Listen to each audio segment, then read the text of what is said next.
And I'll tell you, man, that the one rut by the end of the storyboard, the billboards, they drop down in this thing, and it's 3 feet deep. Looks like it. That's what you were saying yesterday. You got to put the old whip flag on the back of the bikes like they have in the dunes to be able to see them deep in there. Now you're watching the Coquinos, 11 and 44. 44 is Coquinos, yeah, and Chandler Baker. This is 7th and 8th, closest battle on the track right now. Coquinos had a podium finish earlier in the week, and his dad, old Salt and Pepper, got the old salt and pepper going on up top there, looking sharp. The George Clooney of amateur motocross, a handsome fella. Absolutely. The Tim Cotter of amateur motocross. Except Tim Cotter's actually here. He's got a Chamber of Commerce hair. It's perfect. That's the 44 of Coquinos we're talking about. You're seeing him trying to get into the top 6. Your top 5 is Brown Robertson. Dylan Schwartz is 3rd. Ethan Mann is 4th. And Jace Kessler. That's your top 5. Now you see the 17. There's Jackson Gray there. Is that number 77? Oh, sorry, 77. Jackson Gray. You got it. Coquinos and Gray. Pair of 7s, pair of 4s. Robert Gray. That's his pops there. And then you got Salt and Pepper. Mr. Coquinos handling the ship over there, and the number 44's pits. Look at those ruts. The inside there, it's just chewed up. Back underway in that main little straightaway. Slam into the couple of jumps there over the Kawasaki Camelback. Around the big Thor sweeper. Good little battle here for the number 6 spot.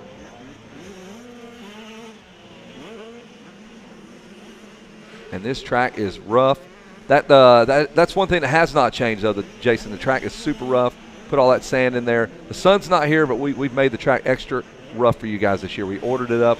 Wes Kane's been out there grinding up with his hands at night, flipping that dirt around. Section, just chews it up in his teeth, spits it back out. Check this rut coming up right here. If he sets it in that inside rut here, actually go down into a hole here. Wow. Climb back out to sea level. They're under the water table right there. Water it's a spring there when they hit that thing, splashes out. Wow, some people coming around there panning for gold in that section. That little Panning stream that has popped out. We've created a stream. We've dug so deep. Looks like Coquinos making the pass on Jackson Gray. Long way around to make it happen there in this Bell Moto Forest. Now we're into the long short shoot. Boy, these ruts, honestly, for a lot of these kids, I would think it's the first time they've ever faced conditions as far as the ruts are concerned, or good, depending on how well you handle it. Yeah, you can go to your local races. They never let the track get this bad. There's too many people, the level of rider there, typically not really capable of handling that gnarly of a rut. And they're working their way through Storyland. Pierce Brown continues to lead. He's really opened it up on Robertson. Robertson just trying to get the championship trophy polished off. And Robertson kind of the leader of that Bakersfield bunch, the oldest, I think, of that group of riders coming out of the high desert of California. They've been cleaning up the 50cc right years. Now he's trying to do it through the 65s and into the 85s. Going to try to find Robertson's record here at the ranch.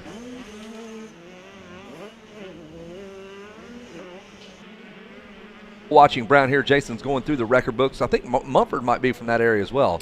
Robertson's got 2 titles in the 51cc division, 2009 and 2011. So he's looking for his 3rd championship here.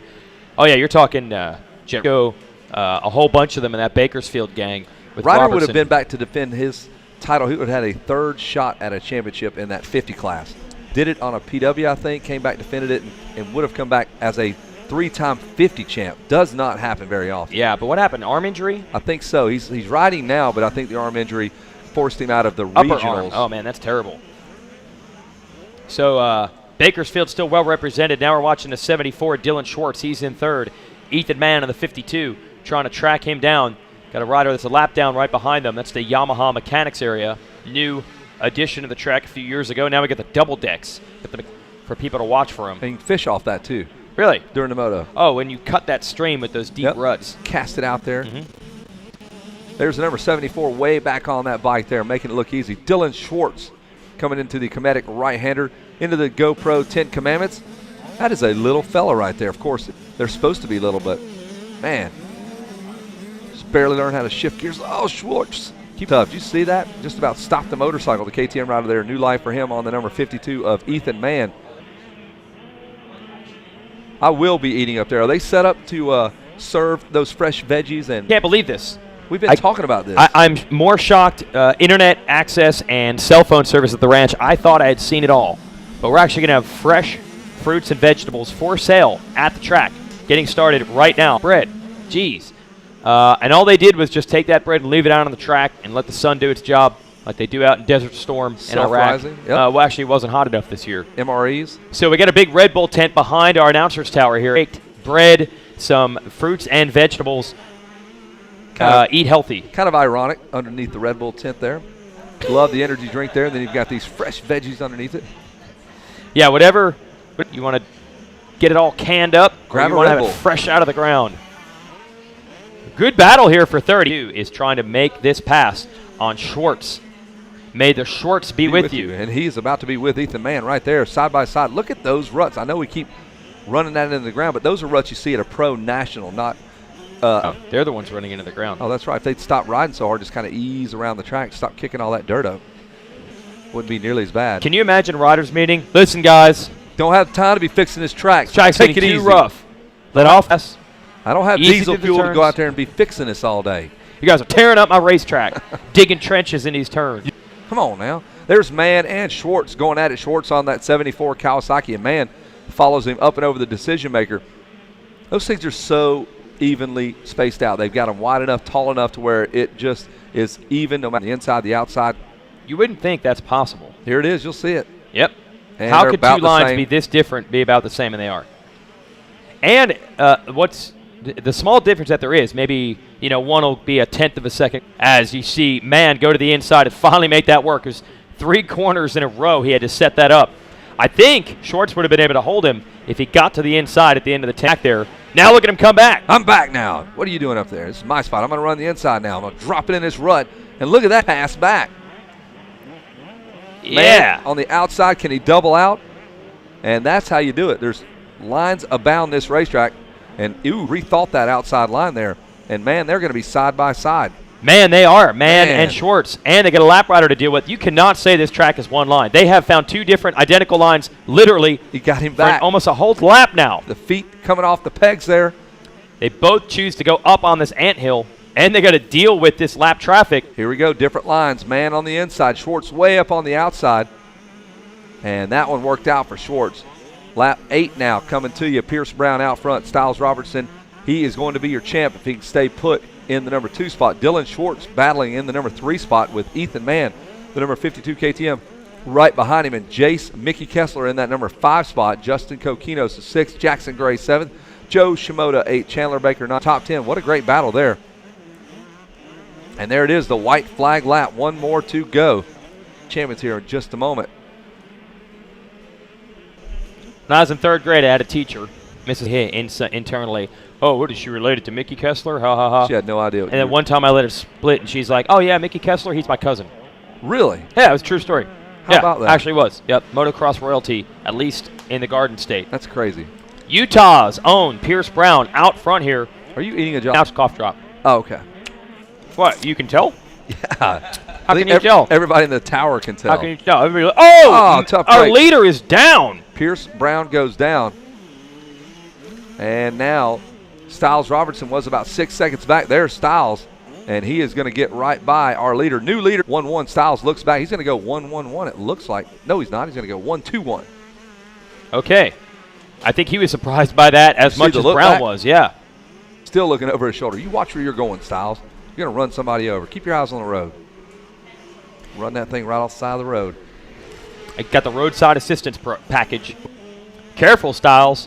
People, yeah, you could hit that guy, and that'd be the end of your moto. Your wife would be so disappointed in you.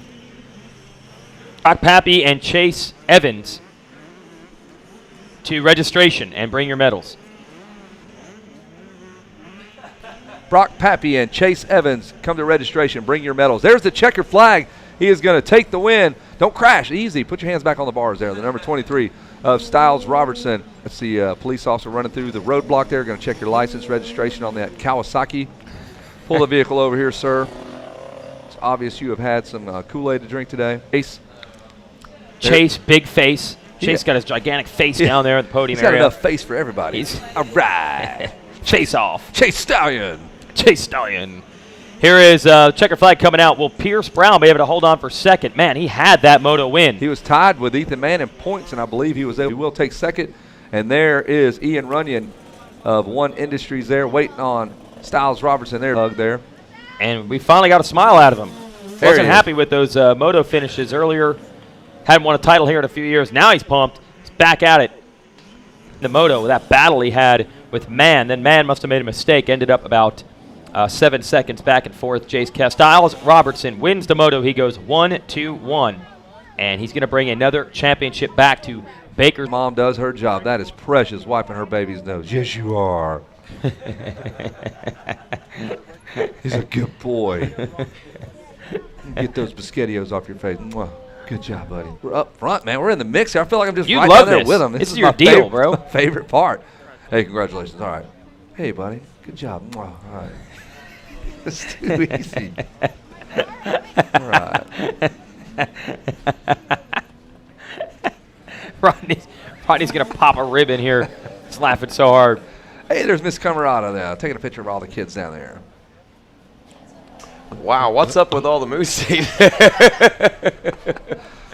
All right, we're waiting for Wes Kane to bring these boys up on a podium. We'll talk to our top 3 in the moto. Dylan Schwartz, Pierce Brown, 3rd and 2nd. Styles Robertson, the moto win and the title. And they are not messing around with that caution tape. Take it, Wes Kane.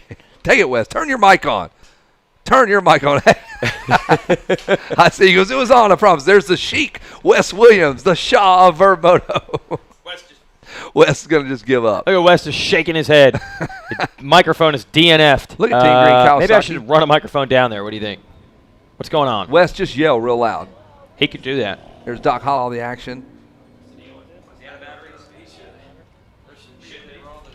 As we continue to sort things out on the podium. Bike number 23, Styles Robertson, up on top, ready to pop that champagne. You hear that? Check. You hear that? No, this one's not coming through? Nothing? It's on downstairs, guys, if you happen to have turned it off.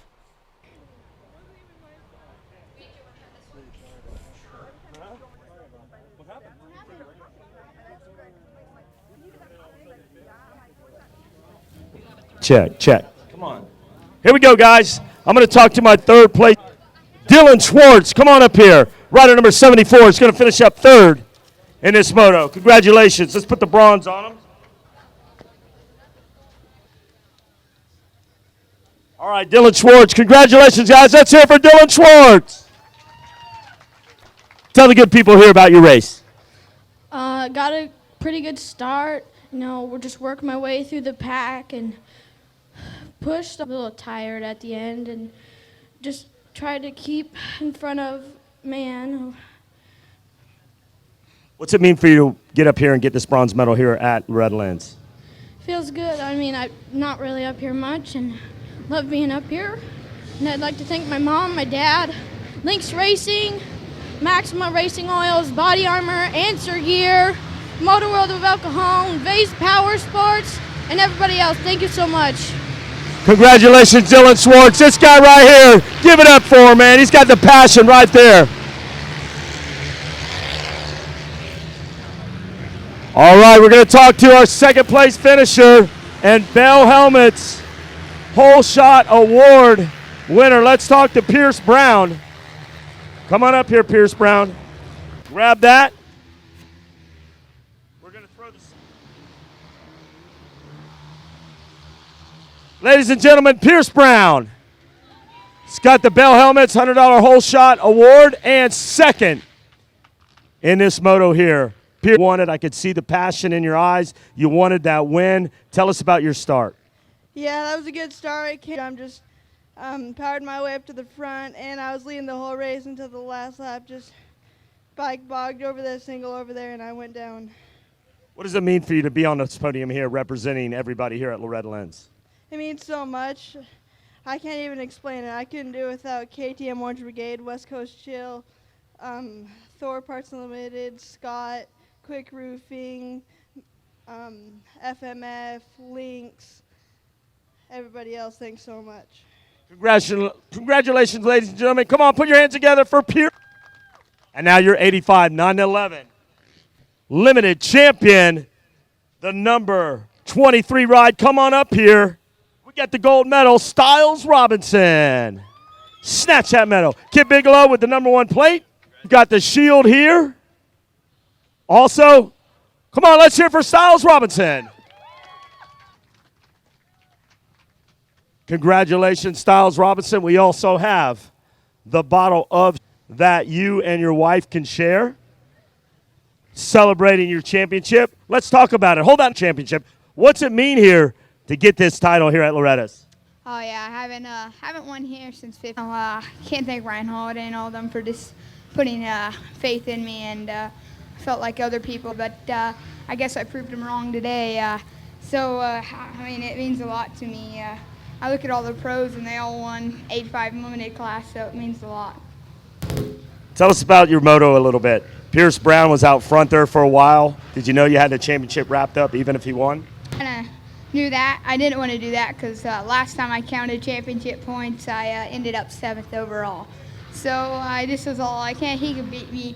So I kind of pulled over in the back, let him beat me, but got to give it up to Pierce. He's a great rider. And if I didn't know I won, I jumped the jump going into the section. I look over and he's on the ground. I'm like, oh, I got the moto win, which just tops it off.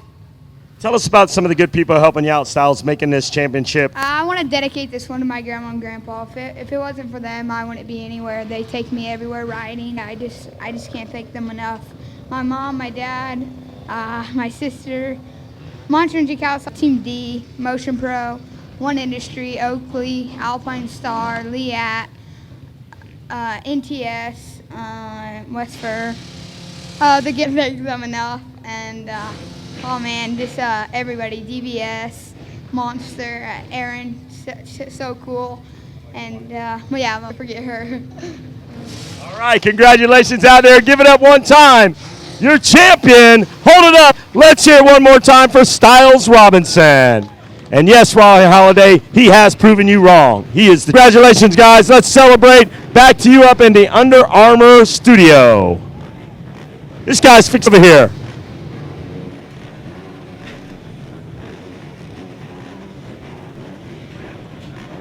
Alrighty, folks, look.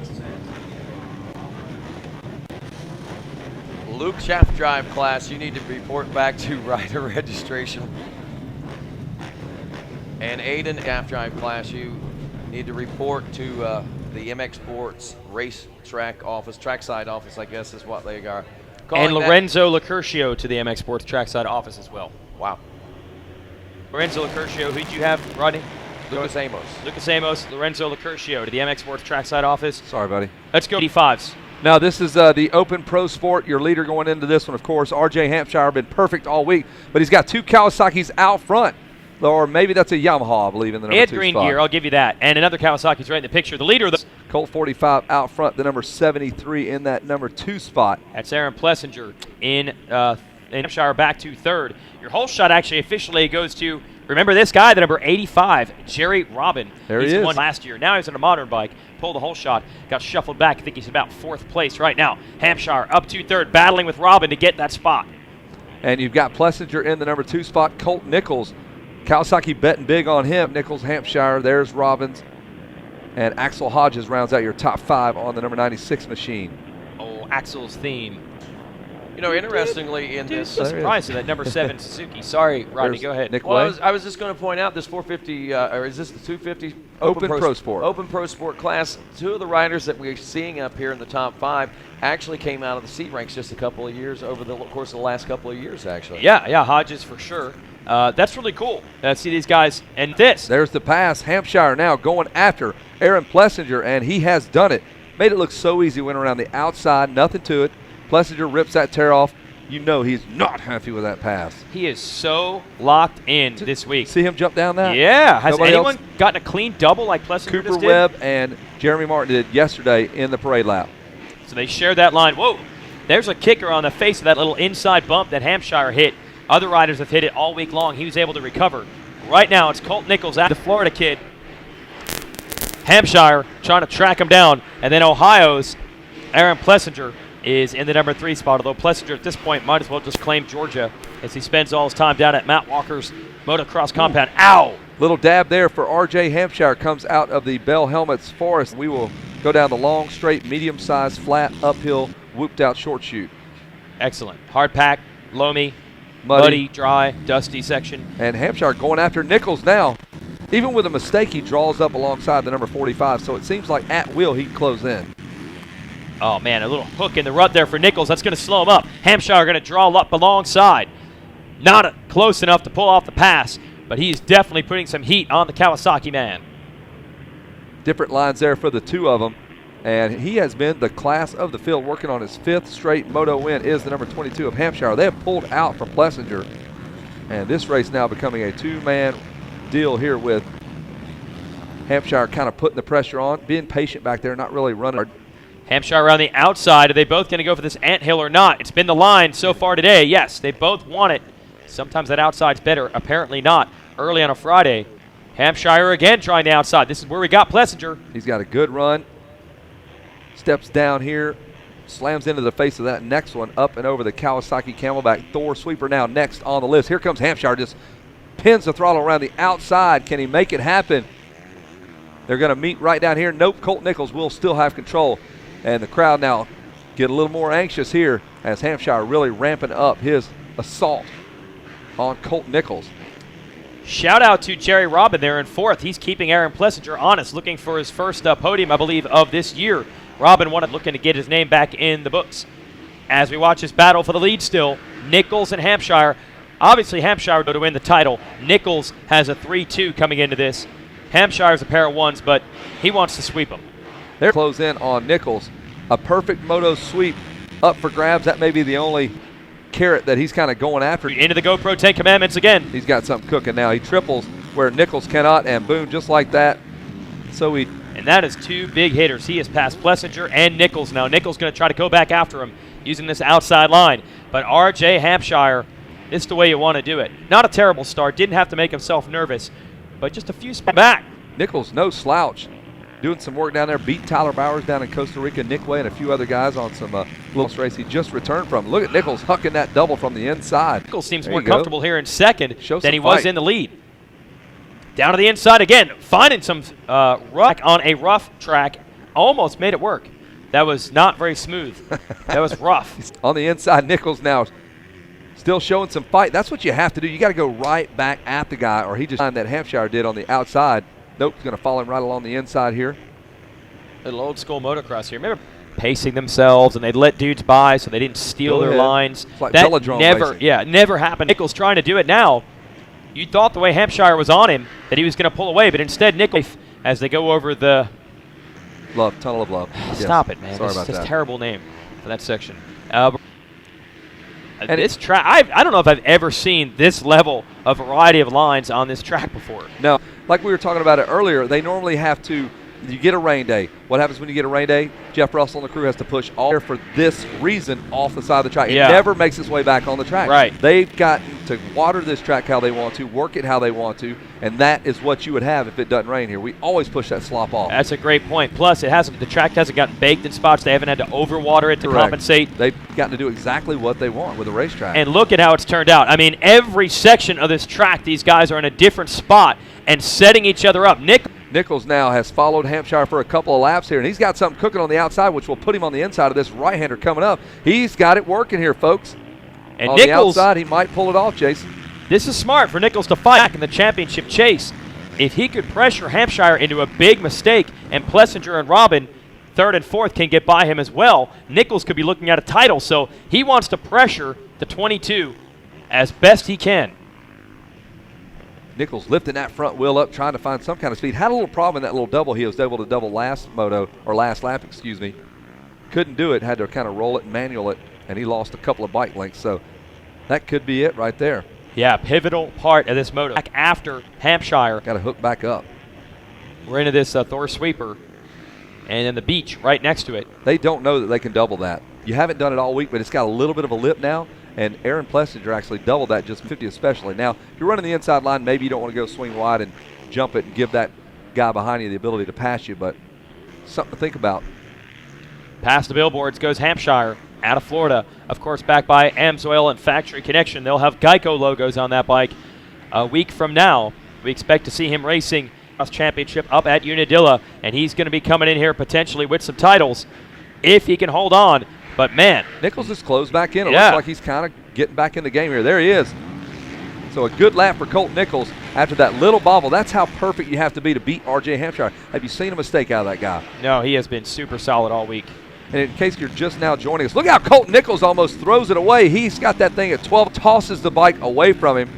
And if you're just now joining us here on Racer TV, rider number 22 doing the impossible pretty much, trying to go 6 for 6. It hasn't happened from what we're hearing in a long, long time here at the ranch in the pro classes. A perfect sweep of the pro class. He's at 5 right now if he can win it. Yeah, we're talking winning all the titles on the way out of here. And we've also seen back in the day a lot of the fastest riders in the two-stroke days would race a 120. That's the way I believe Davey Millsaps did it. James Stewart did it.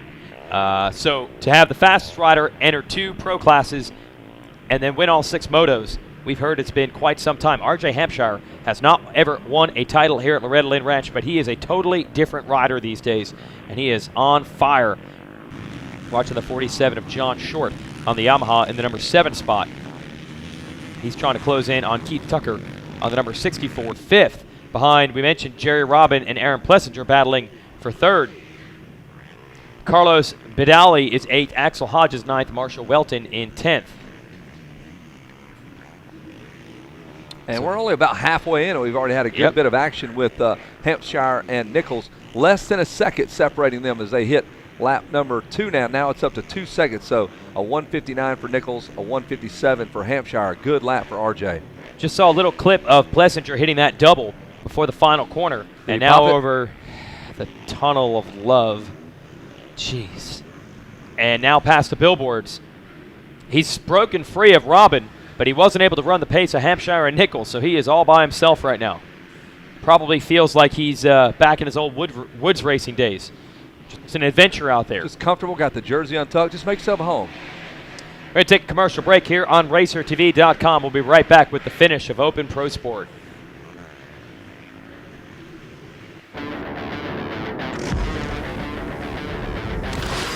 Sometimes you come across something so different, you just have to stop and check it out.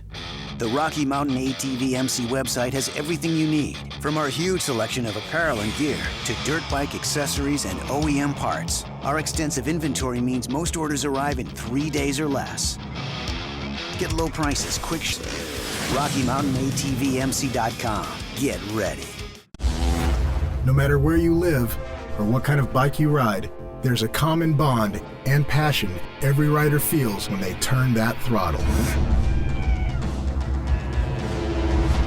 Join us for the latest chapter in the groundbreaking film legacy that celebrates the motorcycle and those who ride.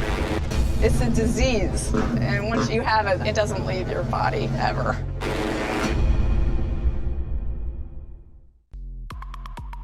Nahilo Concepts is the #1 source for innovative billet products for your race bike. From engine covers to factory frame grip tape, we have everything you're looking for. So visit us online at nahiloconcepts.com.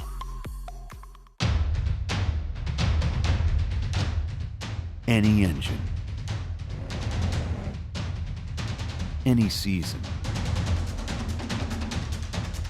at home, at the track, or on the trail. Amsoil for any engine. We're back here at Loretta Lynn Ranch. You're watching some Lit Pro action from earlier in the day. Earlier in the week. This is Aaron Plessinger. You're on board. We showed you this yesterday. And the Lit Pro's little device you can put in the back of the helmet, and you can see all the things it tracks, obviously speed, but also you follow this track map and they hit some G-outs. It'll actually give you the G-force and also how much air they get over some of the jumps. And if you wear a heart rate monitor, you can hook it up there. That's the BPM in the center of the chart. We ran it yesterday on Plessinger, but we actually had it on last year on Shane McElrath in our live motos in our NBC coverage of the race. And we're able to show you the heart rates going up on McElrath before the gate even dropped. Just a simple nerves and adrenaline, his heart rate went up about 50 beats a minute. So this is what it looks like to be on board. We match up the GoPro footage with the info from the Lit Pro, and you can see force and acceleration. It gives you all that info. Plessinger is strong in this moto. Had a very fast lap at a 156. Here, he's in third place. We get back to live action at the ranch. It is still R.J. Hampshire leading. Colt Nichols keeping him honest. He's back by 2.3 seconds. We go a little bit further back, find some action with the number 96. Axel Hodges was in the top 10, now pushed back to 11th. Wants to get back into that spot. And it's amazing how some of these guys' bikes are so clean. Look at the number 76. Looks like he just rolled out there, missed the first 6 laps. And that's the number 76. Heck, he might have. He's not even inside the top 10. Cody Williams, 15th. Yeah, so it is funny if you stay out of the right lines, I guess. And you're not. So the 96, Axel Hodges, trying to get Marshall Welton, who is in 10th. And that's what it's all about here at the ranch. Keep saying it, but it's not just the battles for the lead all the way through. It's tight racing. It could be for 25th place, and maybe not all the eyeballs on that fight, but it is just as good. Anyone I've talked to whose goal was to just qualify, and they don't really care where they finish. They say the main thing that is important to them and exciting to them is that even if they felt they were struggling, they still had dudes to battle with. Yeah, back there in 30th place, and it's the most intense duel of your life. Yeah, you're still the baddest guy from back home. We keep harping on that, but if you made it to the ranch, back home, you're the guy. I mean, you are a stud back home. So, ton of fast dudes here when you roll up onto the gate at Loretta Lynn's. Everybody's quick. There's a look at Aaron Plessinger as he rides off into the sunset. As we pan back, watching some of the action here, great shot. The crowd, man, a lot of folks here watching this race. Plessinger again. Got those low-rise bars, the swoop back Harley Club. Yep, same handlebars used by Prince at Purple Rain. Got a little head shake going over those railroad tracks. Got that Soul Glow hair just shaking around quite a bit at that point. High-heeled boots. He is wearing high-heeled Alpine Stars. Plessinger doesn't need help there. He's one of the tallest kids out here, and he has stuffed himself on that Yamaha with those bars. I think his knees are going to go over his elbows if he gets him down any further. Look at this battle. Colt Nichols has not gone anywhere, still sitting about 2 seconds back. It's really go time, though. You're at lap 8. Yeah. You need to get up there and apply pressure for the next couple of laps. And I'm sure he's like, oh, do I really need to go fast? Is that what you're telling me? Really, put that on the pit board. Thank you. Thank you so much for stating the obvious there. So lap riders might be a little bit of help, a little bit of head shake there. I mean, he was leaning way over. Looked like the bike was about to get out from underneath him. And I think Nichols saw all that. Nichols knows what's on the line here. Even if he passes Hampshire, he's going to come up a few points short of. Nichols is looking for a ride next season. He wants to prove that he can be a winner at the pro level. And now that Hampshire's got all this hype with the success this week, I think Nichols is aware if you win this moto, that could be a big bullet on the resume, and he's going for it. Yeah, he's closed in. It was 1.7 seconds when they crossed us here at the announcer's towers. They now work a banner, and I believe he has further done damage on that. 158 for Hampshire, 157 and some change for Nichols. So Nichols he's doing it now. This is exactly what he needs to do. Get up there, apply the pressure, and see if he can find a chink in that armor. He's been perfect, Hampshire. Quick rip of the tear off for Hampshire. Seems to have the answer back there. Again, that looked just really odd as he tiptoed through that section. Nichols did. I say that, and I know how chewed up and rough it is. Yeah, he just can't figure out the line that he wants back there. We saw him at one point make a double out of some jumps on the inside. Now he's moved past that. But either way, Hampshire is just doing something there, and it allows him to stretch it back out on Nichols.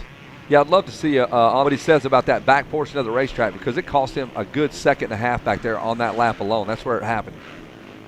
Thor Sweeper, that's where you'll find your leaders. Lap riders abound. The 45 of Colt Nichols there. Good tight shot of him. Setting that bike exactly where he wants it. Lap number 9 is what we're beginning.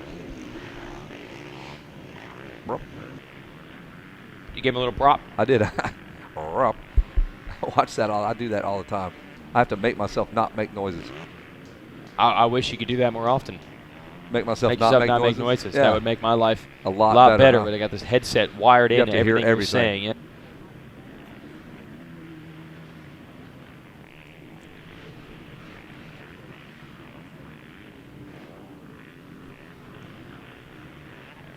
Looking at the overall points here, showing you how it's going to break down. Nichols, as we mentioned, as a 3-2. So even if he wins this moto, he won't win the title. He'll come up second in the championship. Plessinger has a 2-3. So he's looking at third in the championship. Of course, Hampshire 1-1-1 is going to win it if he holds on. Back behind that, totally going 4-5-9 if it ends like this. He will be fourth overall with 18 total points, with third overall, Plessinger having 8 total points. So it was a 3-horse show between 3 established players. got some experience in Amsoil Arena Cross this year as well. Plessinger actually won a main event as part of the Ricky Carmichael Road to Supercross. Hampshire came over, showed some good speed. Nichols raced the whole series, and at one point was in after the first round of the chase to the championship. So Nichols had a good run of it for Babbitt's Cowie, gaining some experience there. Here is R.J. Hampshire, and he mentioned it on the podium yesterday. He's running the 22 because with Tim Ferry's help, that's his trainer and coach, they've been riding at Chad Reed's house quite a bit. So he gave some big props to Chad for helping him out. And it's funny because, Kevin, you actually feel like you've seen a little bit of Chad Reed riding style in R.J. Hampshire as the white flag comes out. I think so. Some of the still shots, he's kind of hunched down the back portion of the bike. He looks similar to Chad. Right here, way back on the bike there, you'll see him kind of set up. Good form, man. Kid rides good, looks good on the bike. And now he's pulled a little bit further clear. It's now 2.2 seconds. I mean, it has been between 2 and 3 seconds for about 5 laps. Nichols gets close. Hampshire's just able to edge. I'm surprised. Chad Reed, Nick Way going at it here at Loretta Lynn's. It seriously could be a vet class right now. Yeah. 22 and the 27. That's really what it looks like. That's actually a rider who's a lap down. We go back to Hampshire, Comedic Corner, and GoPro 10 Commandments. Time running out if Nichols wants to get this moto win. That seems to be the formula there. You go just around the inside of that decision maker for the GoPro double, triple, double, single out. Seems to be working for R.J. Hampshire here on lap number 10, a 157.4 here on the virtual trainer last lap, racerxvt.com. We invite you all over there to check that out. Lots of good tips there. Trainers writing in, giving you all kind of good bits of advice as you journey here to the... Yep, that all pays off most importantly on these last laps. And R.J. Hampshire, whatever work he has been putting in has been perfect, and he is looking to make his pro debut shortly. But some weight off the shoulders now. He would love to sweep all 6 of his motos and win 2 titles, but at least if he can hold on for 3 turns, he will have 1 championship, and that's a huge difference. You don't want to go home empty-handed. He's already going to have a lot easier in his next class. He tries to finish it off with the win in 250A. But right now it's open pro sport. There's no doubt about it. He has been the best of the ranch so far this week, and he is your new champion. He is pumped. He finally showed some emotion there with 2 turns. He looked back like finally broke out of that race mode. Hey, I'm going to do this. High five. He just broke Joel's hand there from FMF. Smacked that guy, just kicked that guy over. Kept a good pace, riding it all the way up to the podium, too. And there's Corey Barbary, one of the best beards, his mechanic there. The double 2 will throw it up on to the stand, and he makes his way around. He's got to be stoked. He's almost there. There's Colt Nichols, outstanding ride for him. Going to grab a little bit of water there. There's Nichols. Nice job. They're going to chat it up for a minute there. Here's the guy with his shirt off. And we will get it ready for Wes Kane, who once these guys kind of sort things out. Jason? Got some serious beard coming in down there to help out Hampshire. A lot of beard. Look at that beard right there. Just totally eclipsing the sun. Gets dark in there. It's not because the sun's not out. He's just covering the sun with that beard. That's Corey Barbary. Is that the Mission Impossible when all those laser beams? Is that what all that Moose Racing tape is down there? Correct. You got to walk through that laser thing to get to that whatever it was he was trying to steal. Wow. That is a lot of Moose Racing tape there. Product placement very key back there. Going with the more economical banner placement there. We'll let R.J. Hampshire collect his thoughts, cool off, and then we'll send it to Wes Kane for our Open Pro Sport podium. You got Aaron Plessinger third, Colt Nichols with the win, and that's actually both the moto's finish and the overall.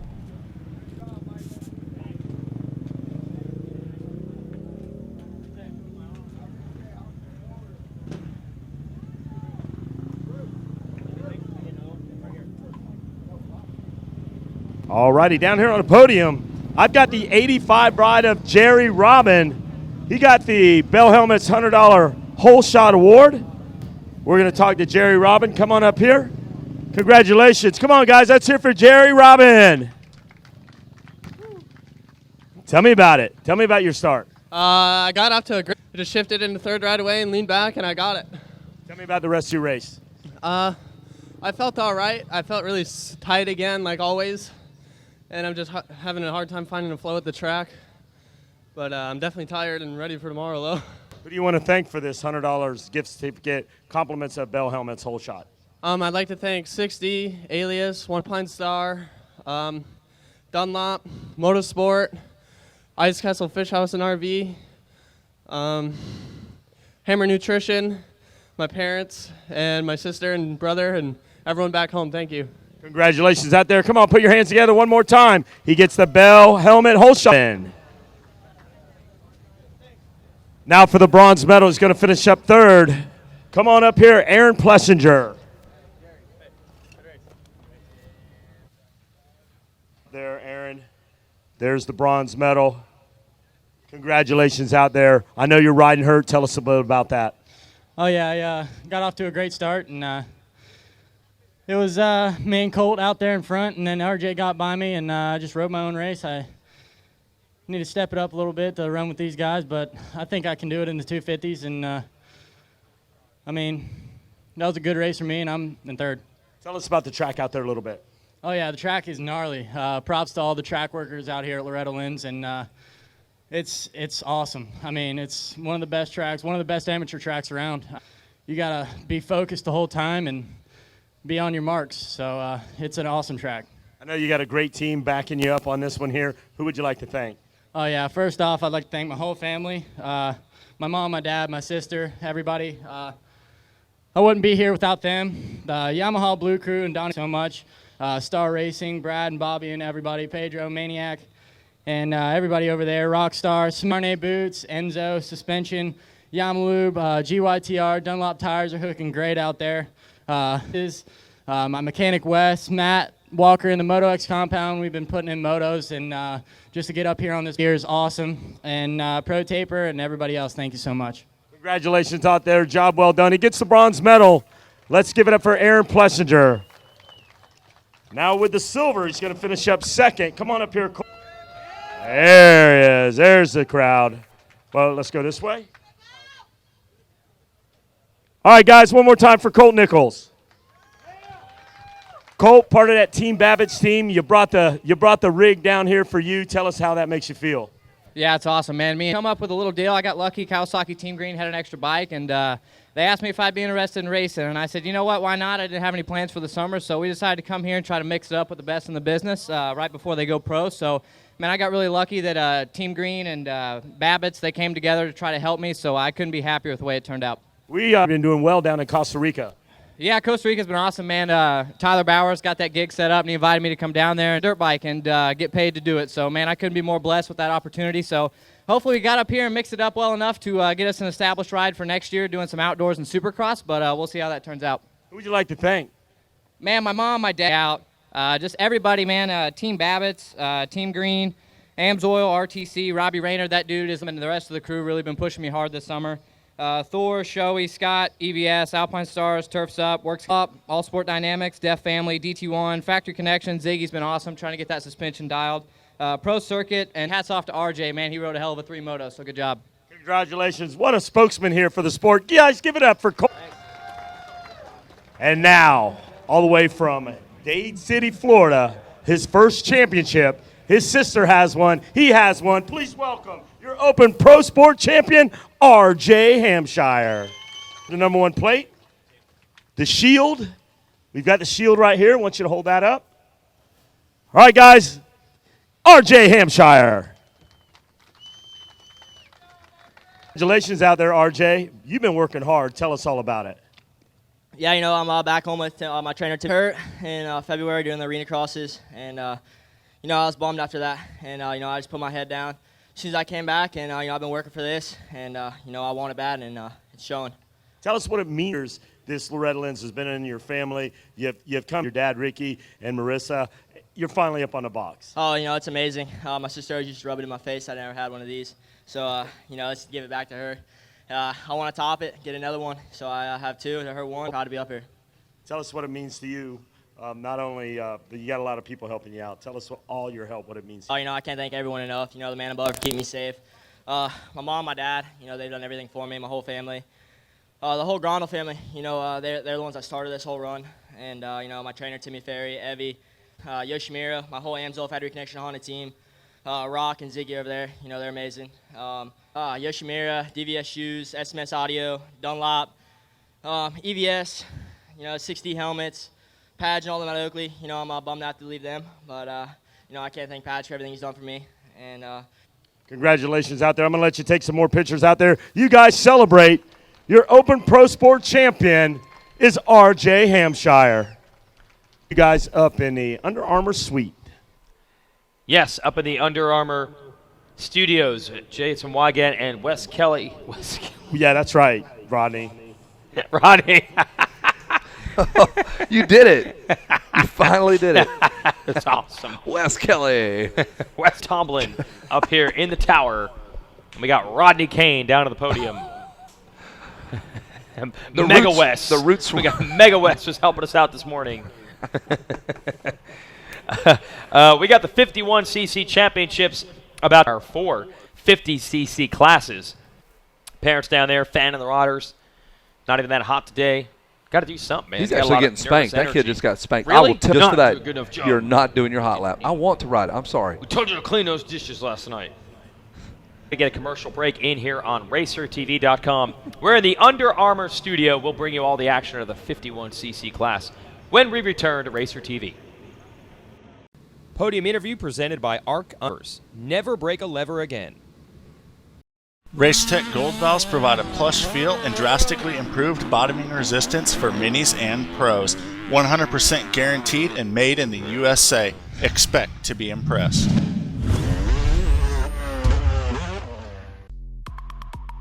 Nahilo Concepts is the #1 source for innovative billet products for your race bike. From engine covers to factory frame grip tape, we have everything you're looking for. So visit us online at nahiloconcepts.com. Do you love racing? All kinds of racing? How about pro motocross, flat track, road race, ATV, GNCC, Supermoto, Enduro Cross? Well, we've got what you're looking for. Welcome to the Racer X Show with Greg White, presented by Chaparral Motorsports. New every Tuesday on RacerTV.com. Most people want to ride like Caselli, but everyone should want to be like Caselli. Such a grounded, talented, beyond wonderful man. So committed to his career, Kurt truly was a champion of champions. Losing this legend has led us to creating the Kurt Caselli Foundation, where we are committed to protecting and supporting the lives of off-road riders. Help make the Kurt Caselli Foundation Kurt's greatest accomplishment. To learn more and donate, visit kurtcaselli.com.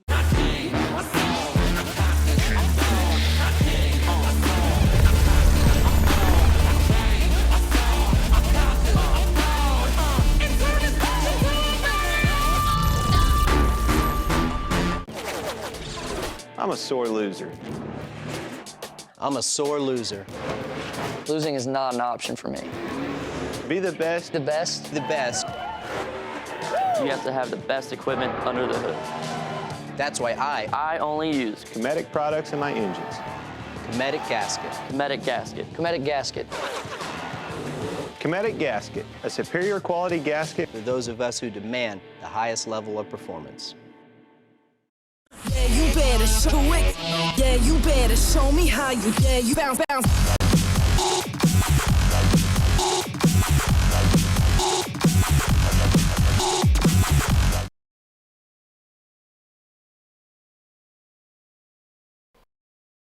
Back here at Racer TV.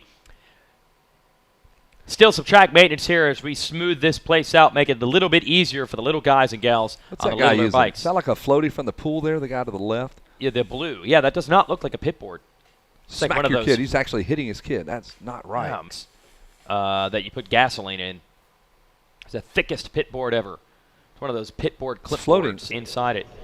Fans hanging out here in the infield. We only opened up this section probably about 3 years ago. Yeah, whenever Ricky was here. That's what I remember it happening when Ricky's race. Right. When he came up back. Infield.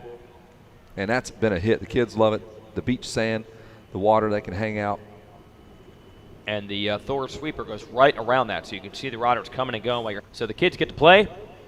They don't even know that dirt bike racing is going on. Those two little girls right there, I can guarantee you, they could not care less. Although, Although this is a 7 to 8 class coming up.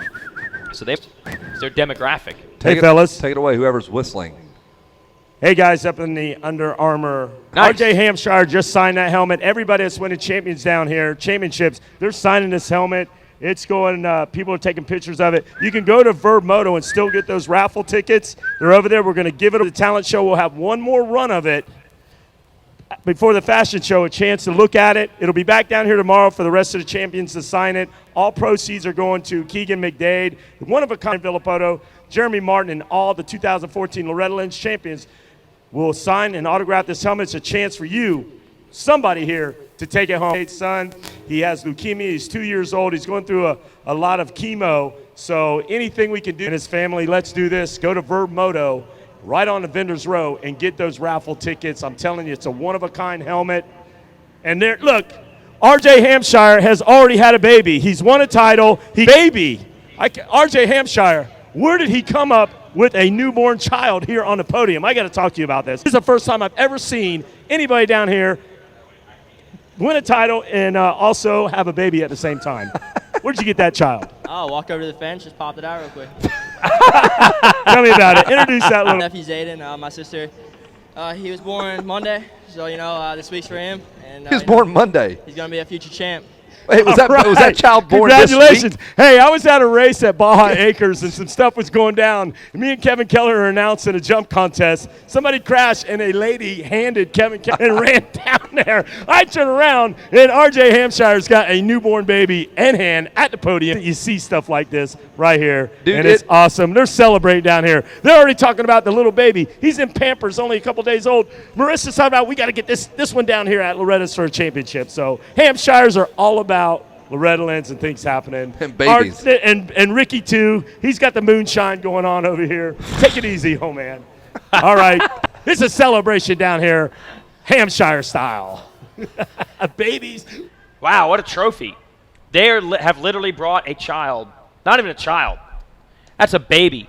That baby was born. Let's go anywhere with a baby. Not much less a dirt bike race yeah. with 4,000 people here. We're going to take a commercial break. One more here on RacerTV.com, and then we'll be back as we complete some track maintenance and get ready for our 50cc classes. Minute.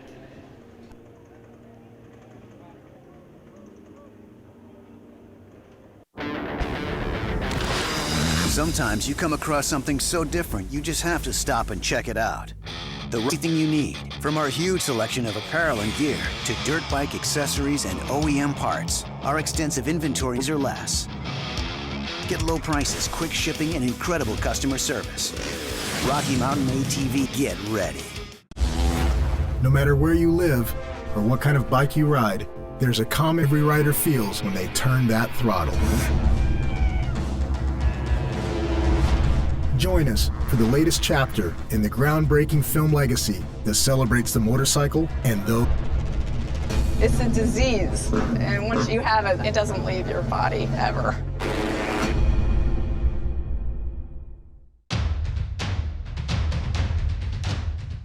Any engine.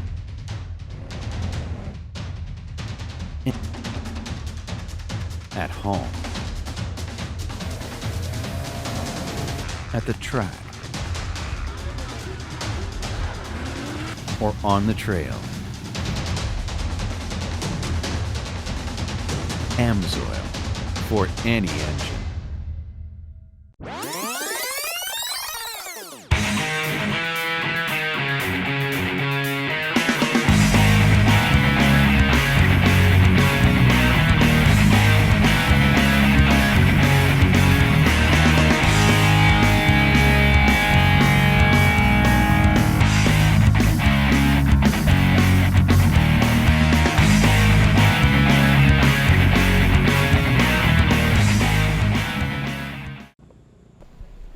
TV's coverage of Loretta Lynn's. It's championship day here. We are several motos in, crowning some champions. RJ Hampshire, fresh off of a championship. The 50cc 70 track dad is down there digging up this gate, making it nice and smooth. There is an art, there is a whole science to this. I don't know if they know it, but they're trying to discover it right now. They've all got their different techniques. Some are using hands, some are using the boots. You got cloud, but you can use your feet. Can't bring some golf spikes down there and try to plow that thing up. That ain't going to work. And no weapons allowed either. So West register weapons, and he's got guns attached to the fist. Gun fists. Wow. Unbelievable. Sun's out, guns out. Fists on the side of his guns. He could actually, I think he's got some tattoos of tools on his arms. That's that okay, count? just a tattoo. Can't be the actual tool, though. Well, he is a tool, though. He is a true tool, no doubt. True tool. No doubt about it. Handling our podiums for us. That way he doesn't well, you know what, though? We put him in a bad spot because we make him say the Under Armour Studios, and he just... That's like a triple. He can double it. He can get Under Armour now. Single to double? Yeah, Under Armour. First he was singling it. Couldn't get Under It was Armour. Under Armour Underwear Skylab. Right. What is that? He's got the double. He's got Under Armour. Get a rider down on the sight lap, but he's back up. And little word to the wise for our riders out here. I think we had a situation the other day where a bike broke on the sight lap. And the track crew said, where do you want to go? We'll give you a push or give you a tow. And he said, meanwhile, the dads are down at the starting gate, prepping Where the gate. is my son? Never see him. And then obviously that's a little bit of a panic for the parents. So if you know that your dad's going to be in the mechanics area, or that's a good place to start. Don't go back to the rig. He's going to freak out. He has no idea. One from the starting line, you can probably only see about 2 turns on this track, so they have no idea what's happened, and they don't know why he didn't come back. Thought maybe he just ran away. Right, just found he's a gone. Girl, ran away with her 14-year-old girl. Went to Nashville. We got married in Nashville. We found an Elvis. We went to Memphis. Yes, we got an Elvis to marry us. And here come the riders as they return from their sight lap. But through the water crossing. Yeah, we got a little steeplechase motocross going on here. Enduro sight lap. Here's Bruce Jenner. He was incredible in the pentathlon here at Loretta Lynn's. Who will be the world's greatest athlete? Dan and Dave. Oh, that's right. Qualifying. The dual bicycle ride there. I watched that last year. The Wide World of Sports, the celebrity, whatever it was, they were on 2-person 10 speeds on a high school track. In an actual race. It was race. awesome. In an actual And there was race. an announcer calling. It's like Bruce Jenner on the outside with Lisa Gibbons. I mean, it was the weirdest riding mix. together. What was that? Celebrity Star. Battle of the Network Battle Stars. of the Network Stars. Oh, that was awesome. It's like 78, 79. Herschel Walker. Oh, my dad always... And Nancy Reagan. My dad always tells me about Mr. T and Tom Wopat, Luke Duke, having this ultimate tug-of-war duel. Yeah. Luke Duke and Mr. T battling it out in a tug-of-war. You don't get that stuff anymore, No, look man. that up on YouTube. That one of the bicycling tandem, I was expecting them to wipe out. They were flying. No helmets, just tank tops and asphalt. When they go down, it was going to be nasty. But they got long socks at least. They did have super high tube socks. They'd come around the turn. He goes, stop, coast, pedal, pedal, pedal, pedal. Because you don't want to drop a pedal in that turn. That thing's leaned over. You catch that pedal, both of you are getting tossed off. that dual. Let's go to the 7 to 851 limited.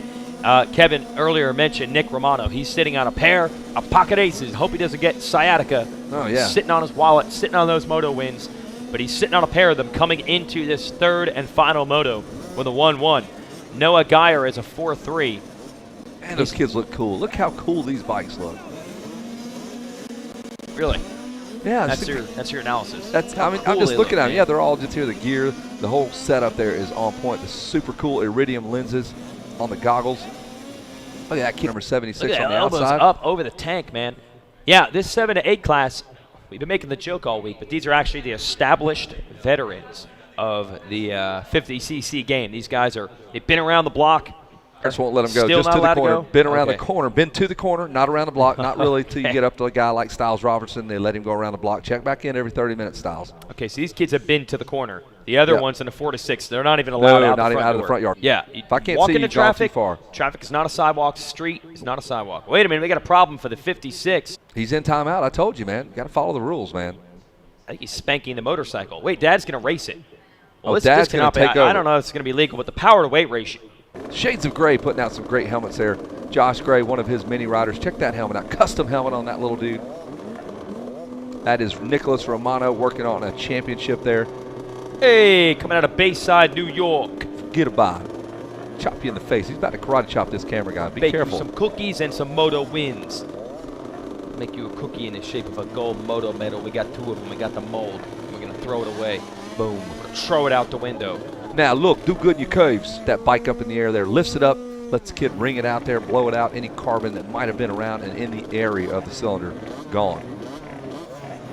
So we're waiting for a moment while another rider has a problem in the starting line. You only get 2 minutes, though. So hopefully they can get this thing going. Meanwhile, get nervous time for everyone else. Man, they're all scrambling down there to get Let's see that. I believe that's the number 56 machine, Jacob Jones, trying to get that thing rolling. Yeah, there's a method to the madness there. You've got 2 minutes. They'll flip the car to the 1, and you watch that kicking that bike. Third moto on the line here.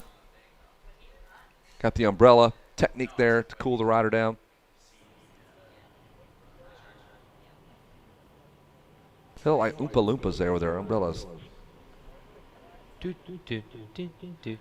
Still trying to get that bike. Looks like they might try to put a plug in On one the starting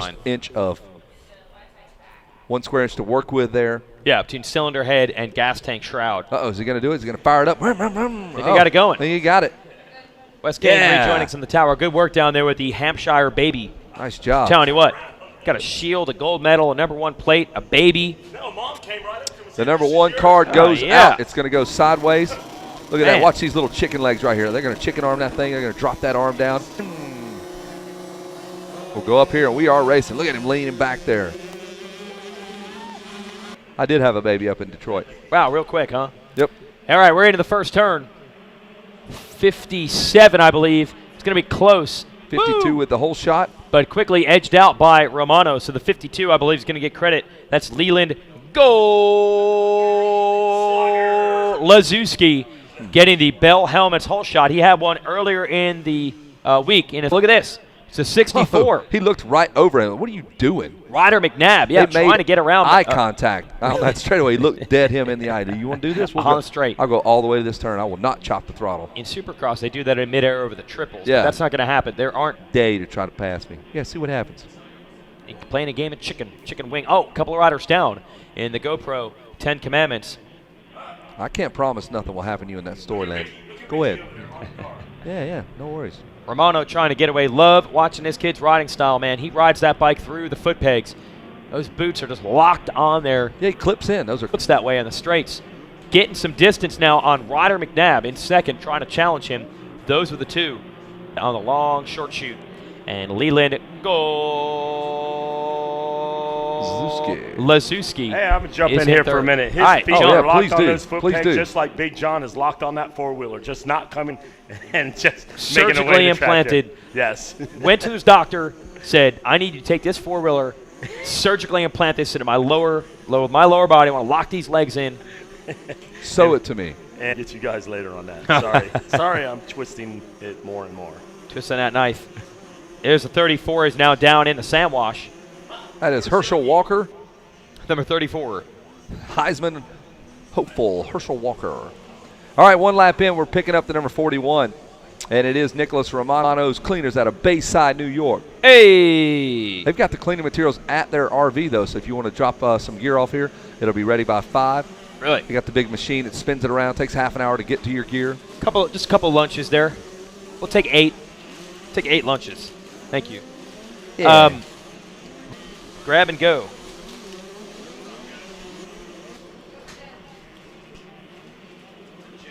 And it's Romano out front. Ryder second.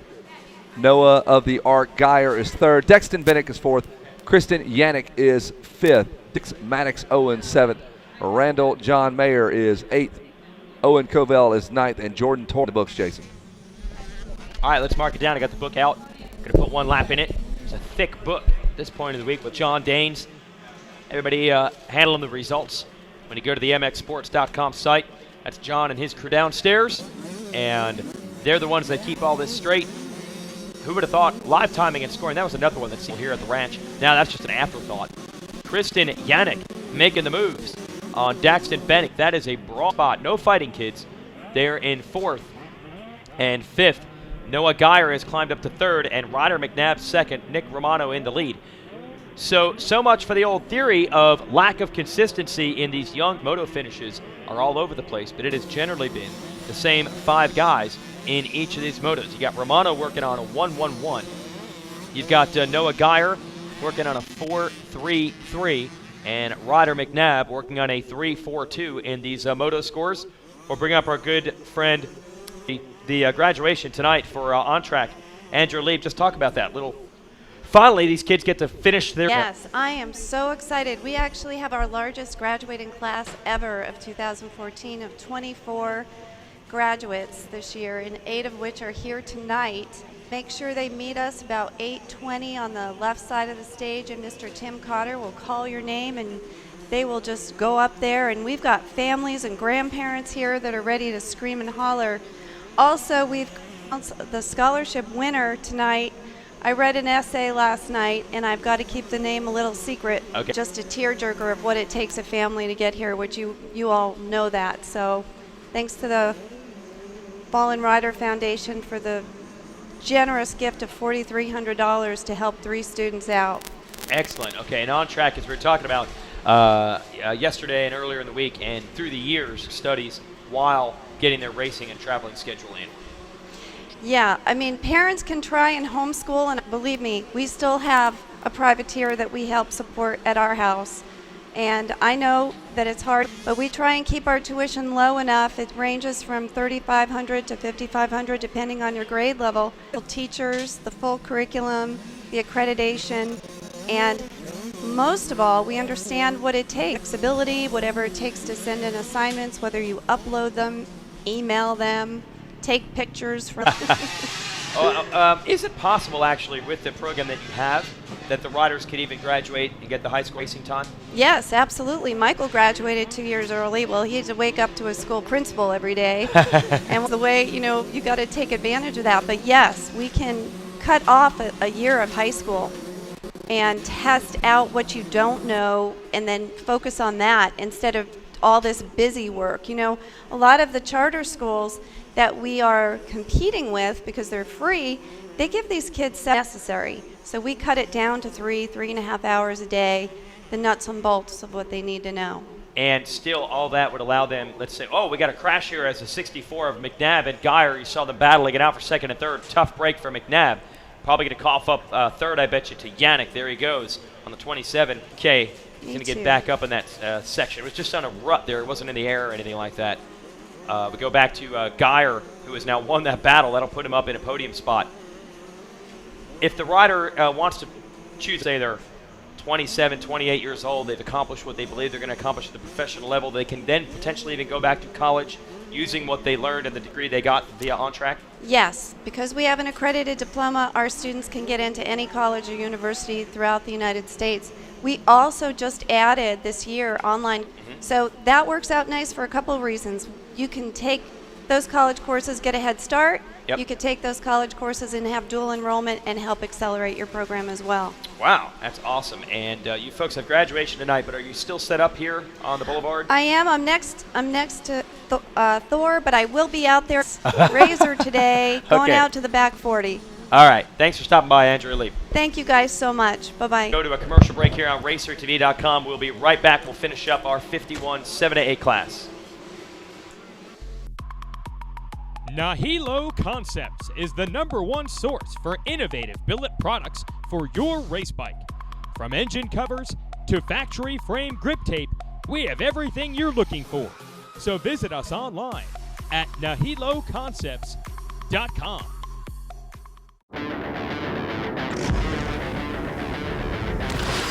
Sometimes you come across something so different, you just have to stop and check it out. The Rocky Mountain ATV MC website has everything you need, from our to dirt bike accessories and OEM parts. Our extensive inventory means most orders arrive in 3 days or less. Get low prices, quick shipping, and incredible customer service. RockyMountainATVMC.com. Get ready. Have you seen V3? It's Vortex's new V3 MX handlebar. It's 29% stronger, available in widths, and customize the look of your bike with molded bar pads available in red, blue, black, or white. See these and many at vortexracing.com. What do these motocross racers all have in common? They're members of the American Motorcyclist Association. You don't have to be a motocross superstar to join the AMA, just support the sport. The AMA protects your right to ride and race. Plus, you get a lot of cool member benefits, like American Motorcyclist Magazine, roadside assistance. Protect the sport and join the AMA, where riders belong.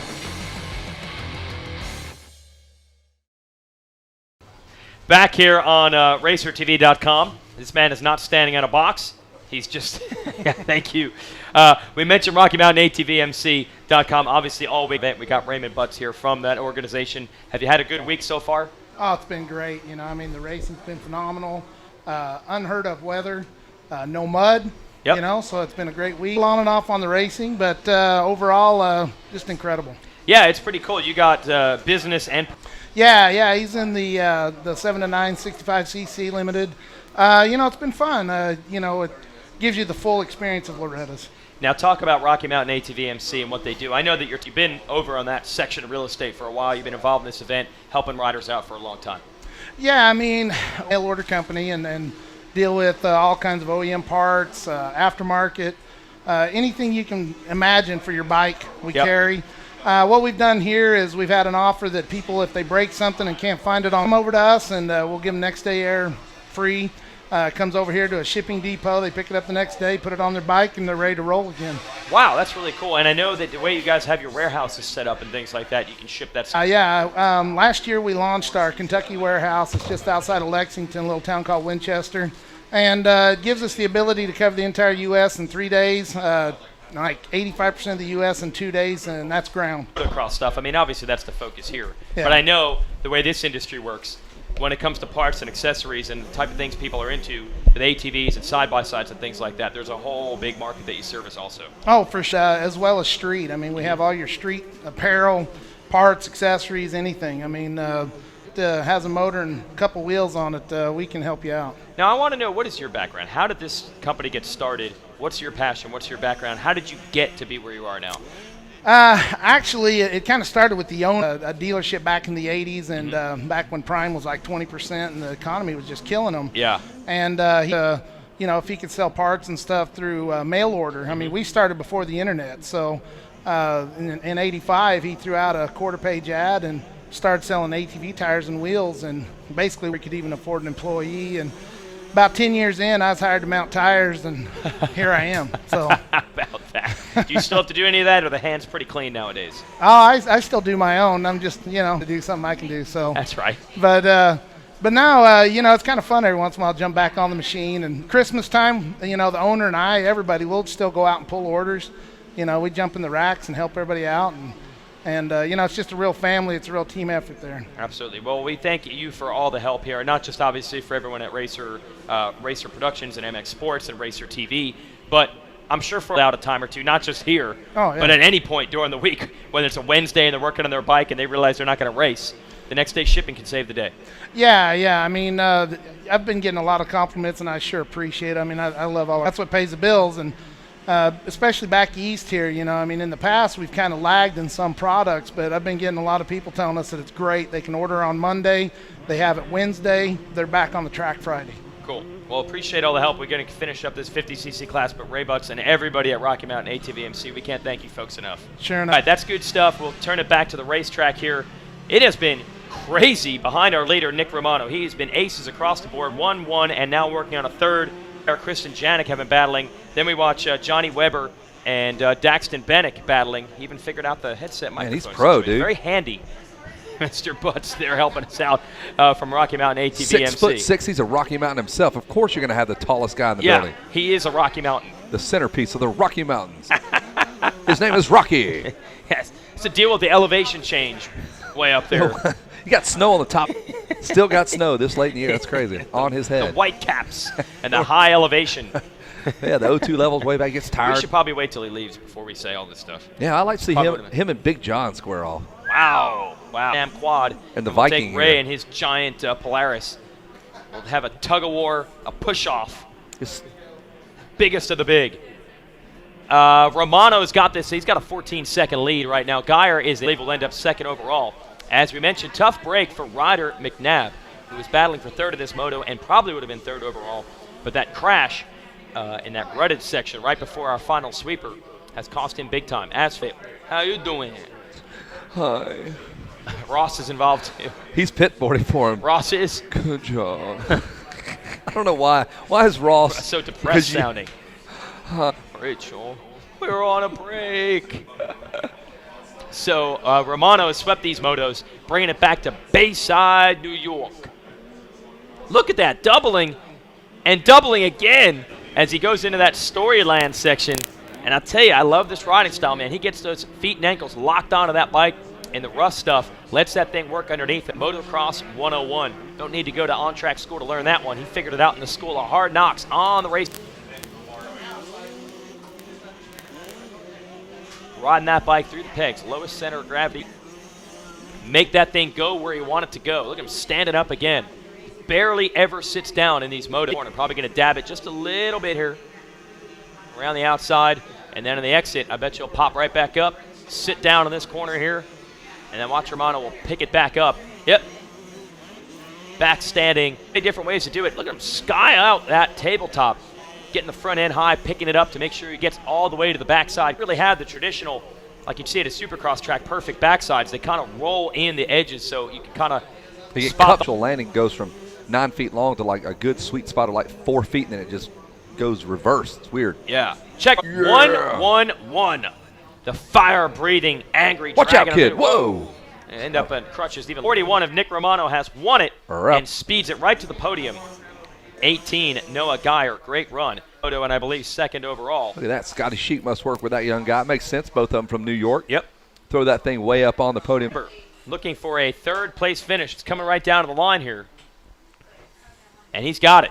Cobra will take third. So KTM's got the title. Down there. John Kuzo passing out the goggles, the fresh Podium goggles. Get that bib straightened out there. Wipe your nose.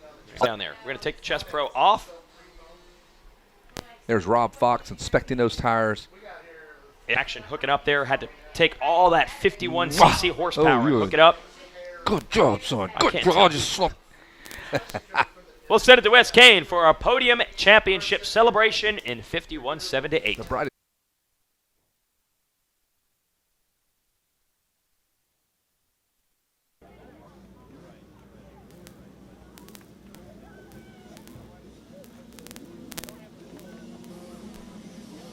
All righty, down here on the podium, I'm looking for our third place finisher in the 51cc. Johnny Weber with a bronze medal. We're going to talk to Johnny Weber. Put that bronze on. There you go. Front and center over here. Johnny Weber going to get the bronze medal. Congratulations, Johnny. Tell me about it. Yeah, I had a okay start. I had to charge my. I didn't go down, so that turned out very well. What's it mean for you to get a medal here at the ranch? It means a lot. Who would you like to thank? Third place in this race. Pretty awesome.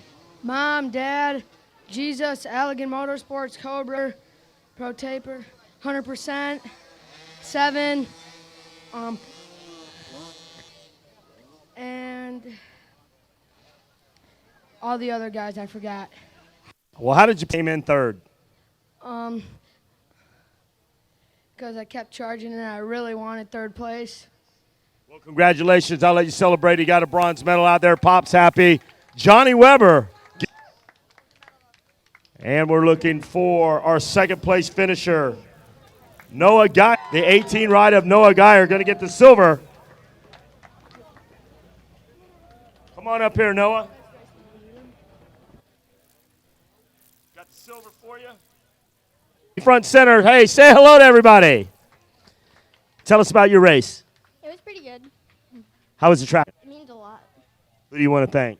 My mom, my dad, Cobra, the Lord Jesus Christ for keep hap, Bel-Ray, Traders.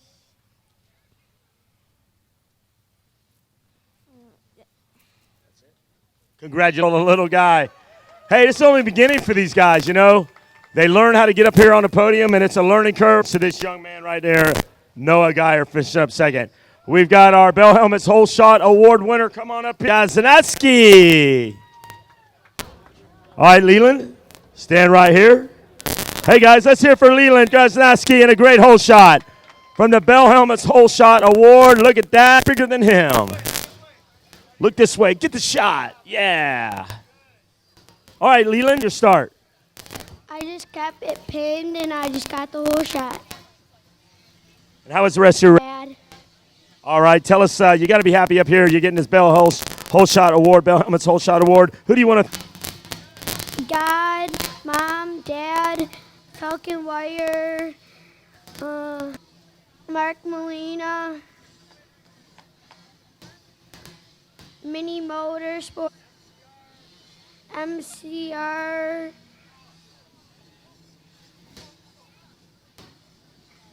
And everybody I forgot, thank you. All right, let's hear for this guy, Ryan Grozleski, with the Bell Helmets Whole Shot Award. Congratulations. And now for our champion in the 51cc 7-8 Limited. Welcome, Nicholas Romano. Kid Bigelow with the #1 plate. Hands him the plate. We've got the shield up. If you want to get right there behind your bike. First time KTM. This class in a really long time. We're going to throw the gold medal on you. And all right, guys, one more time. Nicholas Romano. He's setting the presidents out here. It's been a long time. Cobra's dominated for so many years. Dunlop, everybody. This guy's really doing a great job. Nicholas Romano, tell us how it feels to be a champion down here at the ranch. I don't know. I just feel good. Tell us about how the track was out there. I got a better start than second moto. Yeah, track was rough. It was good and rough, but yeah, track was good and yeah. I know a lot of people on here making this dream become a reality. Tell us about the good people that support your team and effort. My mom, dad, they get me here. KTM with the good bikes. Yeah, that's it. Well, congratulations out there, Pop. Tell us what it means for you to be down here.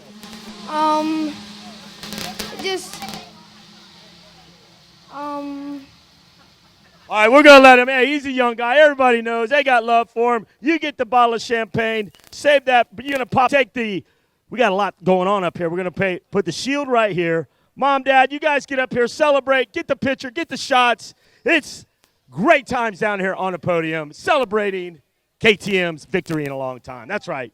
#1. It's been a long time. Back to you guys up in the Under Armour studio. We'll let y'all pick up this next race. Meanwhile, we're going to celebrate down here on the podium. Tell you what, this 4-6 limited class, the whole shots have been dominated by Evan Woody. Got the Woody with the surfboard in the back. The family truckster, the Woody. Out front again. I believe that's 3 whole shots from Bell. No bike. It's got the wood paneling on the bike to match the Woody at home. Got the Woody. Evan Woody Surfboard out front, on top of the number helmet. 37. Number 26 is right behind him. We're going to figure out the point scenario coming into this 7-8 limited. Sorry, that was 7-8 limited. This is the 4-6. Jen Kenyon in the mix here, man. Bikes 2 before, but younger riders. Case Evans has a 1-2. That's the kid trying to win this championship. He has a 4-point gap on Jaden Palmer, who has a 6-1. And Mason Dixon line with 8 points, a 3-5. Yes, his name is Mason Dixon. Evan Woody, who's leading this moto, he has scored 9 points. We'll bring in our buddy Rob Beams here from Moto E here for a moment in our Under Armour studios. Okay, really young class here. Now I've been wondering this for approximately 15 years now. Are you ready? 15 years now. There was a time where Ricky Carmichael was as a pro, and he's a little bit, how should I say it, not skinny. Husky. All right? But everybody said, he has limitless energy. He doesn't need to worry about what he eats. He doesn't need to train because he's 18. Now, I remember being 18. When you go out and run a mile in gym class, you would be tired at the end of the mile. It is possible to get this idea that you've got young kids and they're like, they just they're young. Energy. They eat pizza, go have fun. Whatever. Well, I guess the big question would be, what's the definition of fit? And then you start looking at the specificity of sport. Sorry has gone down here at the finish line. Man, 1 lap in the books led, and now he just lost it. Mason Dixon at the finish line. At the Mason Dixon finish line. Took the lead. Looks like Woody's okay. So Mason Dixon now in the lead. Let's go back to that fit. Exactly, and especially in this sport where a lot of the answers come from a faster motor, stiffer suspension. Yep. But that's the challenge you run into is the motors end up beating the rider down to the point that the strong motors become counterproductive. Yep. So going back, being a little bit thick, as you say, or a little bit heavy, it's one of those situations where I think you're doing your rider a disservice by letting them be a little bit chunky. We want them to be children, but I think we tend to get a little bit overboard where we don't take it as serious. And then you come out to a race like Moto, the longest race of the year, If you qualified for both classes, you're talking, 3 20-minute motos, 2 classes over 5 days. You start to see that strength to weight ratio start to add up, work for or against you. And the leaner you're going to be, the easier it is to deal with.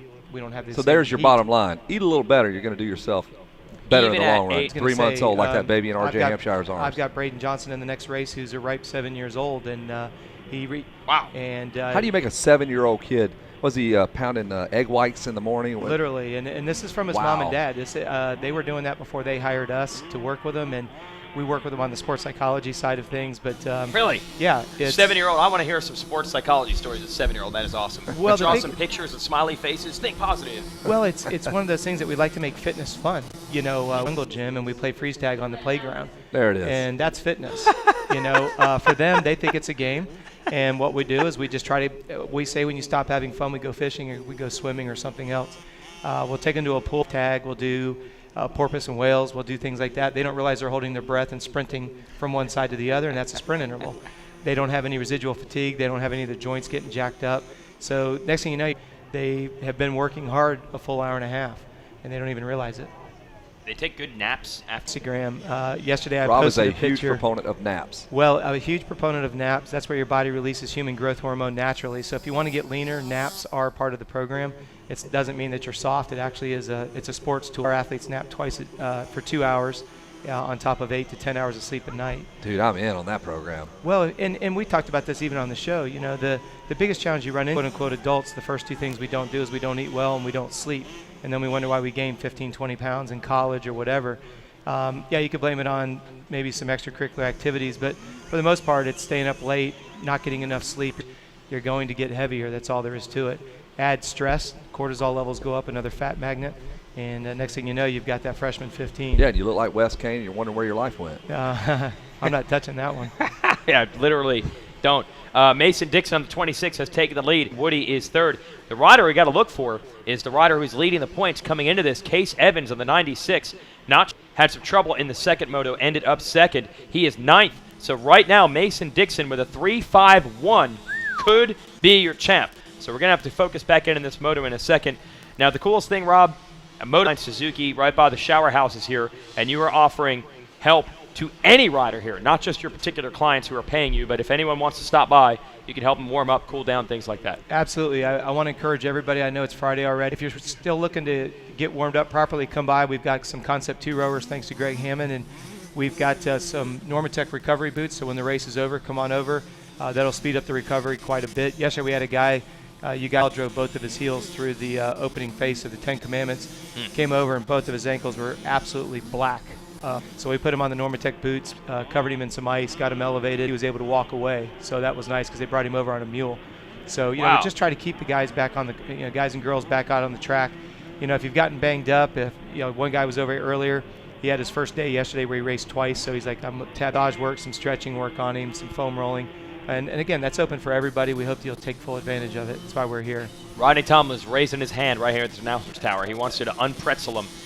And if you stay, our buddy Tim Cotter, by the way, I know you know him well. He's wrenched up. He is jacked up. He is a chocolate covered. They're going to put him down like a horse in the middle of the field here later on tonight, or we're going to have to send him to use one of the two things. Have to happen. It's his back and just about everything else. Because when I saw him on Monday, it was his knee was tore up, so I was trying to help him with his knee a little bit. I didn't know he tweaked his back and everything else. Well, he is a thoroughbred. Got to put him down. Got to put him down. Not an option. Not an option. Rob, thanks for stopping by Moto E. Coach Rob in the house. We greatly appreciate your service you provide to the riders and the riders here at the racetrack. We'll get back to the racing action. Interesting the way this has turned out on this racetrack. Mason Dixon trying to pull this title out now. Had a fifth in one of the motos, but don't let that 7 to 8 class that you just saw fool you, where we said the riders have been pretty consistent here. In 4 to 6, consistency has been a huge issue, and we'll be back with the conclusion of that. We're on RacerTV.com, coming your way live, EMC, AMA National at Loretta Lynn's. Any engine, any season, at home, at the track, or on the trail. AMSOIL for any engine. No matter where you live or what kind of bike you ride, there's a common bond and passion every rider feels when they turn that throttle. Join us for the latest chapter in the groundbreaking film legacy that celebrates the motorcycle and those who ride. It's a disease, and once you have it, it doesn't leave your body ever. Racetech Gold Valves provide a plush feel and drastically improved bottoming resistance for minis and pros. 100% guaranteed and made in the USA. Expect to be impressed.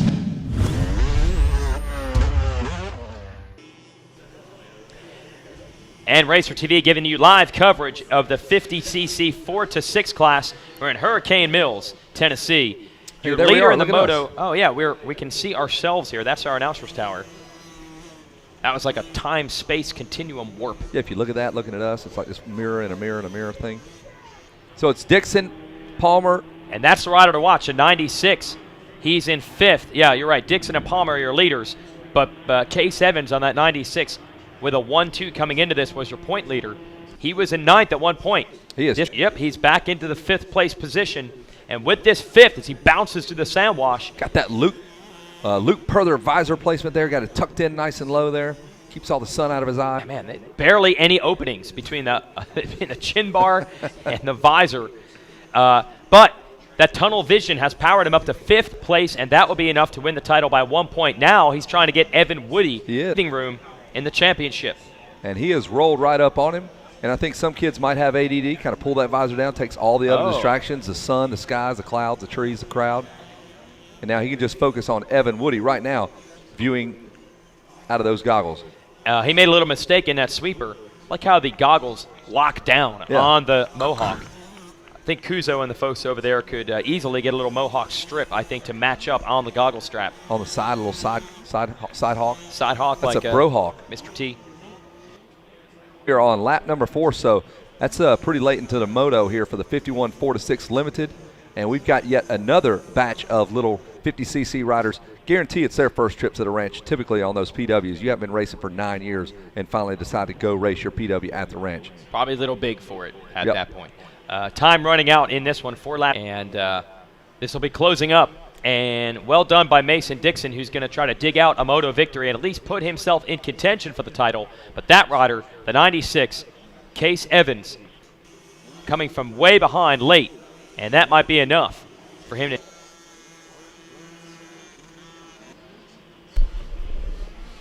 We're going to throw Paul up. Amsoil. Sure. Amsoil, a long-time sponsor of Loretta Lynn's. Paul, we appreciate you dropping up in here. Hey, my shirt says Amsoil. So Contrasting that's right. colors. Name the Amsoil Arena. We do a lot of our activities up there every day, and fashion shows coming up as well. Here we go. Get a little bit closer. Get a little bit closer to each other, boys. There you go. We got Paul from Amsoil up here with us. Yeah, obviously you've been backing it up that you do for everyone here at the ranch. Yeah, for sure. I mean, we got the arena, but we also do our oil change program, and we're a big part of it. Okay, that's the generator oil change program. I want to hear some stories. People do dug out of a generator. It has to be there's terrible. been some bad ones. Like chocolate milk with chunks in it. There's some that we had to pour about another quart. The EPA is just drip that on the ground, please. Yeah, once they get low on oil and they get hot, it just breaks down. You got just metal. bad. Don't put a good oil in there. Oh, nice. Case Evans just made the pass on Evan Woody. That should put him in the 4th. Took about 2 laps on him. Yeah, that's another thing you guys throw out there. If you run Amsoil in a car, for example, you can extend those oil changes. Or 1 year on one change. That just got your attention. Yes, I'm thinking of this. This guy's the cheapest I've guy just in saved motocross. time and money. If I could legit 1 year, 25,000 miles, and a lot of people don't even put 25,000 miles on in a year. So 1 year you should be. And y'all have the data to prove that. Well, I would be so nervous. And then some. I have preached, and it's 5,000 at most. Evan Woody got past there. And it looks like Case Evans is now into the number 2 position, so that'll definitely save the title. Looking to win the moto. We got a little more time to chat here, though.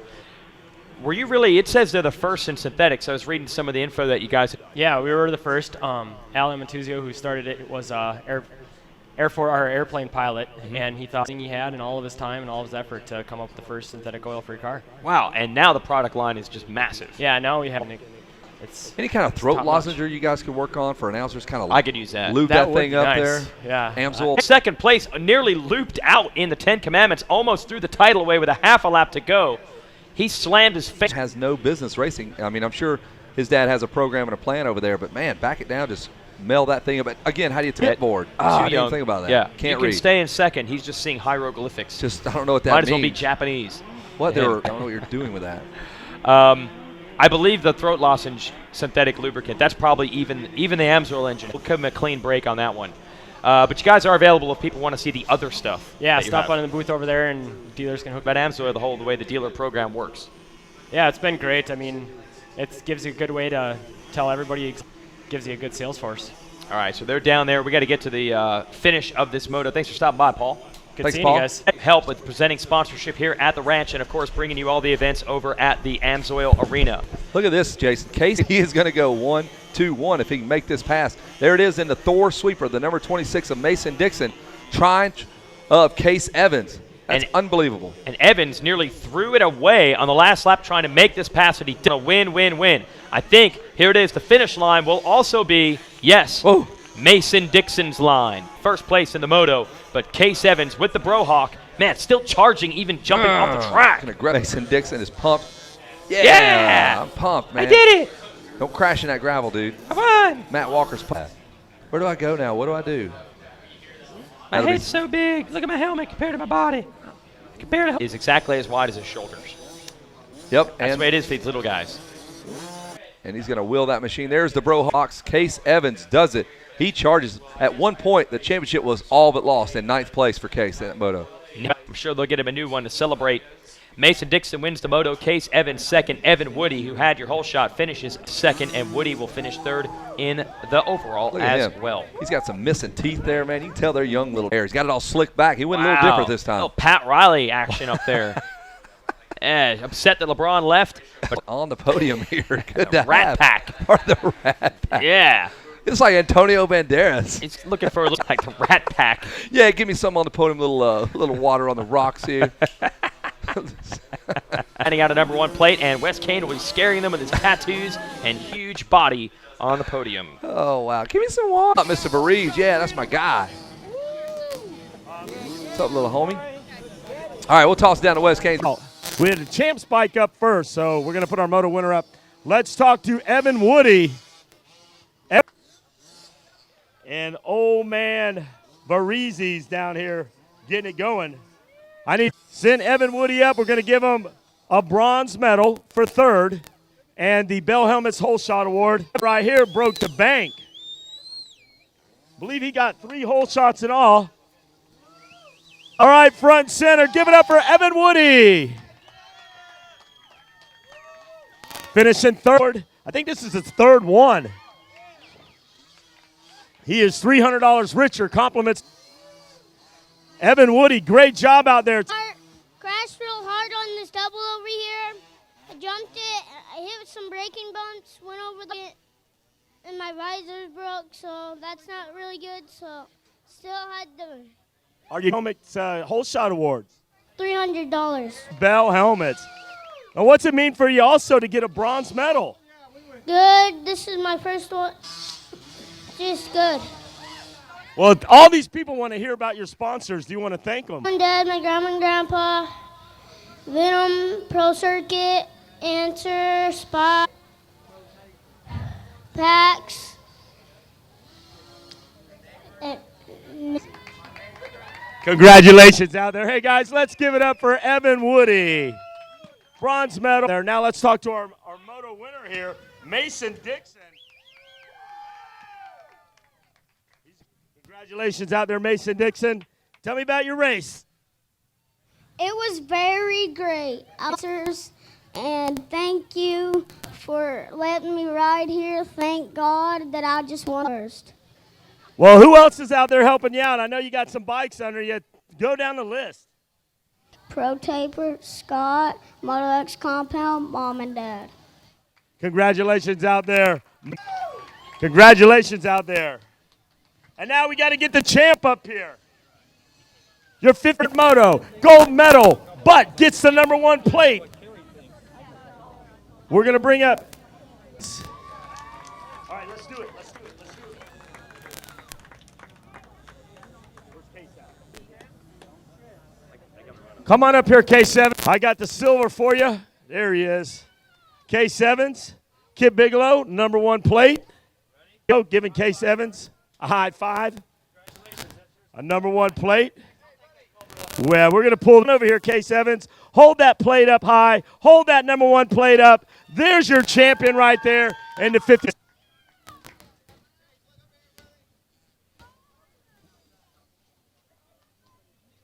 Now we're going to talk to Case. Case, you finished up second. Did you know if you stayed in second that you had the... My strategy was clear the doubles to pass it. How important was it to stay on 2 wheels the whole race so you could finish it? Important. Yeah, you've been working hard. Tell everybody how hard you've been working. What grade are you in? First. You get A's, B's? Yes. Championship down here at Loretta Lynn's. Good. Who do you want to thank? My mom and dad sent Cobra and Doug at Lake Hill. MX and my friends and family. Congratulations out there. We got a bottle of champagne you're going to celebrate. Get up here one more time. Hold up that number 1 plate. There he is. He's got the shield up there looking good. And that's what it's all about down here at Loretta Lynn's. It's about family. Their hearts and soul, going to kindergarten, 1st grade, 2nd grade, and being able to bring their families down here and enjoy what every day, first and foremost.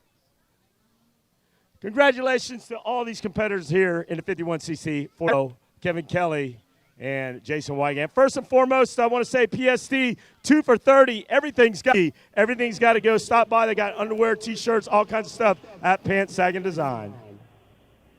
In the tower here, the Under Armour Studios, and we get ready to go with our final of 3 50cc races here. We're going to get these little guys. I believe the hot lap has completed, sight lap, if you will, the 51 4-6 Special Limited, and the 51 Shaft that sits in the number 1 spot in that 51 Shaft class. And we are off and racing as the orange first turn and that Bell Helmets Forest. Oh, one little rider is down, and he got drilled by about the start of the next class. The PWs now have to sit for a moment as we clear out the carnage just past the Yamaha mechanic. Take a look at him. It's Jace Cash Dollar. He's about $800 richer worth of shot money.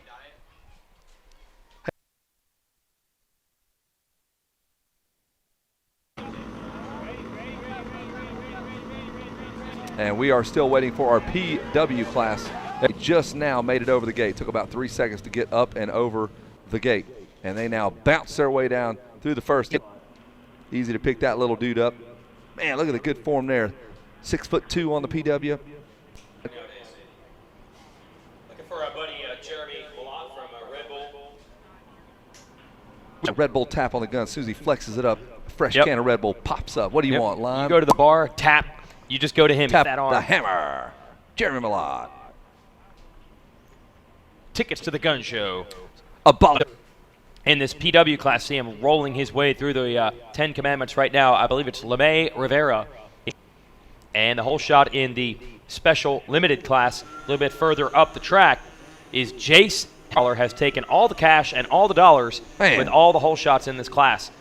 We haven't had name irony since that walking by us in the road behind the tower. We brought him up here. Yep, talked to him. And we said, what is your name? His name was? I don't remember. Massive hair. Look at the battle right here, the number 71. They are side by side. They're going to show up as first and first because they side by side could decide what they want to do if they want to be first or second. Look at that. Jace Cash Dollar and Austin Schaefer are throwing down in that 51 4-6 special limited class. Unbelievable battle there. Wyatt McGrath third. Cruz Rainwater fourth. Gavin, down to the naming of your child. If your child's going to be good, Cash Dollar. We put a lot of thought in there. We're going to name him Cash Dollar, even though we don't have any control over our last name. But we just knew somewhere. Stage name. Maybe they already made that up. Okay, so maybe they changed it. We're going to name him Cash Dollar to see him holler. Like in Hollywood circles, you find out that's a singer that's Frank not really Jones. their real name. Frank Jones. And the real name is Frank Weinsawitzki. Keanu Reeves. High school say, that's not Keanu Reeves. That's Jason Todd from Shades of Grey. Yeah, what? That's like Jon Stewart of The Daily Show. His name is not even remotely close to Jon Stewart. His name is not Stewart. He just made that up. But Austin Schaefer has now taken the lead from him on the number 63. Wyatt Jeremy Wyatt McGrath. Cruz Rainwater, that's right, is in fourth. Impressive. And was the point leader coming into this final moto. And with the third place position he's in right now, he would still winner that wants to try to catch him is McClellan Fedellini. But a bad start for Fedellini in this one. Getting those carbs. Playing his Fedellini. And he's got some work to do, man. A bad start. So it's looking good for Wyatt. Hard to communicate with these riders since they can't read, so you can't really put it on the pit board. Just jump up and down, either smile or frown. He is doing something wrong, and if you're smiling, good job. Maybe baseball symbols. Start Symbols? brushing the arm, pulling the earlobe position. If you got the arms out like Big James Stewart, that means stay where you are. Stay where you are. You're going to fly. I did not know that. Yeah, whatever all these code words are. I did hear they had one for take them out. There is a code word for take them out. A code always has these weirdo things he does on the side of the track, some sort of nonverbal communication with James. One of them is take them out. Wow. You've seen on the videos him on the side. Yeah, Big I've seen, James flying flapping like a the bird. arms or symbols is take him out, but no one knows what that symbol is. But Because he masks it with all the different symbols. They like change a it third up. base coach. Yeah, Yep. absolutely. No stealing signs. Make him pass you. Show me what you got. You can hear the fans actually quiet. Cash Dollar still in the lead. Wyatt McGrath third. Gavin Brumfield got your podium spots. McGrath, that second place would be enough still to win the title. Drive class. Lucas Amos. I believe Amos had it in the first moto. Had it Moto 2. So Aiden Eiler, you mentioned him on that yellow machine. He would be your championship leader coming in, and he's currently trying to win that championship.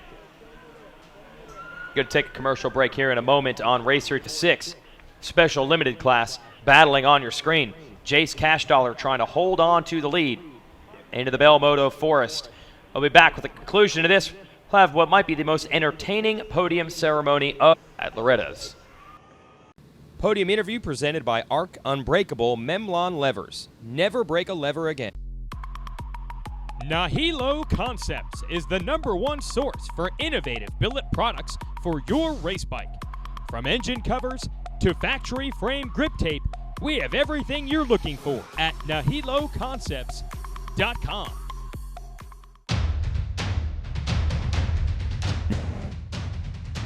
Any season. At home, at the track, or on the trail. Amsoil for any engine. No matter where you live or what kind of bike you ride, there's a common bond and passion when they turn that throttle. Join us for the latest chapter that celebrates the motorcycle and those who ride. It's a disease, ever.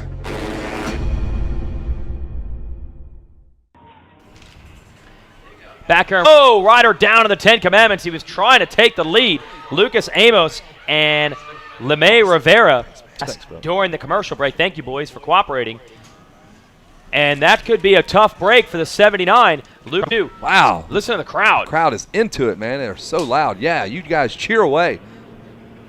Look at you. I love this age.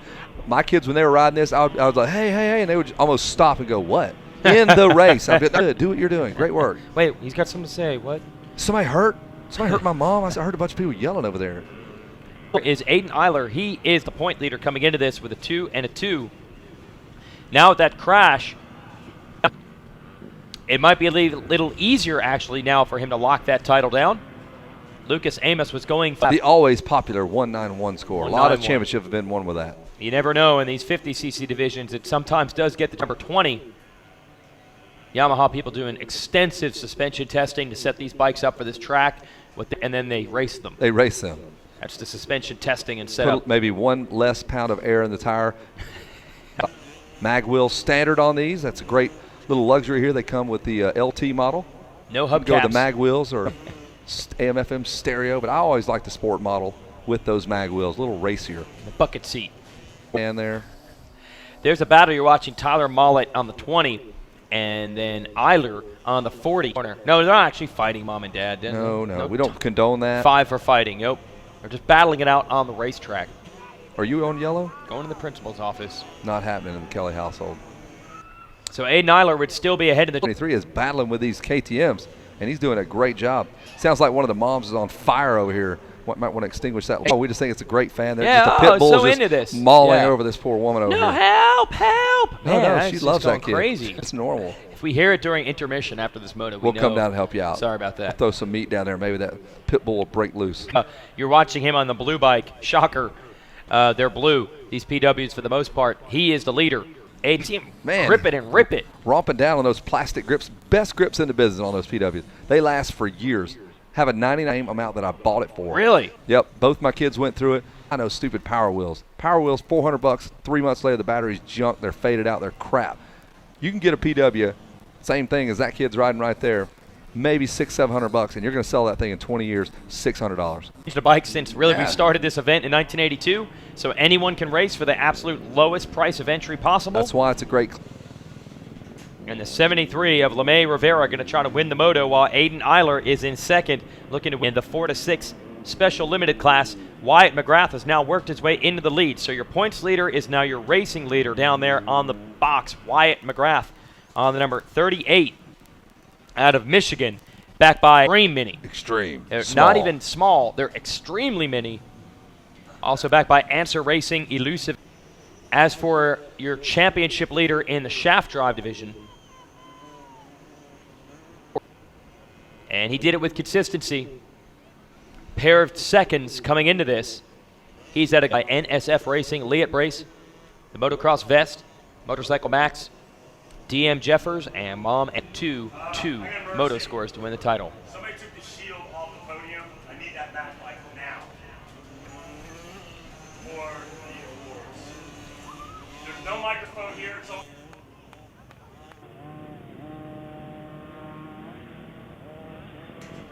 Hey, we got a little confusion down there in the Podium shield. That's just for the photo purposes. So someone took it. I think it might have been someone from the previous class. You got to bring that shield back. We need it on the. We only have one down in the box. So if you took the shield off the podium, please bring it back. You'll get your shield at the closing ceremony. Shield for the photos for these kids.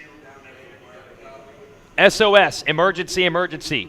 If you took the shield, you earned a championship before. We will give you your actual shield at closing ceremonies. I believe the shield we give at closing ceremonies.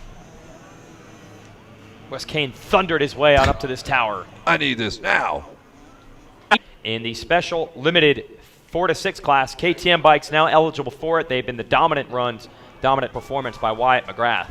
Looking to go 1-1-1. And he does. There's your new champion, 4-6. Wyatt, Showtime, MC, Supermac, Wow. Jer, Mac. It just takes off from this point forward for McGrath. He's already got the same number of titles as Jeremy McGrath immediately after his first title at age 6. He's 6 years old, folks. He has got 72 Supercross wins in front of him. Is that right? It's pretty much destined at this point. I mean, mark it down in the books. Following the same path they've been riding dirt bikes actually at this age. He was a BMX rider. Yep. So Wyatt's actually way ahead. And the family is pumped up. And there they are. There's Dad. There's Jeremy McGrath there hanging around. Really? Nope. So LeMay Rivera looking to win the moto in the shaft drive division. And you can hear him. No, you actually can't. Probably hear his family cheering Just helmet as off. he looks for the moto win. What's up, buddy? You did good. There we go. High five.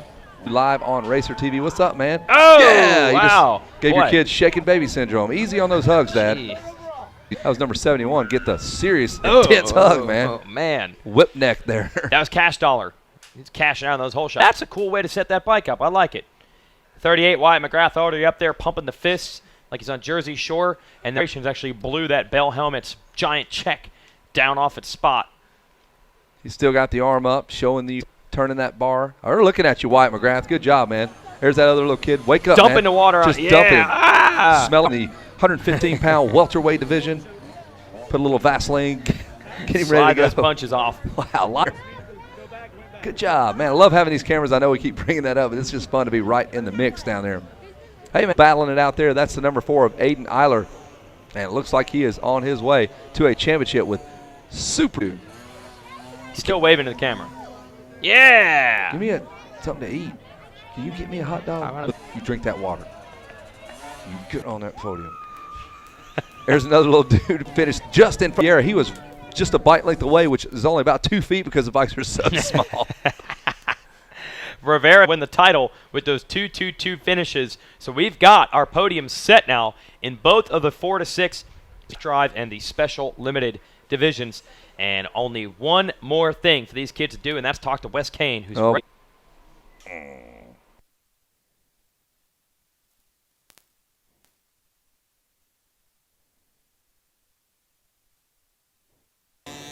2. All right, I've got my whole shot award recipient. We just need the rider up here. He got 3rd in the moto, whole shot. I need Case Evans. If Case Evans, you grab the shield off the podium, I need it back up. Evans, please bring that shield back up to the podium. Jace Cashdollar is the recipient of our award certificate, and he gets 3rd in the moto. You will get a bronze medal. Congratulations. All right. Jace, tell me about your... I ripped it on the whole shot, and I hold it all the way till I got to the bell sign. Just never wrecked. And then I ran first the 3 laps, and then... What's it mean for you to get this gold medal up here? A lot. This bronze medal, excuse me. A lot to me. Mom, Dad, Mr. Jesse, my sisters, Guitar Performance, Dunlop, Loctite, KTM Power Band, KTM FMF, Aspinelli, and God. Congratulations out there, guys. Give it up. A bronze medal. Cash, gifts, give it a whole shot award. Compliments of Bell helmets. Give it up for Jake. Now finishing 2nd. I need the 44 machine up here. The 41 up here. Gavin Blumfeld. We got a silver medal for Mr. Blum. Come up front. And we're going to take you up on the front of the podium. Right there. Let's hear it. Gavin Blumfeld. Gavin, tell me about your race. I got a bad hole shot.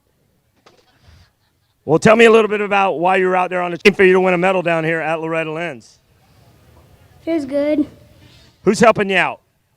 Hamas, AOMC, Motorsport, K&D, Paul Terry, Melissa. Guys, give it up. He gets a silver medal. Gavin Blumfeld. And now, and he comes around as the champion. Gold medal. Kid Bigelow, you got the #1 plate. Let's give it to him. I do. He's got that gold medal on. Put the hat on. Kid Bigelow.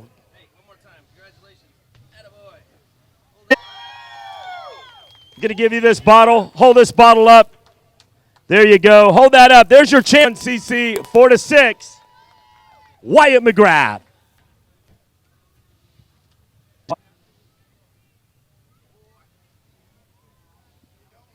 Job well done out there. It was good. How's the track holding up out there? It's getting really rowdy. Favorite part of the track? The big triple over there. What about all the good people here to get this championship? Who would you like to thank? My mom and dad, Power Band Racing, my friends here that are cheering me on it. My dad and... Anybody else? No. All right, well, there's your champion right there in the 51. All right, you guys get up here. Let's celebrate, take some pictures, and we'll get reset for this next class here. All right, we'll hang out here in the tower for just a second. Podium actually coming up in about a minute once we let Wyatt McGrath celebrate. And take your time down there, guys, because it is going to be interesting. Telling you what, nowadays the kids just do not even bother. They don't even cut their hair. They don't even try. That's just straight. Got John Cena down there pumped up apparently on this PW championship. These people are ready to cash in their $100 check from Bell. We actually had the dollars for the Bell Helmet Awards in the previous class, 4 to 6 Special Limited. Pretty easy to get the bikes on and off the podium here. Breathe real hard or they would fall off the stand because these bikes are so light. And we know how much power he's able to produce in those. A 33-year winning streak continues, and ironically, make it happen even in the PW class. If your hair is anything but naturally red, just give it up, the sport of motocross. Just the way it seems to work. If you got red hair, you're pretty much dialed in. And LeMay Rivera up to the stage. Rivera's been pretty strong all week. Was up there on the podium earlier. 8-1-1. Not going to win the title, but definitely knows speed's not the issue. Speed is not the issue for LeMay Rivera. Get down to West Kane. We'll talk to our PW riders.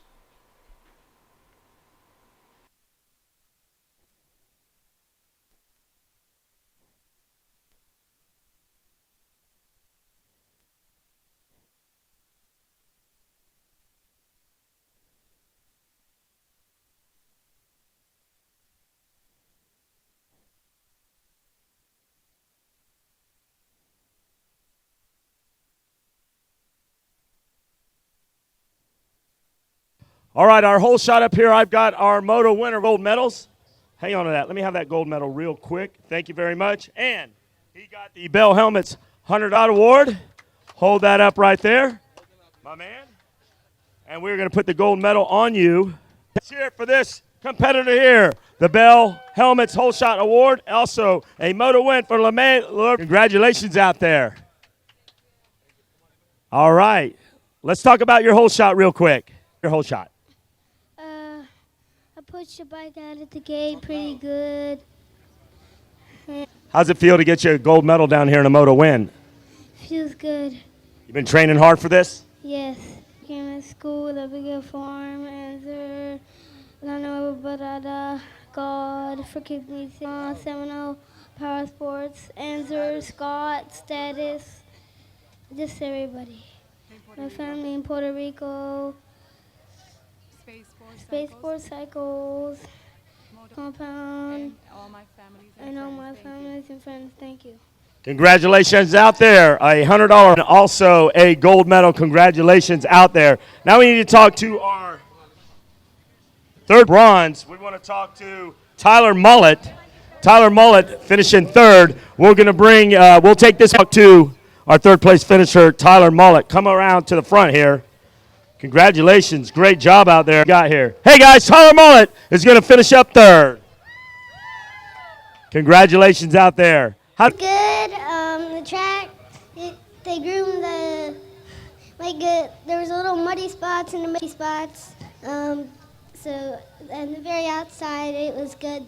Tell us about some of the good people helping you out. Tech, Sean, Fitzgerald, Shelby Green, there's Blue Crew. That's it. Congratulations out. And now, a silver medal. He finishes up second. Add in the bike. The bike's up there. Adair, come on up here. I've got chicken scratch. I can't even read my own writing. Come on up here. We got relations. We'll put that on you. Kid Bigelow's going to come over with the #1 plate. And here's your champ right there. Great job out there. Tell me about your race a little bit. It was good. It was good. Got a lot of people helping you out. Who would you like to thank? God, Colton, Jacob, Ashley, Marty, and stuff. Red Cross Fest, NSF Racing, Dave, Bell Helmet, and that's it. Are you ready to go swimming in the creek? Yes. All right. Congratulations out there. Hey, you've got the bottle of champagne, Mom. Let's celebrate. And your 51cc 46 shaft drive for Adian Eller. Get in there, Donnie. All right, we're going to kick it back there. Case Evans, if you have the shield, if you could bring it back down, we would appreciate it.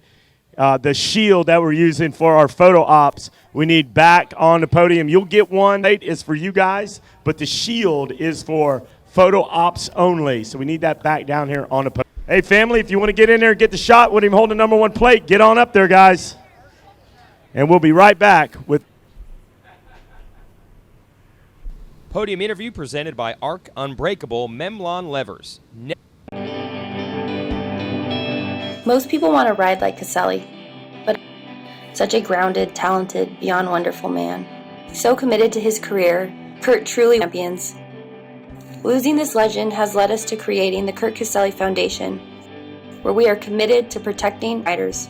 Help make the Kurt Caselli Foundation Kurt's greatest accomplishment. To learn more and donate, visit kurtcaselli.com. Do you love racing? All kinds of racing? How about pro motocross, flat track, ATV, GNCC, Supermoto, Endurocross? Got what you're looking for. Welcome to the Racer X Show with Greg White, presented by Chaparral Motorsports. New every Tuesday on RacerTV.com.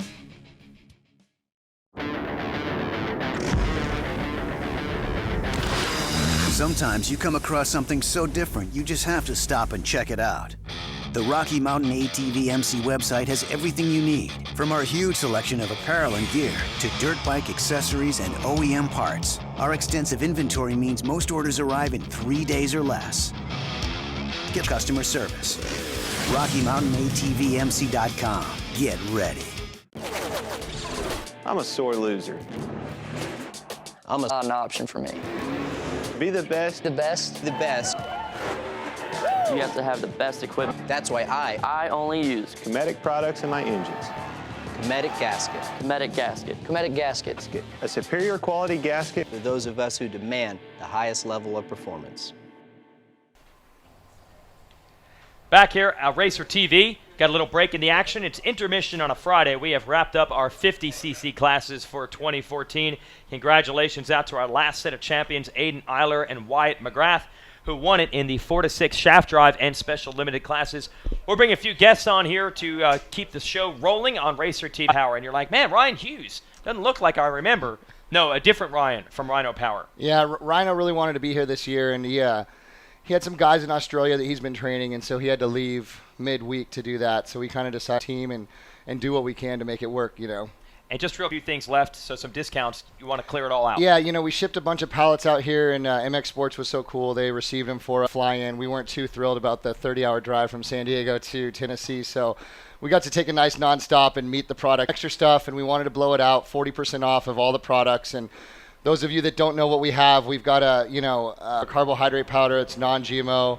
We have electrolyte capsules, recovery capsules, which are amino acids, and we have an energy, then we have an endurance capsule. And if you guys stop by the booth, we'll tell you all the top riders that use the products. A lot of them might, sometimes it's better to keep it under wraps, you know, but these guys are using the product. It's going really well for them, and we were out here wanting them to know that we were here for them, and we also wanted to kind of scout the up-and-coming talent and see who we wanted to get behind. So I brought the marketing manager, Marshawn Monroe, and she's been taking rider support applications and meeting the parents and meeting the families and trying and the years to come, you know.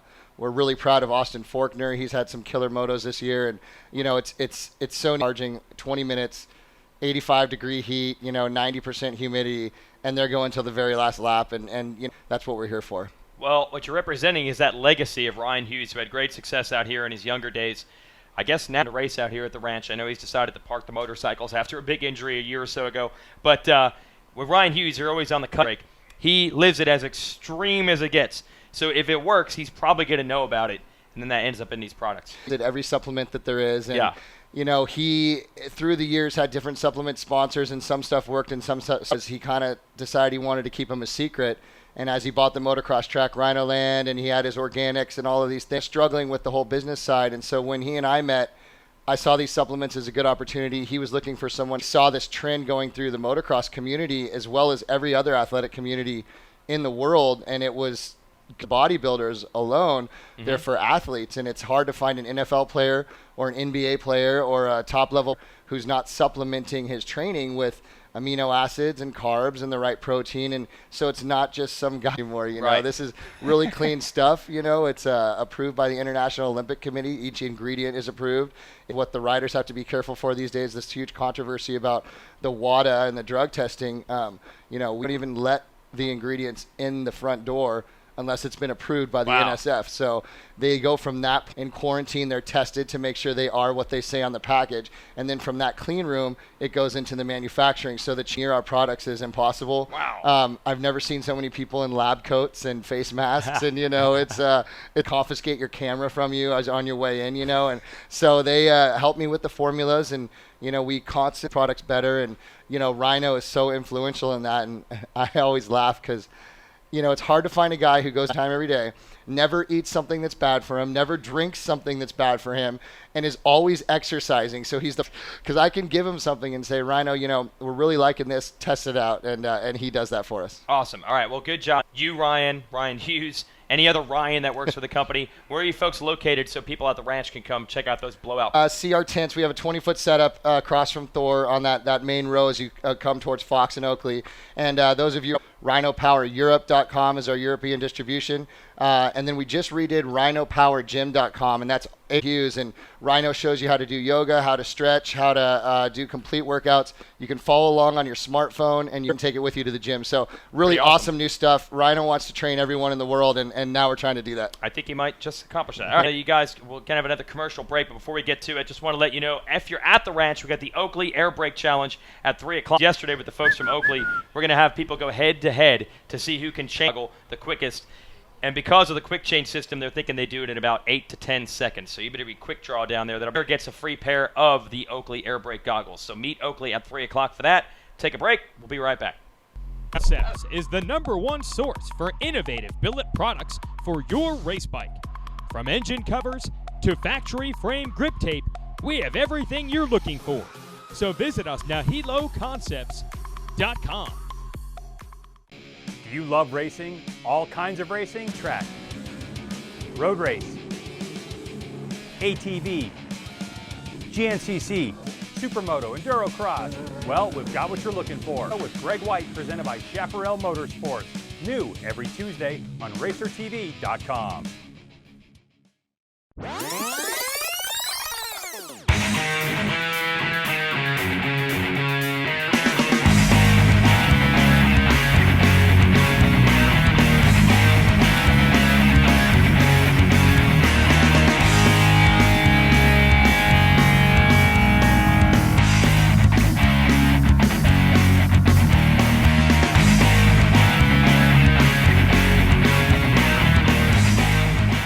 And we're back on RacerTV.com right now. We got Michael from Lit Pro. Now, we were showing you folks the Lit Pro system. We weaved that footage into a couple of motos earlier this week on Racer TV. But give us a quick briefing of riders to track what is actually happening while they're on the track. A tech startup in Southern California based in Temecula. We built a product for action sports, started with motocross called Lit Pro, and building the best training tool possible for amateurs and pros. We've done most of our work at the Pro Outdoor Series and Supercross, and got to go to an awesome run. Now, you got the thing in your hand. This goes on the back of the helmet. How much does it weigh? Yeah, it's about half the weight of a GoPro. And so Okay.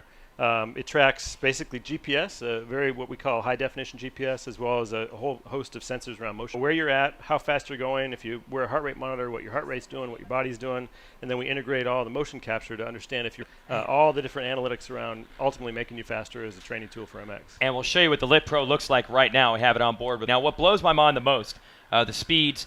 This rider doesn't have the heart rate monitor on. That's the BPM. It would be there.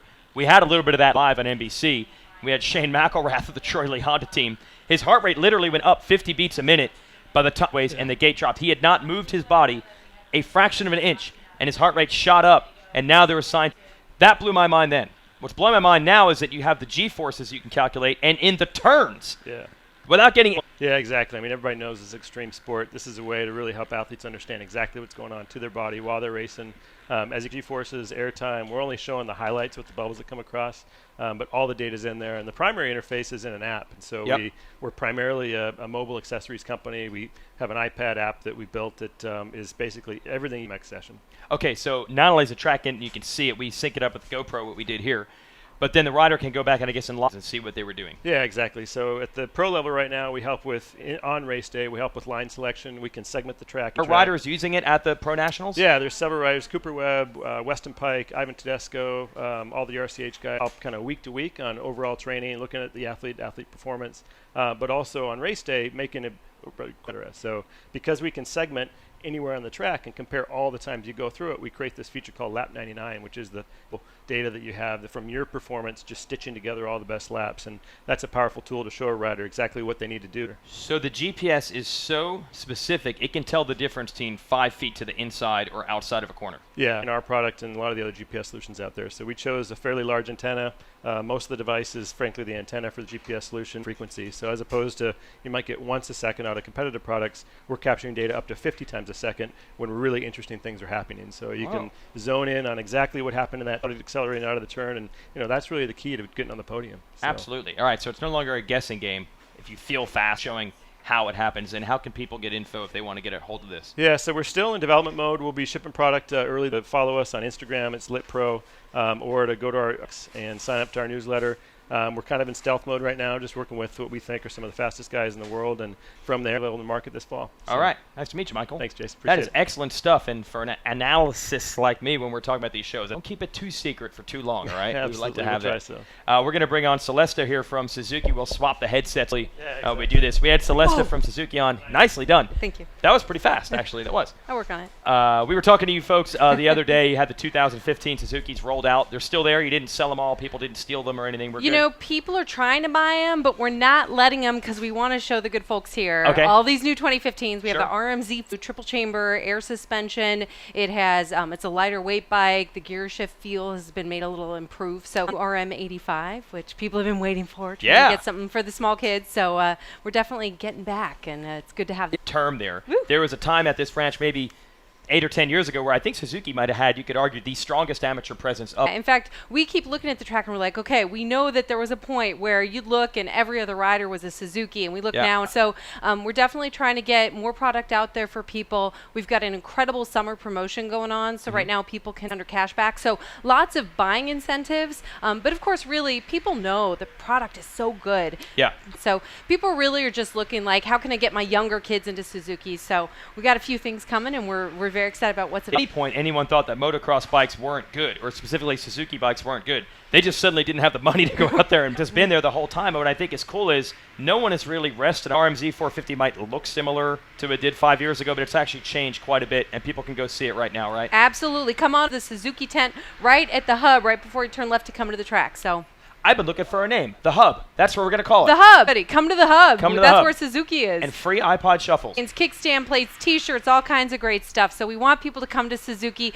We appreciate you being Suzuki fans, and we appreciate being. Celeste. Thank you so much. One more commercial break. We'll be racing on Racer TV when we come back.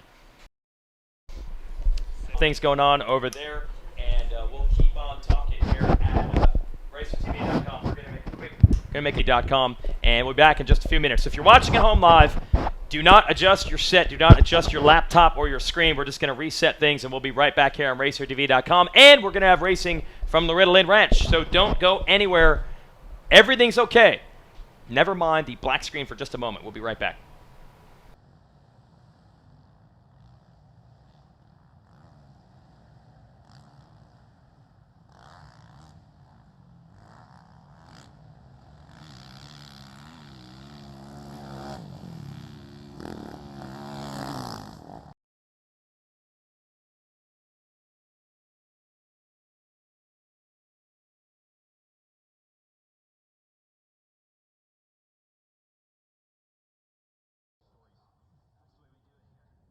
Show. All right, we are back. Should we bring Donnie into the studio? What do you guys think? All right, we had Celesta from Suzuki. Let's talk Yamaha Blue Crew with Donnie Luce. The Blue Crew thing's still actually pretty new, am I right? Yeah, we gained momentum from there. You guys are really rebuilding, like kind of from the ground floor, the whole program, and really starting here, and then taking these guys up to the pro ranks, and it's already working. Yeah, we're fortunate that we've picked some riders years ago between Jeremy Martin, Cooper Webb.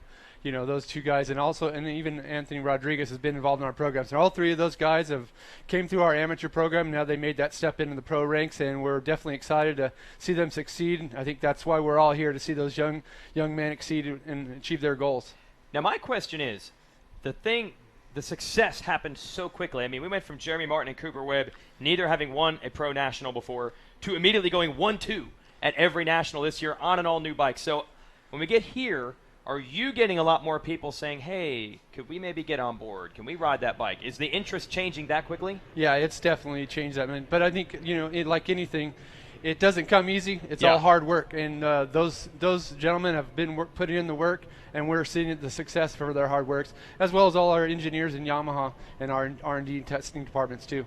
And you got Robbie Raynard out here trying to give you a title on the big bikes. Not one of the young guys anymore. No, but it was kind of a cool thing. We just saw the guy win a PW50. Now we're going to hopefully see Robbie secure another championship on his 450. Excellent. We'll bookend it. We'll go racing here in a second. But, Donnie, just a chance you guys are still hanging out over there at Yamaha, right? Oh, yeah. We're over there supporting all our amateurs. Our trackside support's up and running, and we're just glad to be here supporting all our Yamaha riders. And 2015 bikes on display? 2015 are on display, and we have the Yamaha Talent Show tonight, so we're still participating here at the ranch until we get the checkered flag in the final moto. Absolutely. We've still got a whole other day racing tomorrow. You guys will be here. Thanks, Donnie. Stop by. Thanks for having me. He's going to have to head down to that podium area potentially and maybe help out if Raynard grabs his championship.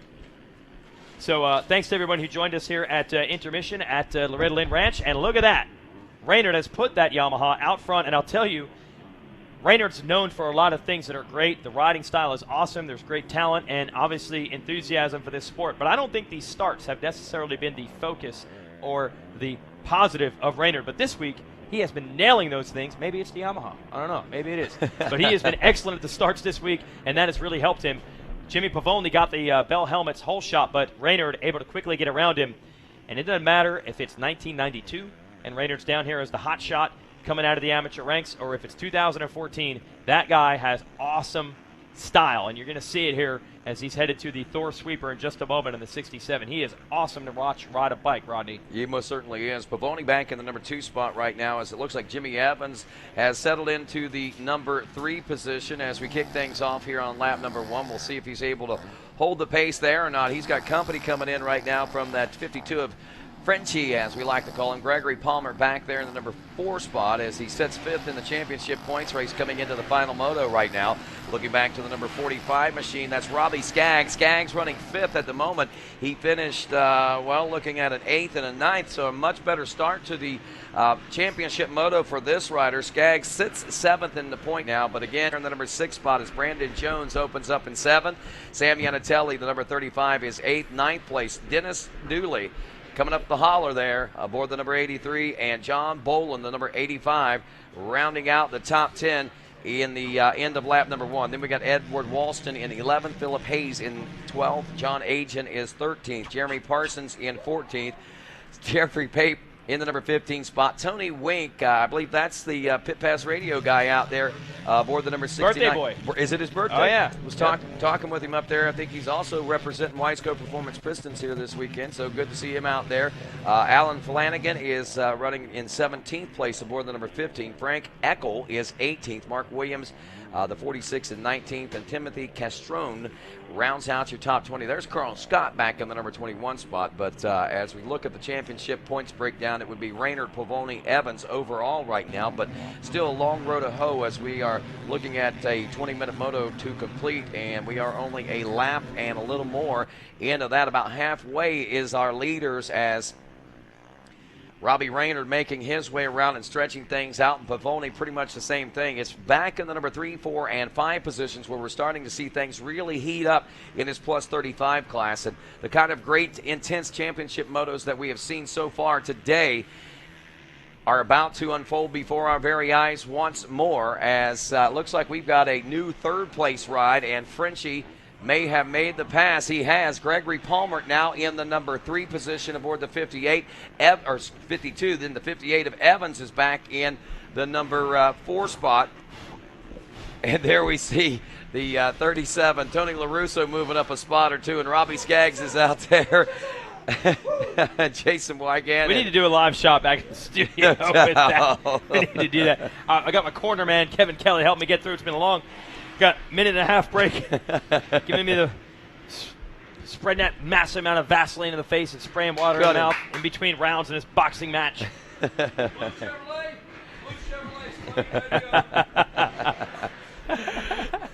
Continues to receive his pampering here in the tower. Thank you.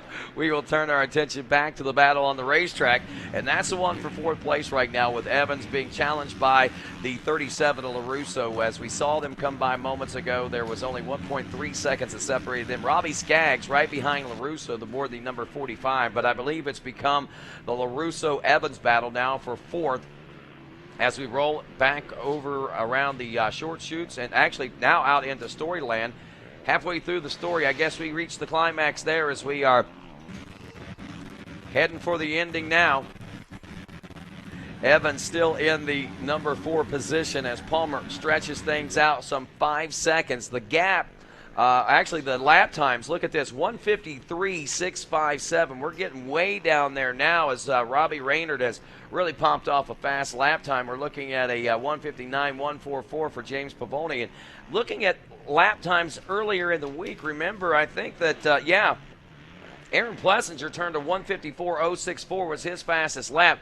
Look at that, a 1:53.420 is what Robbie Raynard just capped off in a Vet 35 Plus class. In yesterday's 450B limited class, the fastest lap so far, 1:52.35, and look at that. Actually, now Robbie Raynard has the second fastest lap of the week, only by tenths of a second here. 0.5, a half a second is what we'll call it right here. So, wow, amazing that Raynard is able to pull up that kind of speed out here. It is a freshly groomed racetrack after intermission, but still, regardless of any of the conditions, that's pretty amazing for a 35-year-old guy, I think. Yeah, these guys aren't slowing down a bit, and at this level, we were mentioning before in our 50cc classes, it's almost bizarre to hear that riders as young as 6 or 7 years old have coaches and trainers and riding facilities that they go to day in and day out. The riders in these classes often do work real jobs, so the level of fitness, you never know exactly what you're going to get. I know our buddy Jimmy Evans here on the 58 Kawasaki has spent years working for the UPS, and he tries his best to turn slinging boxes at 3 o'clock on a hot summer afternoon into his training. So most of these guys work jobs, so you never know where the fitness is exactly going to be, but they have been pretty impressive. I guess when you got this kind of experience and they know how to ride the motorcycle right, probably prevents them from wasting any energy out there. And a good job by Evans trying to battle his way into the number 2 position as Raynard continues to lead. Top 5 in this Vet 35 plus class are all sub 2 minutes. 1:58.222 for LaRusso in 5th. Jamie Evans, a 1:58.833 in 4th. Palmer, a 1:58.827 in the number 3 spot. Pavoni, a 1:59.614 in the number 2 spot. Raynard, a 1:56.124, backing up that 1:53.420. He turned at his fastest lap on lap 3. There's Raynard by the finish line and the Under Armour studios now as he wraps up lap number 4. Pavoni some 13, almost 13 and a half seconds behind at the end of lap number 3. At the end of lap 4, he's now 17 seconds back, but Palmer, more importantly, has closed up quite a bit of that gap. Now, what it was a near 5-second gap or better is only 3.8 seconds, and he's turning about 0.8 of a second faster lap. Again, that doesn't add up to a lot, but we got to look at the big picture here. If Palmer can run consistently at that level over Pavoni in this juncture of the race, we could see another one of those exciting finishes down to the wire, this time maybe for second, but regardless, every little bit counts out here on Loretta Lynn's race course. I don't even know what I'm looking at here, Kevin Kelly. I can't understand that. The kids have been taken over by aliens or something. So Pavoni still going to do everything he can. Needs some bad luck out of Raynard if something were to go bad for Robbie. There's our man Tony Wank on the number 69. Happy birthday to the man who's spending his time on Vendors Row with Weisco, and also I was a guest with him on Pit Pass Radio. That's his show coming out of the Illinois area, and good job by him. He's qualifying, and then he probably got his hands full working. Oh, yeah. On the notorious number 69. And we go back to Palmart here on the 52. He's been good with the starts this week and hoping to maybe put it up on the podium in the moto and overall. He's just being edged out by Jimmy Evans right now. So Raynard, Pavoni, Palmer, Evans, LaRusso, your top 5, still below the 2-minute mark, as low as 1:57 for LaRusso and Evans. Skaggs in 6th. Sam Yanatelli, who comes into this final moto with a 9 and 11 score, is currently running in 7th. Dennis Dooley, the 83, in 8th. Edward Walston, the 11, is 9th. John Bolin is 10th. Now looking 11 through 20 at the 4-lap mark. We got John Agin in 11th. Carl Scott back in 12th. Philip Hayes is 13th. Brandon Jones in 14th. Jeffrey Pape in 15th. Tony Wink is 16th. Clint Frank in 17th. Tommy Boyd 18th. Frank Eckel is 19th. Jeremy Tiffany rounds out your top 20. Something interesting, the 69 that we were watching in that shot a few moments ago, not only were we able to wish that rider a happy birthday and talk a little bit about him, but, he was caught up in a little bit of that battle for the 4th place position with Evans and LaRusso. And what I'm getting at is the fact that the top 4 are already deep into the top 20 overall as far as a better lap. Wink running 16th was right there with those guys, and it's amazing the difference in speed in amongst those top 5 as maybe some of the rest of the Vet 35 Plus class out here. Well, we mentioned these are the classes that do not have an A, B, or C designation, so you really run the gamut from a rider like Raynard, who has won races at the very, very, very highest level of the game.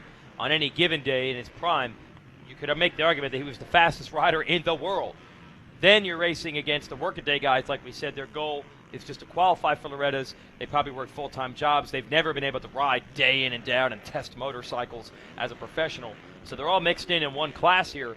Ex-pro riders are probably going to be the fastest, and they are. When you talk about Raynard, Pavoni up front, they both race pro national. Weekend warriors, dads. I don't think they're quite granddads yet in this division, but you can get up there when we get to our older age groups.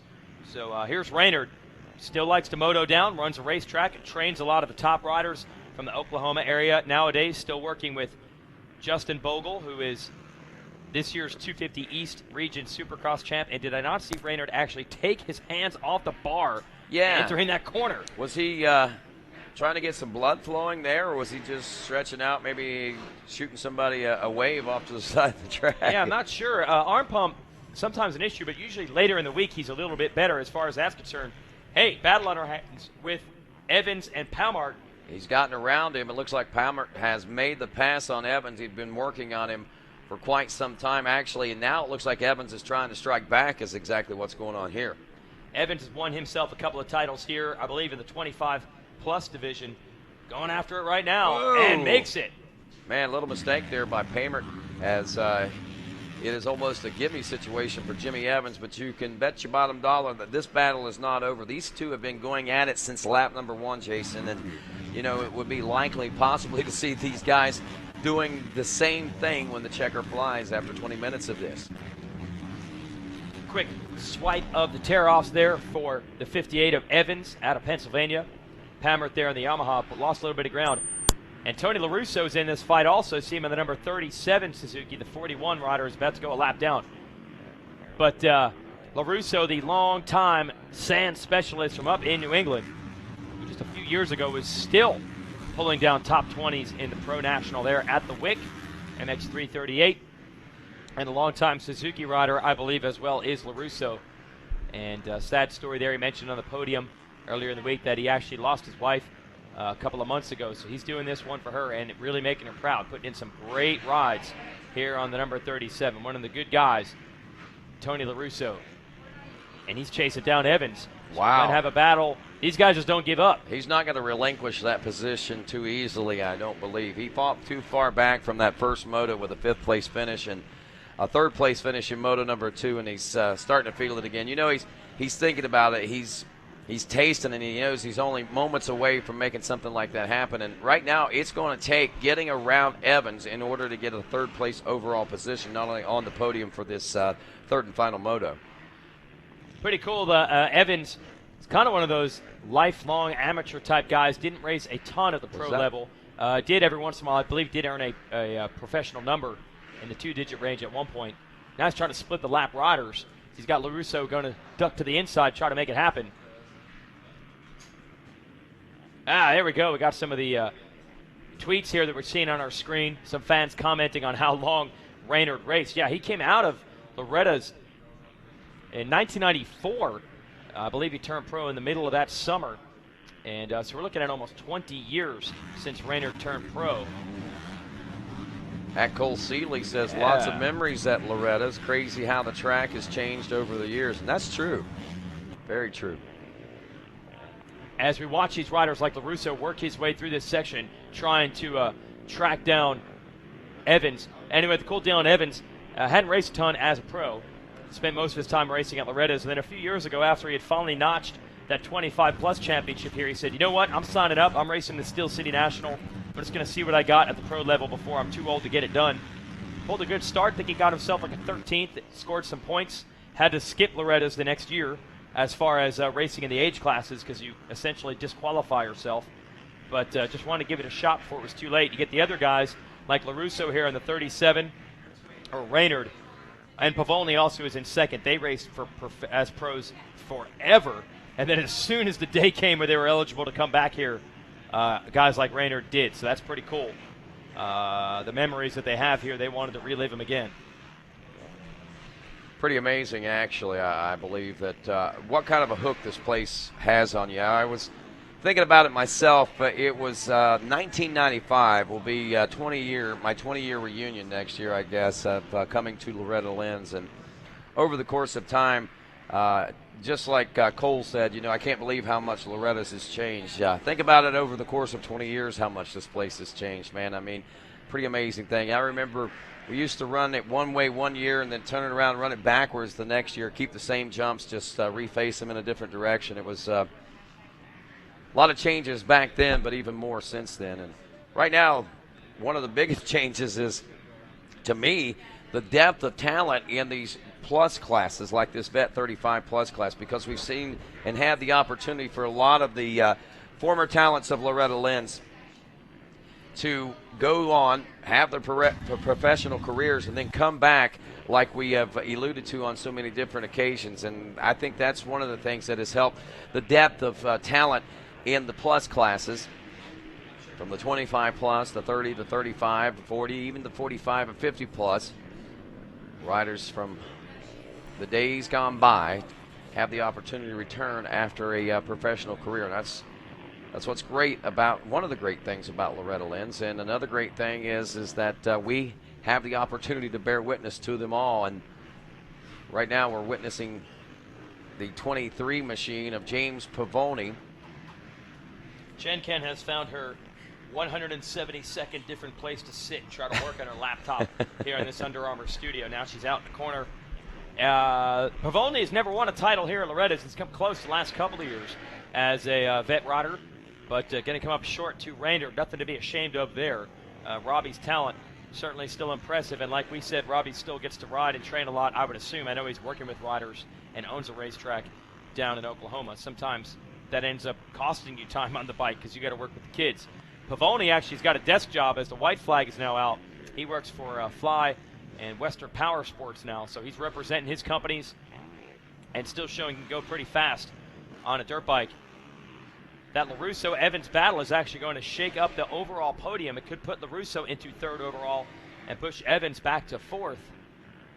And Greg Pamart would be fifth overall if it ends like this. So we'll see if Evans can try to strike back. And they're under the Red Bull Peristyle arch. It's really just an arch. And then the long short chute, which Wes Kane will be ripping up, autographing, and placing in your front yard. He's actually going to put it in his teeth, walk home with that section of the track in his mouth, drop it in your front yard. Autograph sections of the track. One of the innovations here. You want a piece of the action, literally, at the ranch. Here's Raynard. And his dad still there wrenching for him. I thought that was pretty cool. Robert Raynard, Sr., still the mechanic, just like he was back in the pro days. So they got to feel good and doing it on the Yamaha. We were talking to Donnie Luce, who runs the Yamaha amateur program. And he said they're hoping to go back-to-back, have the PW champ, have a little break for intermission, and then come back with a veteran champion on a 450. So showing the full range. I had the opportunity to host the Blue Crew family dinner there last evening, and I've done that for the past few years, Jason. And last night, I have to admit, was probably one of the more overwhelming ones for me, because though we've always seen a lot of the Blue Crew family here and a lot of Yamaha family members come to dinner, last night just seemed to be so many more than the last few years, and it was a great turnout. They gave away a big Yamaha power washer as Robbie Skaggs gets the checker flag handed to him. Raynard, bro. Raynard. What'd I say? Skaggs. Oh, I meant Raynard. That's what I meant. I only corrected you because I called Robbie Skaggs Nathan Skaggs earlier, so I know what it's like. Easy to do. It really is. Yes. But yes, Robbie Raynard taking the win there, and he was a part of that Yamaha Blue Crew and that family dinner there last evening, and I just am amazed at where Yamaha right now, live on this show. In 1991, I think championships on Yamahas, and that was in the PW class. In 1992, David Whitcraft was the only champion in 1992 on a Yamaha. But since then, the names have grown. In the last couple of years, has expanded. And this year, I can only imagine how big. They're probably going to have 2 nameplates for 2014, the way the championships are breaking down. Speaking of championships, this moto, Robbie Rayner taking the win. James Pavoni will hold on for 3 straight seconds. And Tony LaRusso will go 5-3-3 on the week for his second straight. James Evans and Gregory Palmer rounding out the top 5. As far as the overall goes, it's Raynard, Pavoni, and LaRusso, 1, 2, and 3. Cliff Nobles has delivered me unmarked food product. I don't even know. Is that a chocolate pie? What I got here, so I'm just going to have it. And we're going to do this live on the air, and if it's not good, or if it is good, you'll hear the live reaction. Oh, it's pretty good, I'll tell you that. That looks right like there. blueberry right there. Did you Well get that done, up Clippy. there? Up there at the Amish, folks? Yeah, go right back behind us, behind GoPro, under the Red Bull tent. And they got a lot of good food for sale. We had to send it down to the podium with Wes Kane. I sure hope Wes is still there. 1, 2, 1, 2. He is. Yep, he can still count the 2, too. Hey, we're still waiting on our shield. One of the mini riders picked up, Pee Wee rider picked up our shield and accidentally took it off the podium. We made contact with you and acknowledge that you have it. If you could please bring it back to the podium, we would appreciate it. That shield is for picture purposes only. You'll get one at the final ceremonies. The number 1 plate is there for you to keep. All right, let me get our 3rd place finisher in event 35, Tony LaRusso. Come on up here. We got a bronze medal for you. Hey, Tony LaRusso. Hey, Tony. How you doing, bud? Good to see you, man. Thanks. It's good being here, having a lot of fun, racing with some of the old guys that I've raced with years ago, you know. So it's been cool. James made that moto. He gave me a couple little gifts. He tipped over a couple times, so that helped out. But either way, it was a good race. Tell me how it feels. You got a bronze medal down here. It's got to feel good to come down to the ranch. Yeah, it's awesome. Like I said, I haven't been here since I was like 13, so it's been a long time. But it's great to always stand up here. So. Who do you want to thank? I just want to thank my daughter for helping me out. All my sponsors: Dunlop, Factory Connection, Troy Lee Designs, CTMotocross.com. That's my track back home, and Smith Goggles, and there's a Garnet Boots. There's a whole bunch of them. Yoshimura for hooking me up with a pipe. But I don't know, pretty happy. Congratulations out there. Hey guys, give it up one time for Tony LaRusso. Congratulations, Tony. And now, our 2nd place competitor, finisher, we're going to give him the Bell Helmets $100 Whole Shot Award and a silver medal. Come on up here, James Pavoni. There you go right here, James, front and center. You grab that check, hold it up. I'm going to outfit you with a silver medal. A little medal of honor for you. Congratulations, there it is. James Pavoni, get a snapshot. Bell Helmets $100 Whole Shot Award. James Pavoni, great job out there. Tell us all about it. Well, I finally got the hole shot that eluded me all week. The last couple of years, I was hole shotting right off the beginning, but I guess saved the best for the end. I thought the way they groomed the track, I'd get out there and sprint ahead of Robbie, but man, he got by me, and the guy can just lay down some fast laps. So I just did what I could, tried to ride smart and bring it home in second. Who do you want to thank for your success? Always give the glory to God. I got to thank my whole team, my whole crew, wife, kids. My dad's here. Great to have them here with me. Tom's aunt built my motors and suspension. We thought at the beginning this KTM 350 was going to hurt on the starts, but other than the one earlier today that I was sleeping on, I was up in the front every time. So big thanks to him and KTM, Woodstock KTM, Fly Racing, WPS for sure. Hammer Nutrition, Pirelli tires. Tires are working awesome. FMF, Dragon Goggles, Lucas Oil, Throttle Jockey, Garnet Boots, Cherubies. Just everybody helps me out. Brap Supply, hooking me up with these sweet lids while I'm up here talking to you, Wes. You need a Brap hat. But just everybody who helps me out, I appreciate it. And thanks to all these guys who are racing clean, good fun. So it's a lot of fun. Good to have you out here, James Pavoni. Also out there working with Fly. You're not only up here racing, you're up here getting whole shots, but you have a whole crew of kids out there that you're also checking in with your Fly amateur support program. Yeah, this is just a perk to get to ride and especially get up here and be able to do well. It's I was talking to Robbie earlier, that man, the grind from last week and this week with all the gear and everything. Rod was here with me last year. It takes its toll, but, man, I'll go out there tired. I don't care. It's fun to be able to go out here and race and do well and have fun. Love riding dirt bikes. So. Well done. Give it up one time. James Pavoni, gold, silver medal recipient. Now, your champion, Vet 35, all the way from Oklahoma. Come on up here, Robbie Raynard. You're going to get the gold medal. Kip Bigelow with that number 1 plate. Great job out there. Get it up high one time, Robbie Raynard. Congratulations, Robbie. Job well done. They gave you a run for your money. Tell me about it. Yeah, I know I needed to get a start out there and try to get away, because I'm struggling a little bit at the end of the moto. The wrist gets pretty sore and numb. But I just went out there and the track was actually really good, so pit a couple good fast laps in. And, I wanted to pit one fast one down so I could pit it to the little boys that train with me, So, next year y'all got to pick it up. Yeah, I see you over there putting the word out to Cole Humphreys over there. I don't think it's Colt Humphrey, but Colt Nichols. Yeah, that's right, Colt Nichols. You probably rode with Humphreys before, too. Yep. Anyway, who do you want to thank?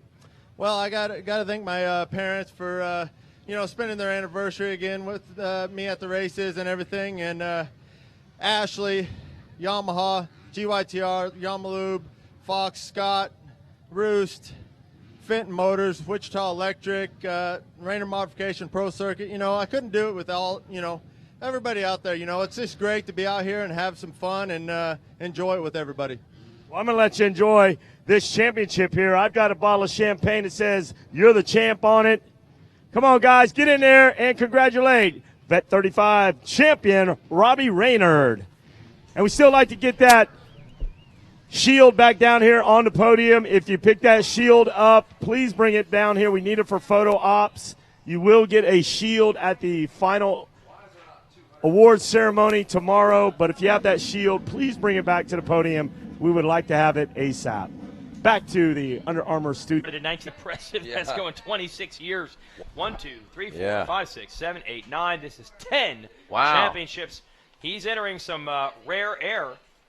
I know that Adam Cincerillo, James Stewart, and Michael Lessie have 11, and he's up to 10. So Raynard's starting to make some history. Of course, the all-time mark, I believe, is 14 by Kevin Walker. I believe it's 14, not 13.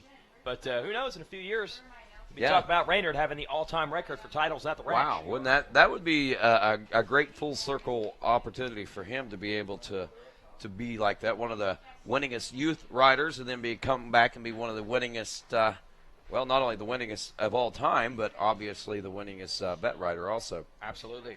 Schoolboy 2 getting ready to roll next, Jason Wygant. This is another one of those barn burners. I can remember these guys battling around, and when we were first introduced to Mark Worth, John Ames, Rookie White, and I remember when he was on the 50, we talked about how great of a name Rookie White was to have, and Dylan Merriman, also Chase Markier. And that's who we got coming into this one now.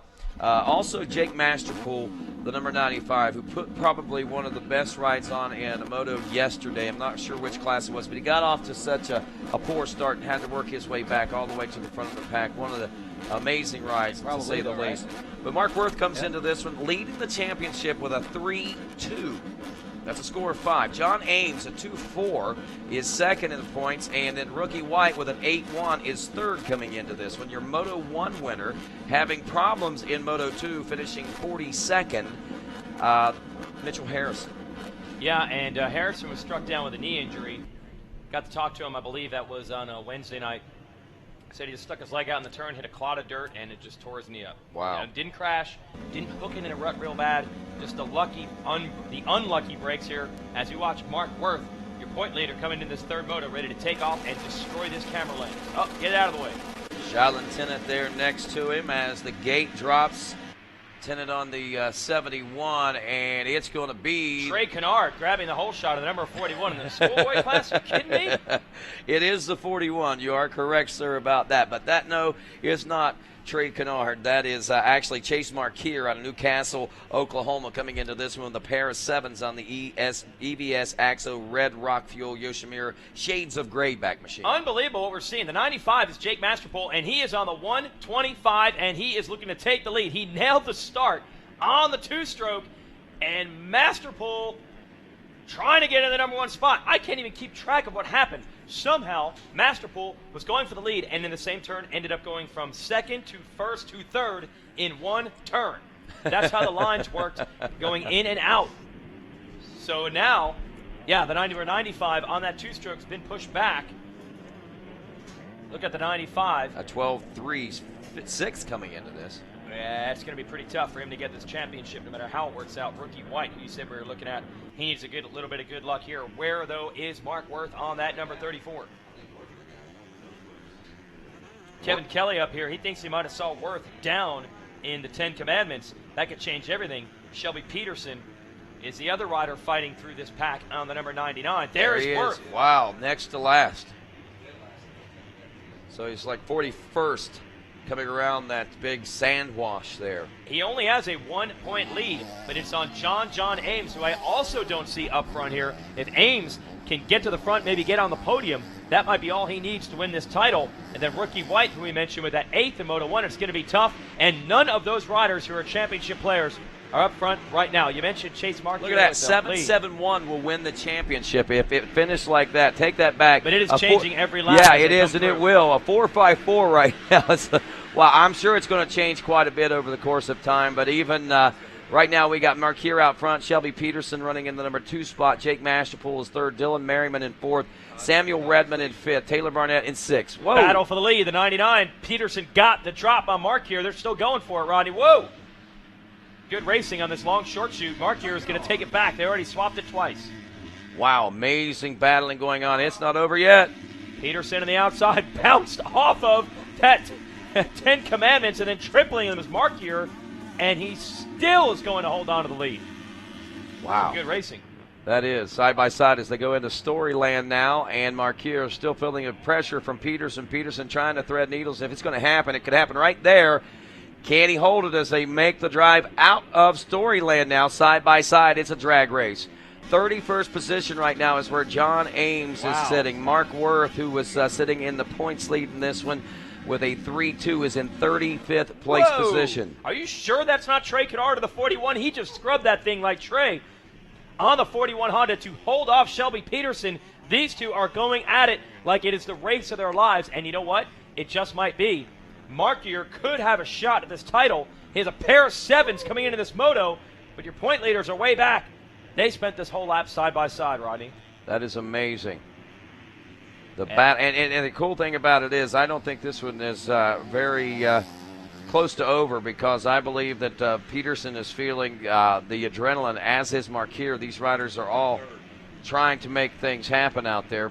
Masterpool still back in the number 3 spot, and you mentioned it, Kevin. We saw him say he's coming right now, but remember how far back he came from yesterday and the intensity and fever at which he rode to be able to pull off the podium position finish there yesterday. I forget which exactly class it was, but man, my mouth was dropping and I was in awe at the abilities and the talents of what Masterpool was displaying yesterday. It has settled down just a little bit.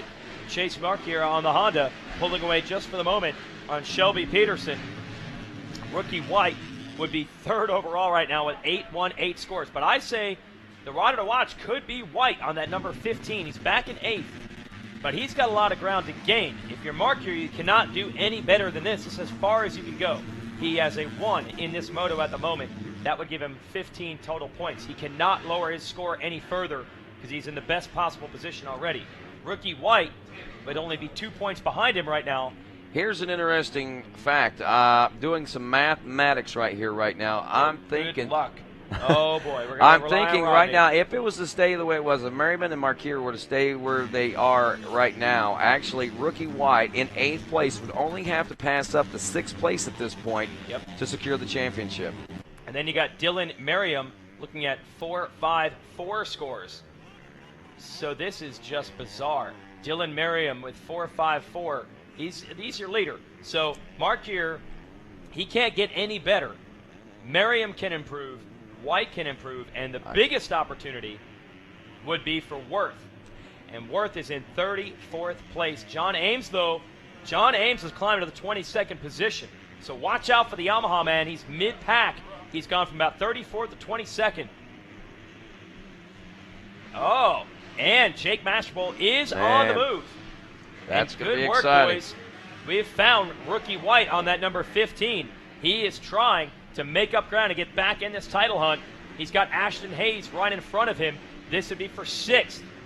He picked up an extra point on that lap, moving from 8th to 7th. Now he wants 6th.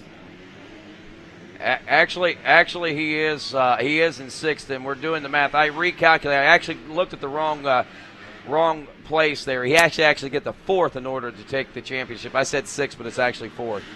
He needs to get to 6th to pass Markier for 2nd overall. Yeah, that was it. Now he's trying to get to 4th to get the overall win. But at the same time, we have to track rookie White here on the 15. We also have to watch for Mark Worth, who was the point leader coming in. He started last after a crash, and John Ames had a terrible start. Ames now up to 20th, and there's John Ames' mom up here in the deck. See her in front of us in the tower. She's got to be nervous. Anything can happen when these crazy third set of motos get unwound. Well, right now, Ames is back in 20th, and we're looking at Mark Worth in 34th place position. They have got to get moving if they want to win a championship or come close to winning a championship today. And I'll tell you what, this Ashton Hayes on the number 20, not making life easy on rookie White. White's trying to different lines, trying to come after him. But the last 2 laps, he's been stuck back there. You get a bad start, you can make ground up quickly. These riders at this level, they can pass their way into the 30s and the 20s. When you're going for 6th, you can bet the rider in front of you is darn fast and knows how to ride a motorcycle. You're not just going to blow by him. So now we round the twisties and head toward the heart of Loretta Lynn's over the Kawasaki Camelback and head toward that big Thor sweeper turn. Watching the 20 of Hayes going after, actually the 15 of rookie White going after the 20 of Hayes now. And it looks like he's pulled up side by side, drag race to the finish line region. I thought that White actually had that pass made for a moment, but man, firing back is Hayes right back at you. And if you're Hayes, you don't know where the points are, and you don't care. You just want to get the best finishing position you can. So there's nothing wrong with this. There's no way he'd even know that this battle for 4th or 5th or so is really going to change everything. Uh-oh. Number 24 we have seen off the track for a while. And the medics are working on the bike. We're in a sick motorcycle, and the medics are working on it. That's very nice of them. We're going to inject, looks like you some cortisone into that chain. Yeah, it looks like your spark plug's feeling a little under the weather. Let's clean that off for you. We're going to take a commercial break here in about a minute. We'll try to keep you up on tap. We got the Extreme Shah, the Iron Sheik of Verboto. Wes Williams out there with the towel on his head. Number 4. This is all out of hand. Let's try to reset it. John Ames is now up to 17th. He was 32nd. He's now 17th. He still needs to make up 11 positions.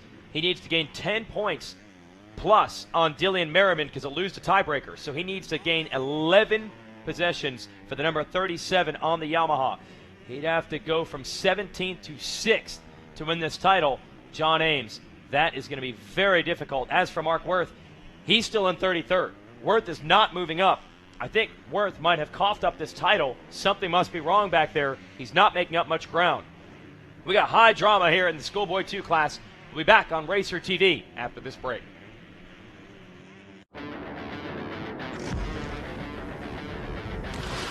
Sometimes you come across something so different, you just have to stop and check it out. The Rocky Mountain ATV MC website has everything you need, from our huge selection of apparel and gear to dirt bike accessories and OEM parts. Our extensive inventory means most orders arrive in 3 days or less. Get low prices, quick shipping, and incredible customer service. RockyMountainATVMC.com. Get ready. No matter where you live or what kind of bike you ride, there's a common bond and passion every rider feels when they turn that throttle. Join us for the latest chapter in the groundbreaking film legacy that celebrates the motorcycle and those who ride. It's a disease, and once you have it, it doesn't leave your body ever.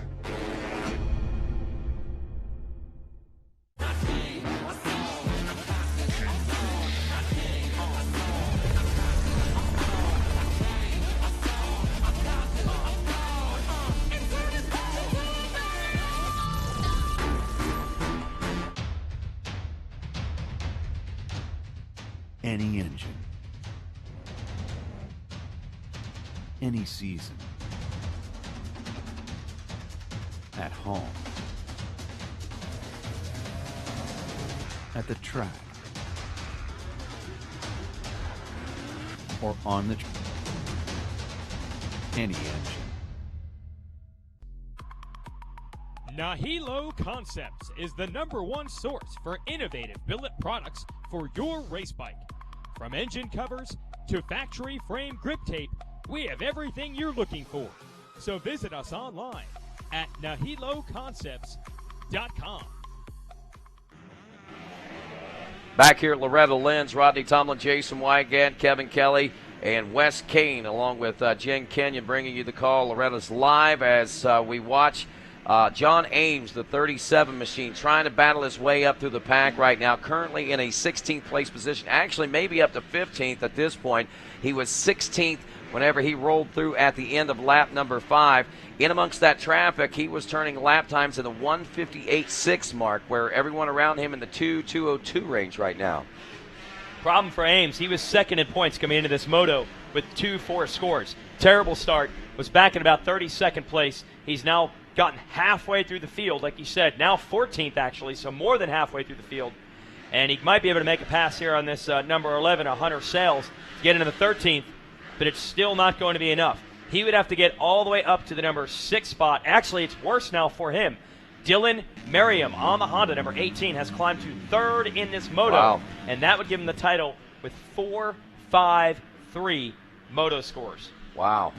Crazy. Masterpool dropping off the number 4 spot. We'll take a look at our top 10 here after 6 laps complete. Markier, Peterson, Merriman in the number 1, 2, and 3 spot. Jake Masterpool in 4th. Ashton Hayes in 5th. Rookie White is 6th. Shalyn Tennant in 7th.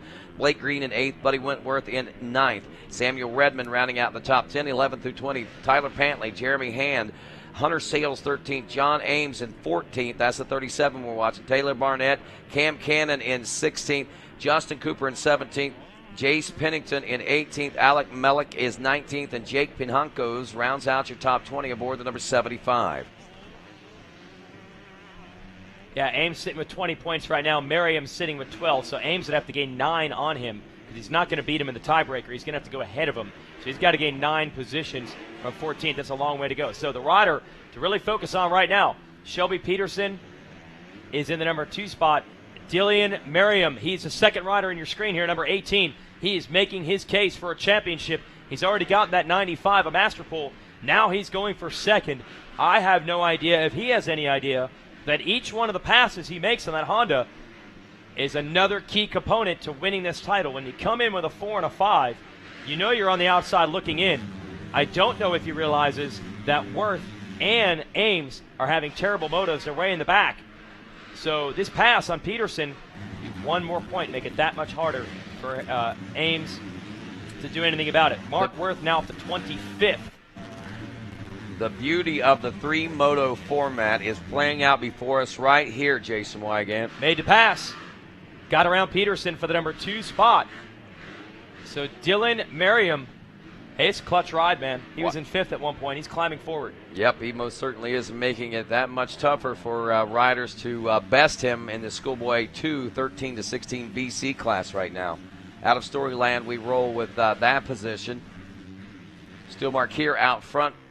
Merriam in the number 2 spot. Peterson in 3rd. Masterpool dropping to the number 4 spot. And it is Ashton Hayes rounding out the top 5. Rookie White about 4 seconds back. Looked like White may have settled into a pace 4-6 place, at least for the moment, as he's turning a 1:58. About 0.3 of a second slower than Ashton Hayes at a 1:57.7. 4.6 seconds separating the guys, so he's going to have to find a little bit more speed than that in order to capitalize on anything. Shalyn Tennant back in the number 7 spot. Blake Green in 8th, Buddy Wentworth 9th. Tyler Pantley rounds out the top 10. Ames now, still solid in the number 13 spot, turning a 1:57. Is 2 seconds faster than Jeremy Hand, who is in 12th. And that is only 2 seconds that separate them. They separated by 2.1. He was 2.1 seconds faster. They should be side by side at the finish line this time around.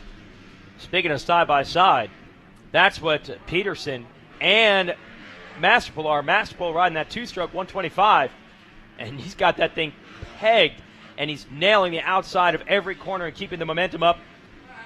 Wow! That's beauty right there.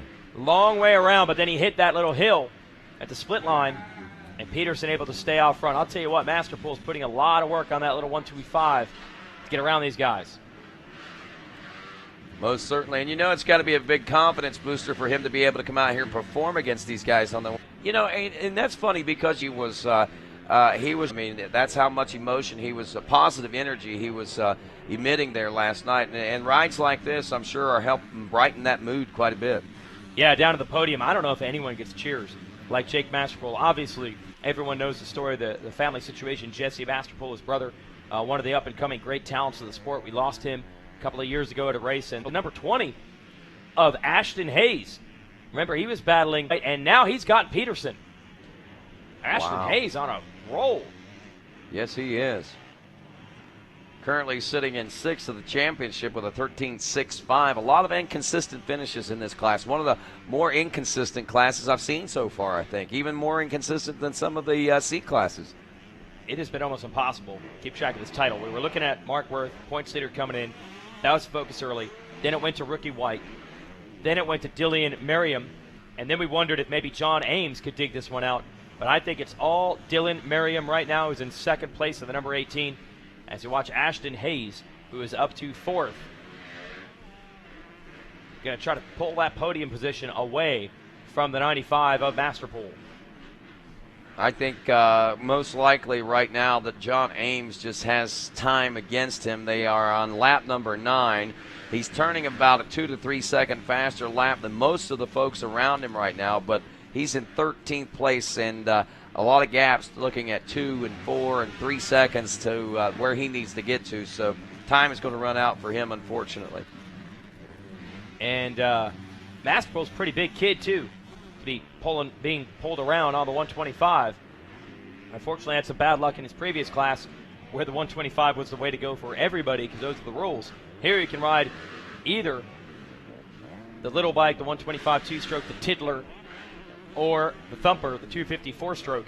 And, of course, for the most part, everyone's going to pick the 250 four-stroke option, but not him. He's going to need some help, though. Got that 3rd place. But Ashton Hayes really been strong down the stretch on that Suzuki, and he's going to try to take it away. We update you again on Mark Worth. Mark Worth now starting to get it together. He's up to 17th. He was 41st place after crashing in the 10 Commandments on lap 1. Excellent effort.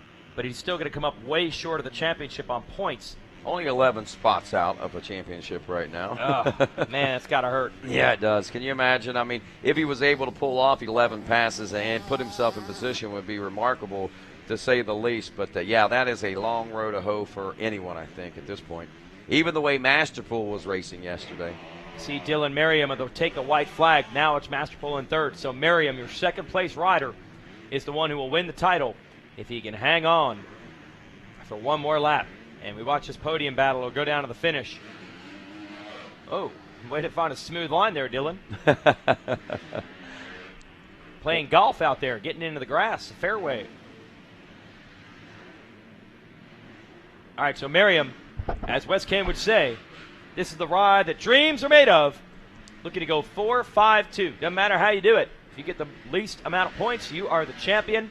And it goes in the record book the same way. And consistency is what it's all about. That's why we have a unique format here. 3 motos over the course of 3 different racing days. Now, Masterpool with that push from Hayes has actually caught Merriam. Merriam's got 4 points to play with. He could actually get passed by both of these guys and still win the title, providing Rookie White or Ames or somebody like that doesn't make up a ton of spots on this last lap.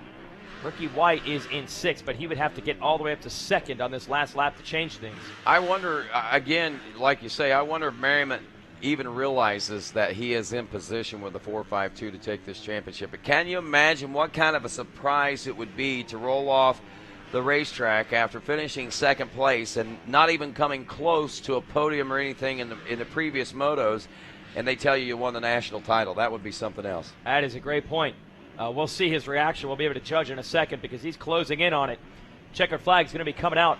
Chase Markier, what a spectacular performance by him on that number 41. He had to battle with Shelby Peterson to get the lead.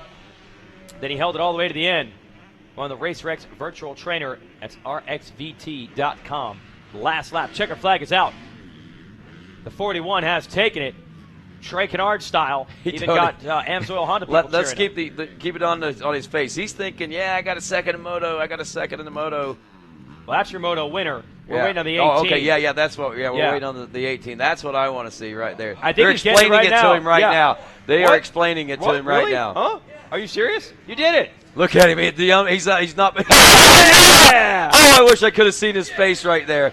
Can you imagine what it would have been like? I just got goosebumps whenever I seen him realize what had just taken place right there. He was just riding his own race, finished second in the moto, like you said, probably pumped on that. Colleen Millsaps grabs him up. It was a long explanation. I don't think he was believing it. No, you won the championship. We're serious, bro. No, I got second. No, you won the championship. And a 4.52 gets it done. Every year we have a class or two like this, and they are the most fun to watch. Wow, this is what Loretta Lynn's is all about right here. This is exactly why we have the 3-moto format. Yeah. This is how we crown our true champions. It's consistency that pays off over the course of not only getting here, but once you are here. Kevin Kelly, the lip reader up here. I didn't know. That's what he saw him say. And now an endless parade of man friends. Now half of these dudes don't even know him. And they're like, hey, man, I'll be your buddy now. Saw you won the title. Can I be part of the entourage? Give it a shot up there. Yeah. Photo bombing in a photo he was already in. So they're definitely pumped. The final tale of the tape, he finishes second. That's Dylan Merriam. He'll win it with 4.52 moto scores. Moto win goes to Chase Markier. Jake Masterpool wins that battle for the final podium spot. He's third. Hayes, Peterson, 4.5. Rookie White, sixth. Challenge Tennant, Buddy Wentworth, Blake Green, Tyler Pantley. That's your top 10. John Ames came from outside the top 30 to 12. Gave it everything he had. Mark Worth from about last to 14th. That's the one that got away. Mark Worth will go 3-14 and finish up 5th overall. That one's got to hurt. We're going to send it down to West Kane to the podium. That's going to hurt too. All right, down here on the podium. Let me talk to Chase Markier.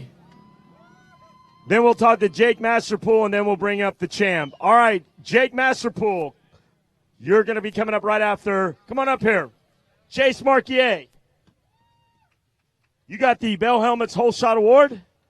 Hold that up high. You also won a moto, so we've got the gold medal for you. Congratulations out there.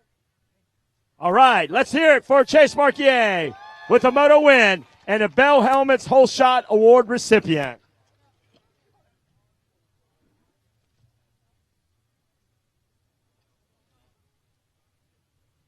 Congratulations out there, Chase. Tell me about your start. Oh, it was good. My powered by Naveen motor got me off the line so good. My Dunlops are hooking up good.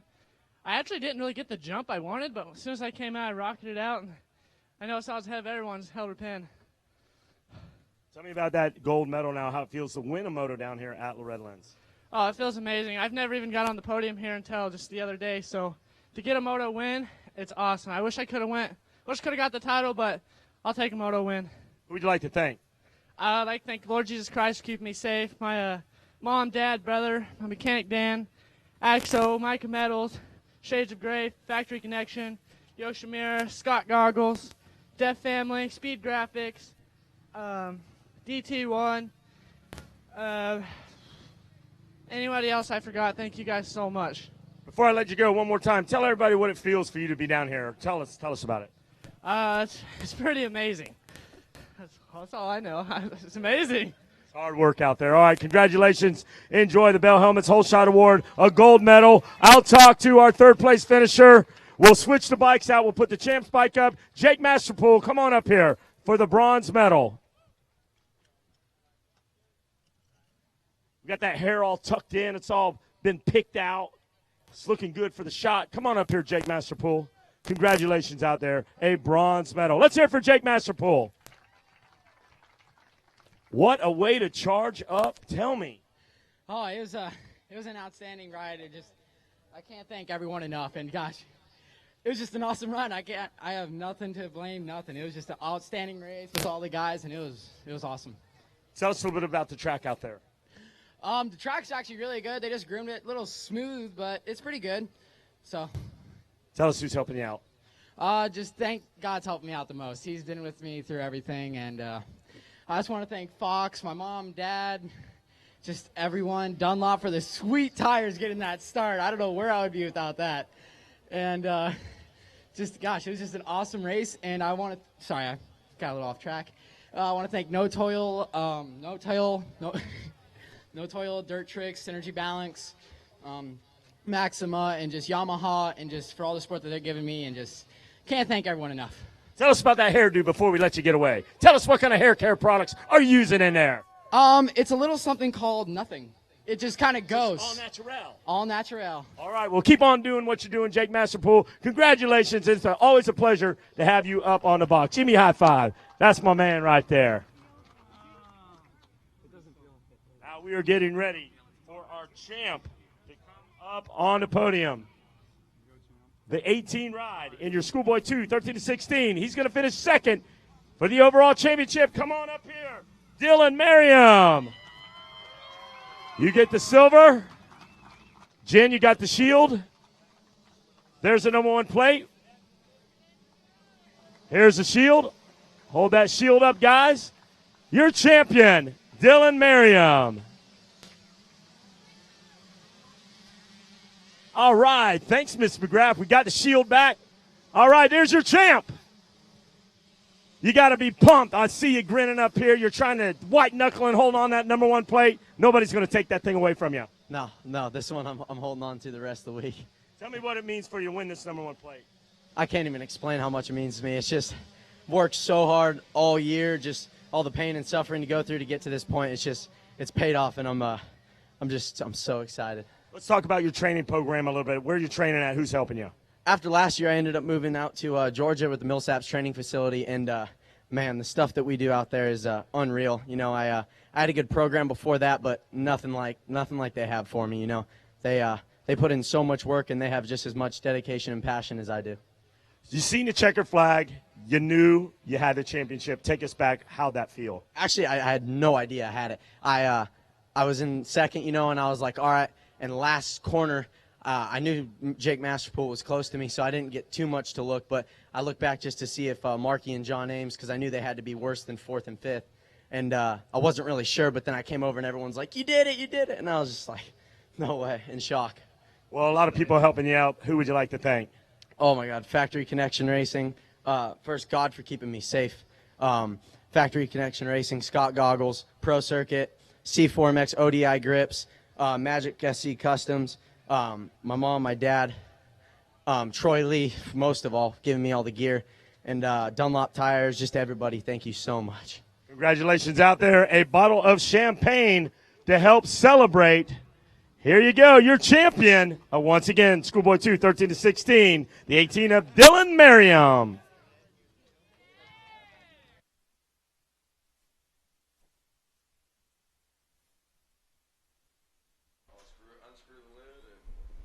And popping the champagne, that's one of the most dramatic championships we've seen so far this year. It might be the most dramatic of all. Don't worry, folks. If you're watching at home, it's schoolboy class. That's non-alcoholic, I believe, sparkling apple cider. Yes.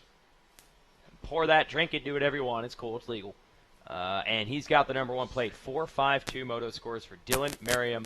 And as he explained, he had no idea that he had won the title. He did at least know his position going in, that he had to hope for bad luck from John Ames and Mark Worth. He got that, but he probably didn't know that was going on. In all seriousness, the ride that dreams are made of right there. Oh. Beautiful. Very, very much so. We're moving into the 65 class next, Rodney. Where are we standing as far as the points? Well, Josh Varese, as Wes Kane would say, has got this one with a 1-1 heading into it. Jeremy Ryan, good and consistent as well, posting up 2 third-place finishes. Maximus Volan coming into it with a 2 and a 4. He is third in the championship race. Hunter Cross, the 71, a 7-5. Puts him in fourth. In fifth is Braden Bruce with a 6-6. He's actually tied with Cross for fourth right now. Larry Reyes, the 52, in sixth. He has a 5-9 coming into this one. In seventh, Nathaniel Thrasher, the 42, with a 4 and 11. Brandon Walther, a 9 and 7. Post him up at eighth right now. Caden Amarine, an 8 and a 10, has him settled out at ninth place overall. And Christopher Blackmer scores an 11-8 for an overall 10 heading into this final moto. And consistency, always a trouble spot for a lot of these young kids, man. They will just go for it. We've seen some wild moto scores just like we saw in that previous schoolboy class, and we've definitely seen that break out. So this, we won't know until the checker flag's out. Yeah, this, though, is one of the more consistent classes we've seen in the last little bit. So far. Preston Kilroy finished 18th in Moto 1 and second in Moto 2. That's kind of an inconsistency there, but still, I mean, that's about the only rider that we see that has that big of a sway in positions from one moto to the next. Yeah, otherwise it's been pretty solid across the board. You mentioned Varese with those double moto wins, and he has been absolutely dominant getting them. And then Jeremy Ryan and Max Voland, we love telling the story there.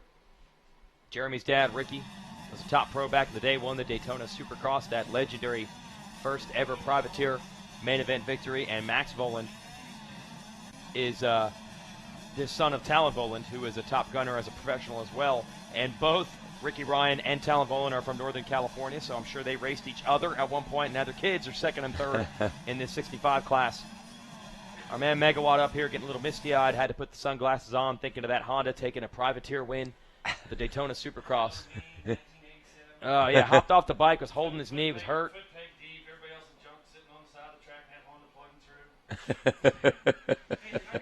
Those ties run deep. There was, yeah, we had one of the kids with the good slick back hair. We'll reference anything up here. So Joshua Varese, he's the rider to watch on the number 24 as he tries to go for the championship in the 65 10-11 limited class. And you're right in on these riders as we take off. Boy, those ruts last about 10 feet, and then they're crossing all the way over the track. And look at that. Varese not messing around. Oh, yes, they call him the Breeze. Wow. I mean, gone. Wow, he is gone, too. Literally. I mean, we're talking 6, 8, 10 bike lengths at this point under the Red Bull Arch now, heading down the short chutes. Who's that back in the number 2 spot? Looks like, is that a number 5 Yeah, machine? Ryan Dungey there on the Red Bull KTM, number 5. Surprised to see him out here in the 65 division. Riding under the name of Braden Bruce this week. Hey, you're not fooling anybody, Ryan. You put your regular number on that bike. Duh. Wow, okay, so the number 5 KTM. That's pretty cool, actually, when you're a single-digit number here at Loretta's. That means you were top 10 in the class last year. Good battle for second right now as I see the number 68, Braden Walther, trying to make moves. But it's all about the West Coast chill of Josh Varese in the number 1 spot as that 5 of Dungey. Braden Bruce tries to hold on a second. Good action back there. We had one rider get cross-rutted, almost like he threw a pump fake block pass. Got sideways, cut to the right. Another rider saw the potential collision coming and just rode off the track to avoid it. Wow, so right here pump again. Fake. Again, we get to see just exactly the torture this racetrack has taken over the course of this week of racing. We kept pointing it out and how washed out and roughed out this sand wash was right here around the Rocky Mountain Sweeper Turn. And again, this right here, we had some track maintenance just a little bit ago, which had it actually pretty doggone smooth. And now with just a handful of motos on it, I think we get the indication as those 65s go through the doubling up on the acceleration and deceleration bumps out there, turning them into doubles for a 65. That means it's pretty rough out there, I think. Green flag waving, get a good clean first lap here for the 65s. as Varese tries to get away. You know, you got to just focus on this kid and just enjoy it for what it is. A virtuoso performance and bringing it back to Southern California. Good to see a little renaissance there. Paris, California, Paris Raceway. I've gotten to ride there myself. That's one of the veteran tracks, one of the most well-known tracks in all of the nation. And my man Jimmy Sloan, who owns and operates that facility now, he is, of course, one of the backers of Varese, also backed by Jasek Sloan. That's Jimmy's son. JasekSloan.com will give you the information on these guys. Varese has also some support from Alias MX, West Coast Chill, FMF, Haven Empire Clothing, Von Zipper, 3T Performance Suspension, Surface Sun Systems, Dunlop DT1, and a whole bunch of other people are helping this kid. We got a battle to the 10 Commandments, the number 20 and the number 18, Jeremy Ryan and Maximus Voland. What a surprise. They've been battling all week. I mean, they have not been much further apart than this, just 20 and 18, the two second-generation riders. Legacy rides, if you will, here That's at Loretta. right. That's what I like about this. You know, after 33 years, you can start to see quite a bit of legacies beginning to form, as even father-son at times you'll see fathers and sons out there racing in different classes during the same week. I think that's pretty awesome also. So Ryan on the 20 trying to get back around Voland on the 18. We're into the Sandwash. And now the Anthill. And they are all going inside today. Something about that line has changed, where most of the riders in most of the races have been taking the inside. The outside was faster about 2 days ago. Look at this battle. This is awesome, these two kids, Ryan and Voland.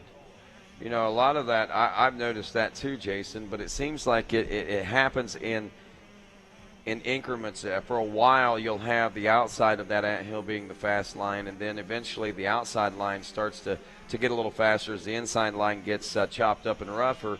And then once the outside line starts to get chopped up and rougher, then all of a sudden it becomes a little more even. I've seen it work over the course of the day like that a couple of different days this week. This is your battle for 4th and 5th, best battle on the track. Braden Walther, 68, and Braden Bruce on that number 5 are still 3rd and 2nd. There's Walther on the 68. They still got him in sight.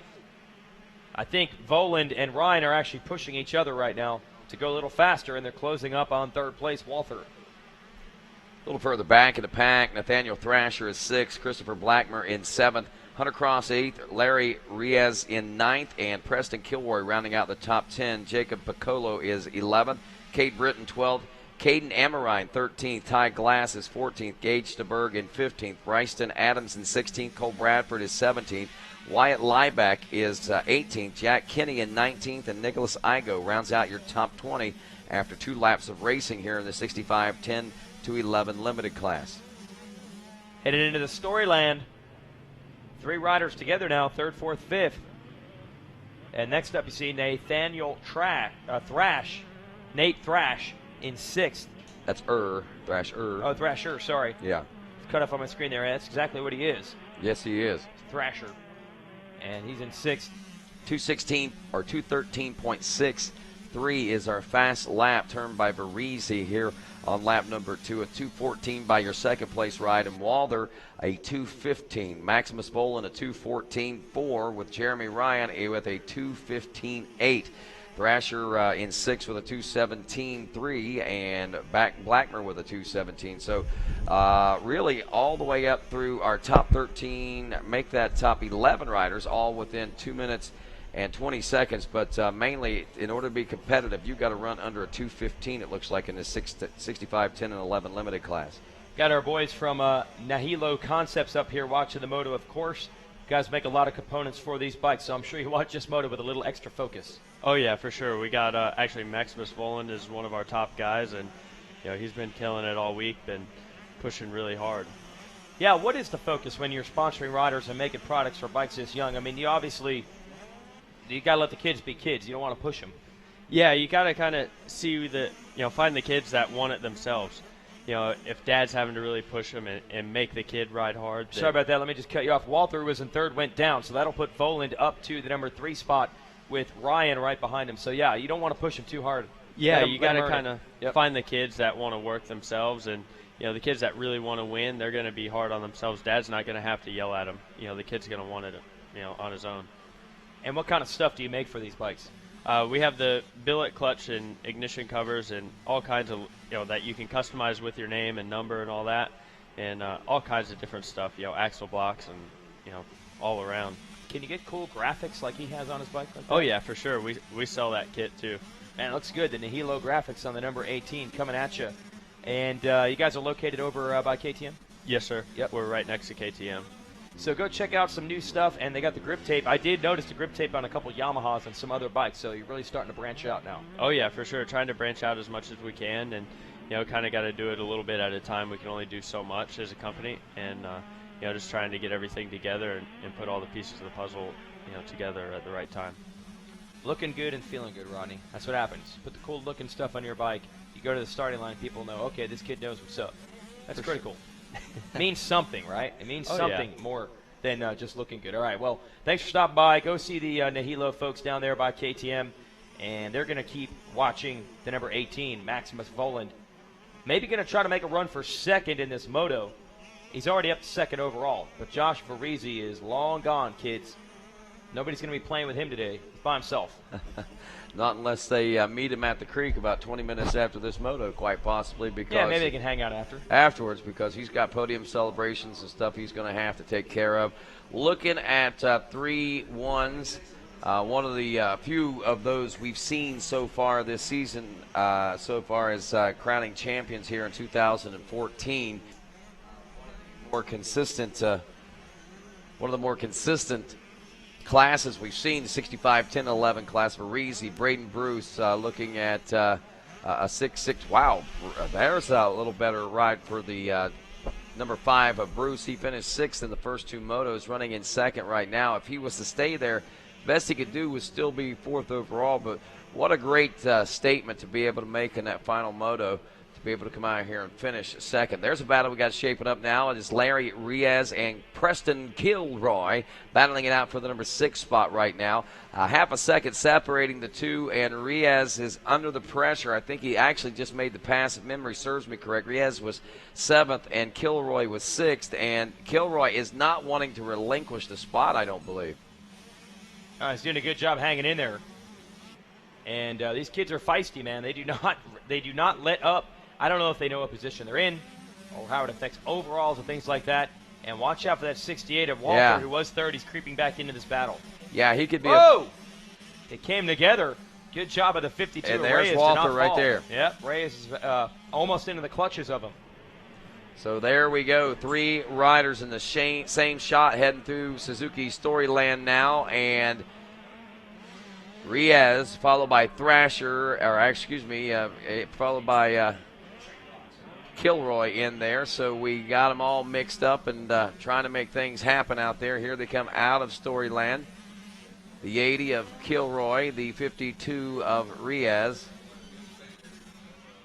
Nice air on the back section over there as they round the big sweeper turn over the big anthill and into the heart of this Loretta Lynn race course as Varese looking to wrap up lap number 5 here in just mere moments aboard the number 24, enjoying about a 9-second lead over the rest of the field out there. Braden Bruce is the biggest part of the rest of the field that he is most concerned about. And Bruce, as we said, coming into this one with a 6-6, is looking to kind of put an explanation point on it with a Don't get 6th second. again, that's for sure. What's that? Don't get 6th again. No, heck no. Then he would be evil. 3 motos, all 6s. Doesn't happen very often. Hey, what about Varese yesterday? Had 1-1s going into his moto championship and hit the deck. That was a bummer. Yeah. Not in this class, the other class that he participates in, because he has not lost a moto. It was him and Hampshire at that point were perfect. Wow, here comes Jeremy Ryan now on Voland as these two have really intensified this battle for the number 3 spot as we go through the Bell Moto Forest now, and it looks like Voland is slightly hanging on to the edge there over Ryan, and that's where they've been. 0.6 of a second is what separated them when they came by the announcer's deck here, or the Under Armour studios, I should say. A 2:16 lap time by Ryan, and really only about a half a second faster. But look at that, side by side going through the Ten Commandments now. There he is, the number 18 with a little bit better run, though. That's Maximus Volan. And just barely able to keep Ryan behind him. Rolling through the heart of Loretta's now through the Storyland as, wow, there it is. Here's another story about to be told right here. Oh, man. Volan finds the throttle from the inside, but look at this, switching up from the outside to the inside, looking at the momentum. Jeremy Ryan trying to That's a great make race. some passes. Wow. Nathaniel Thrasher right in the mix. He is right behind that shot right there, the number 20, the number 18. There he is, Thrasher, thrashing his way up into the number 5 spot. Wow, now through the twisties and into the heart of this course near the Kawasaki Camelback we roll. Over by Thor Beach and the big Thor sweeper turn. And the battle for third, Volan and Ryan coming at the you bike's now. starting to That's smoke. not good. Not good. The number 20 of Ryan, his bike's starting to show some signs of something going on there. We're not sure. Hopefully it'll stay together. Thrasher coming. Most likely, like any of the bikes, these are water-cooled engines, so I would say that that's probably the radiator that something has happened to, most likely. Volan checking in now with 6 laps completed as Farisi, Braden Bruce 1 and 2, 12 seconds separating first and second. By the way, only 3 seconds up to Braden Bruce, but these guys are running. Who's that picking the bike up? Braden Bruce. Oh, and now it's a 4-man shootout. Bruce gets past. And Braden Bruce was sitting 4th in the championship with a couple of passes just made. So now you just go from chilling out to 1,000 beats a minute now. The heart rate just jumps up. Well, Jason Wygant pointed out the fact that is actually Ryan Dungey racing. I heard that. Racing under the name of Braden Well, Bruce this is today. a great race to do that. You want to work the kinks out before you move on to the next Pro National, and that's what Dungey's using this for, is just a tune-up. That's good to see. Yeah. A little suspension tuning and stuff. It looks like Sure. he probably found out exactly what he needed to find out. Yeah, he'll take that back over there and get the guys to work on that. Barry Higgins will jump under the hood there and get it all sorted out for him, send him on his way. Out of the GoPro 10 Commandments, we roll now back towards Storyland as this time around Maximus Volan a little less pressured heading into this section, and it looks like new company coming. Nathaniel Thrasher is up to the number 4 spot. What happened to Jeremy Ryan? He's at least in number 5 position now as that is switched up, and actually this is for second now, second, third, and fourth, because remember Braden Bruce that's correct. went down, so Bruce is back, I think, now in the number There's 5 Ryan, spot. number 20, and Bruce has dropped back a few spots, and we just got to hope the bike for Ryan's bike stays together, making some smoke come out of there. Yeah, I again, that might be why we're starting to see him fade back just a little bit. That machine could be starting to weaken just a little bit as it overheats. That's like Wes Kane. Throughout the week, he starts off strong, and by the end of the week, he's just laying face first on the podium. You got to wake him up, roll him over to get him ready for every podium we do.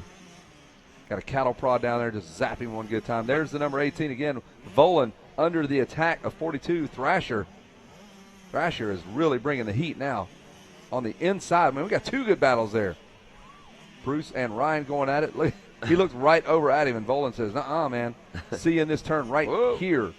Can he go all the way across, cut him off? No, the 42 of Thrasher able to make that pass. Wow. Good run by Thrasher, the 42. If we take a look at this rider, coming into this one with a 4 and an 11.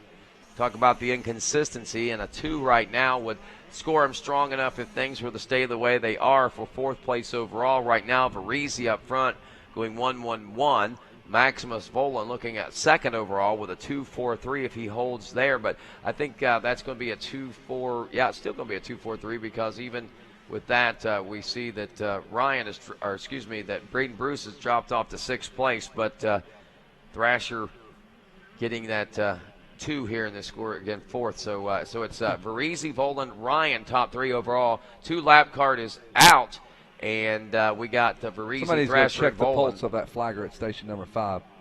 Send a medic over there. Make sure he has got a pulse, folks. Yeah, take the electroshockers there with you. There he is. Defibrillators, I guess, is what. Man, I was watching the guys come past the Yamaha mechanics area, and then they got that nice deck set up.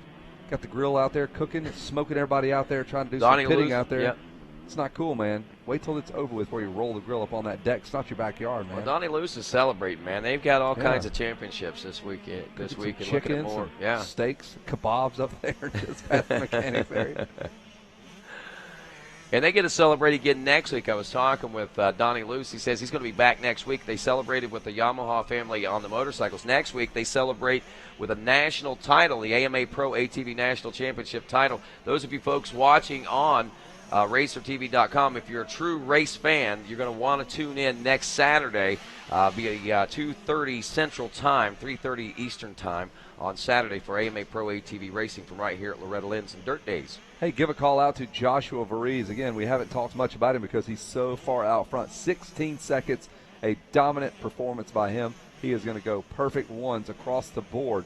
He'll have one blemish on his week here, and that's when he hit the deck right in front of us. He was running about 5th yesterday. And you're never going to let him live it down either, I'm not, because he's been so good. He's had just a flawless week. There's a little guy, the number 24 on the KTM, and back to this battle here with the number 42 of Nathaniel Thrasher. The number 19 there, a little bit behind there as we work our way around. There's Varese, looks over to his right. His dad's got the grill going over there on the Yamaha deck there, cooking him up some chicken fingers as soon as the moto's over. So Varese, Thrasher, Kilroy, 1, 2, and 3 here in the Moto. Volland now in 4th. Jeremy Ryan in 5th. Braden Bruce in 6th. Riaz is 7th. Brandon Walther in 8th. The Doobie Brothers there at station number 5 there. Colo in 9th. And Caden Amorine rounding out your top 10 after 8 laps of racing complete here. The championship looking like Varese, Volland, Ryan, Thrasher, and Bruce, your top 5 overall. Also in that would be Riaz, Preston Kilroy in 7th, Hunter Cross, Brandon Walther in 9th, and Caden Amorine would be top 10 in the overall. And for many, that right there is as great as winning the national title, even though that's icing on the cake would be icing on the cake for him. Just scoring a top 10 for many is a huge achievement out here at Loretta Lynn's. Yeah, every time I talk to somebody, if they're not a championship guy, it's top 10, man. If I can figure out a way to get inside that top 10. And pretty consistent runs for a guy sitting at the number 10 spot, 8, 10, 10. So just dipped under that top 10 there for a minute, and that will secure him a spot. That is Caden Amorine. Oh, he's running 10th place right now. The way I'm looking at it, I see one rider that was truly consistent, or appears to be like he would be truly consistent. Varese going 1-1-1. Look at our guy in the number 5 spot. Oh, and it looks like consistency for Braden Bruce now, too. Kevin Kozad will come see you at the end of this moto. He will pray for you, son. Braden Bruce running 6.66 in this moto. It doesn't happen very often, so maybe he can make a pick-up spot there. How about we do that? Braden Bruce sits in the number 6 spot. As a matter of fact, he might. He's only 9/1,000ths of a second behind. He's going to go hopefully 6.65. He's praying right now, please. Please. That's what the pit board says. Lord, please. Yes, Lord. There's the checker flag. There it is, buddy. Nice work. Joshua Varese, the flying freckle, the redhead, will pull down the win there, the number 24. Good job there. That's the way it's supposed to finish up there. Nice work. Woohoo! Yes, sir. Varese, California Chill rider, and Nathaniel Thrasher finishing up 2nd. That will score him a 4th overall, going 4.11.2. There you go. Joshua Varese up on the top of the box. There's Alex from the AMA. There's Pop's West Coast Chill. They're going to collect the championship right here. 5 moto wins out of 6 for that young man. Pretty impressive, to say the least. Volan will check in for the number 4 spot. That 2.44 will score 10. Still got that one protest for Varese, though, that hair being too red, so they're going to have to take that to a color wheel and see if that's legal hair for that class. That's kind of up for grabs. This could go on for weeks, man. We're kidding, Wes. He's like, wait a minute, what are you talking about? Is this thing changing? A 3.35 for Jeremy Ryan, the number 20 ride. Ryan will score 3rd place overall, and Nathaniel Thrasher 4.11.2. Wow. Braden Bruce 5th overall with a 6.66, the little evil one. Whew. Well, there's your winner, though, the number 24. He goes 1-1-1. Wow, look at that smile. Fresh-looking Alias gear there. Joel from FMF is stoked. Got him all set up. Got the hat. Going to pop that jersey off. Man, it's hot. Get this chest protector off. Get this underarm off. Get the bulletproof vest off. He took a shot there with a 12-gauge on the backside in Storyland. Rode right through it, though. Man, I got this, dog, man. What you talking about? Boom, West Coast Chill. Let's pop the top on that. Jump in there, Wes. All right, I got my 3rd place finisher, number 18, Preston Kilroy. Preston Kilroy, we got a bronze medal for you. Come on up here. Hey, guys, let's hear it for Preston Kilroy. Congratulations out there, Preston. Great ride. Great ride out there. Give us a little insight on your moto. I got a horrible start, and track was rough. Ruts were getting deep, and I didn't go down. How's it feel to be up here getting a bronze medal, third in that moto? Feels really good. I didn't do very good the first moto. I got an 18th, so I just tried to do my best and see what happens. Who do you want to thank that's helping you out? I'd like to thank my mom and dad, TH Racing LCC, my sister, Scott, Ogio, O'Neill, Leah, Rooster Max, my family back at home, my aunt, my uncle, my 2 cousins, and everybody else. Thanks. Congratulations up there. Put your hands together. Congratulate the 18 of Preston Kilroy. And now with a silver medal, the 42, Nathaniel Thrash.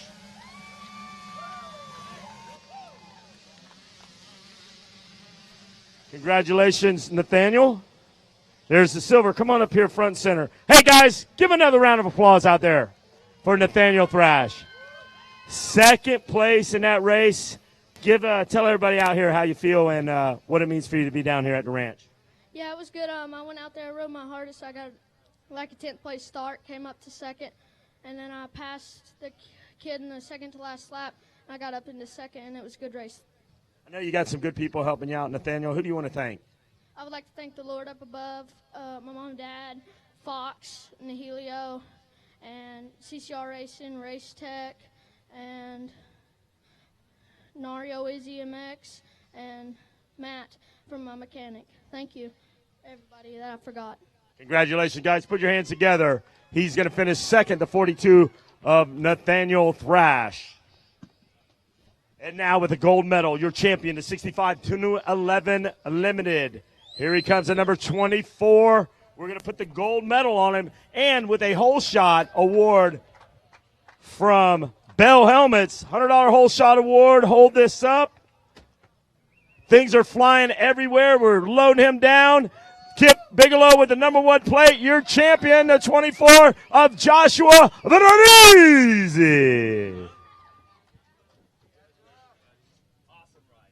There's the number 1 plate. We got this for you. Hold that bad boy up.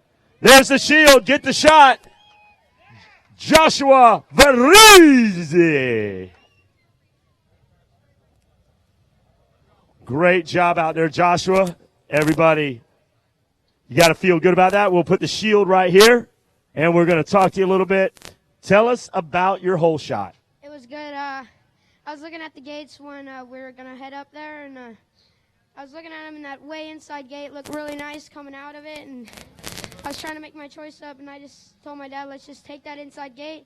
Took the inside gate, and on the sight lap, the sight lap start, I got a really good jump out of it, and it was good. And then on the sight lap, I was checking it out, and then when we came back, we got the bike all set up, and just once that gate dropped, I told myself, be the first one to get to that corner and check out, and that's what I did. So happy. You had a pretty good tumble yesterday, able to get mounted on your bike. How do you overcome that and develop a strategy to come back there and put a bike back on the podium? I don't know, man. I got a horrible start yesterday in that 65 711 mod, and I was coming on the second lap by the finish line going into my third lap, and I hit the double, and I came to a braking bump. It's pretty big, and I went straight over the bars and just smacked my back and knocked the wind out of me. I just couldn't breathe for about 10 seconds, and I don't know, dude. I'm just so happy.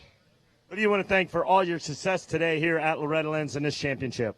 Lord, for keeping me safe, my mom and dad, my little brother for supporting me, my West Coast Chill, my grandma and grandpa, JZXSlone.com, Jimmy Sloan, my trainer, Lynx Racing for getting me them hole shots, D2 and air filters for making the bike go super fast, Mika Metals, Milestone MX Pro Shop, Alias, Von Zipper, FMF, Milestone MX, Paris Raceway, Outfront Graphics, Pivot Works, Formula 147 Salsa, Hot Rods, Rad Manufacturing, Vertex Pistons, Bel-Ray, Haven Empire Clothing, Surface Sun Systems, Stant Socks, just all my friends, everybody that's helped me out. Thank you. Congratulations, Josh Farizzi. You get the champagne as well. Pop that top. Everybody get up on the podium and celebrate the championship here, the 24 of Josh Farizzi. Back to the tower with you guys up there in the Under Armour studio.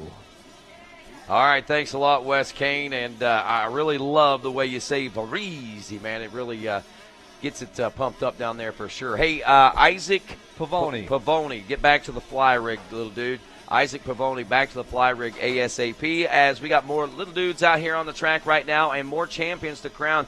We talked about some inconsistencies coming into a lot of these motos. Well, the 65, 7, and 9-year-old, the moto scorers are tied right now with we got Caden Braswell with a 5.27. We got Jordan Bees with a 4.37, and Matthew LeBlanc with a 1.67. So there's a three-way tie coming into this one for the championship between Braswell, Bees, and LeBlanc.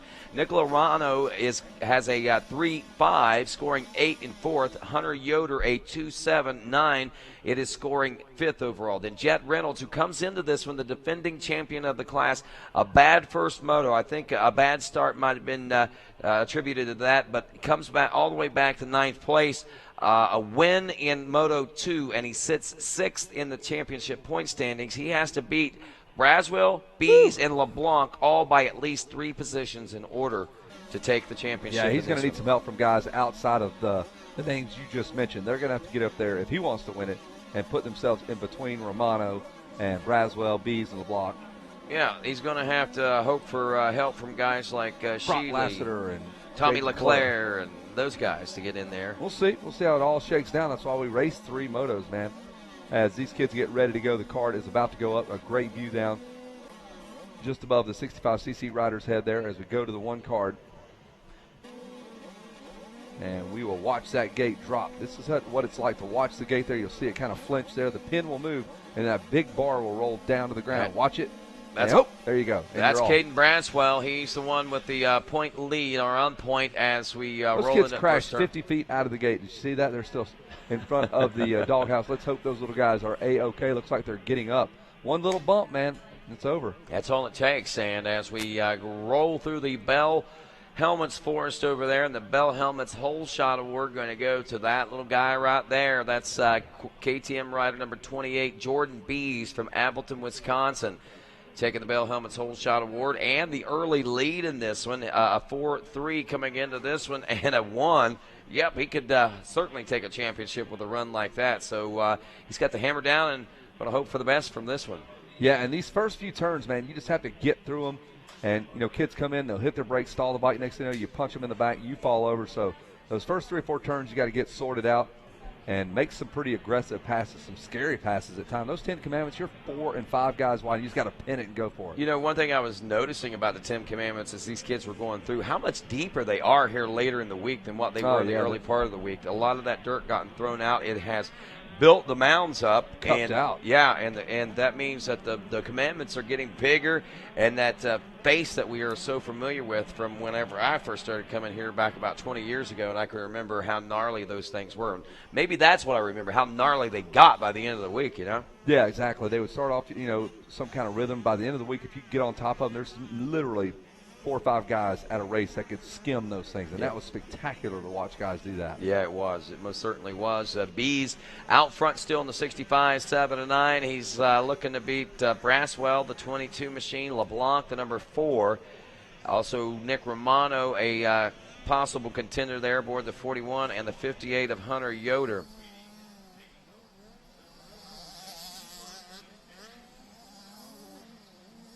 So Nick Romano, who has a 3 and a 5, only 1 point difference than Braswell, Bees, and LeBlanc.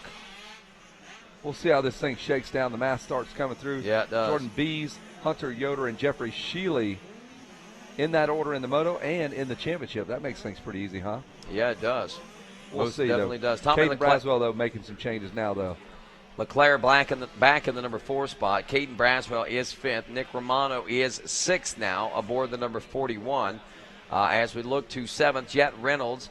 Matthew LeBlanc is 8th, Jaden Clow in 9th, and Chance Hymas is rounding out the top 10. The great thing about this for these riders, our contenders are all well within the top 10 right now, and they're all within striking distance of each other. So the good thing for them, and an even better thing for us, I believe, Kevin Kelly, because from a spectator standpoint, we are about to be treated to probably the worth of an admission price ticket to Disney World at this particular point. Yeah, the racing's going to be good. Kids want to come up there and mix it up. Ryan Holiday told me they had something planned for Jet Reynolds. I haven't been able to pick him up, but the bike is normally green and cool to look at. So, what are you doing, man? And now we've seen some changes to the bike, and we'll see what he's got in store for us here as we watch these guys go at it. The number 28 of Jordan Beast and Hunter Yoder out there in the mix. I'm tired. Gosh. And we got Dano from Bell Helmet's going to jump up in here, and Dano is dressed about like Jason Wygant. Man, we need to talk to Jason, don't we? He's got some problems with that matching clothes up. Man, you're always about style and form and function. I never match. What are you talking about? You're looking all right, though. You're in the same hue, though. You know what I'm saying? I got some camo on. You can only see from up. But you can make and then camo down, work with anything. So we're in the tower with Dano. Dano works for Bell Helmets, and Dano. This weekend. For this weekend, you work for Bell. You're doing a little help How for you him. doing? Good to see you. Good to see you too, man. It's a fit helmet. Basically, neat. we're here in a booth.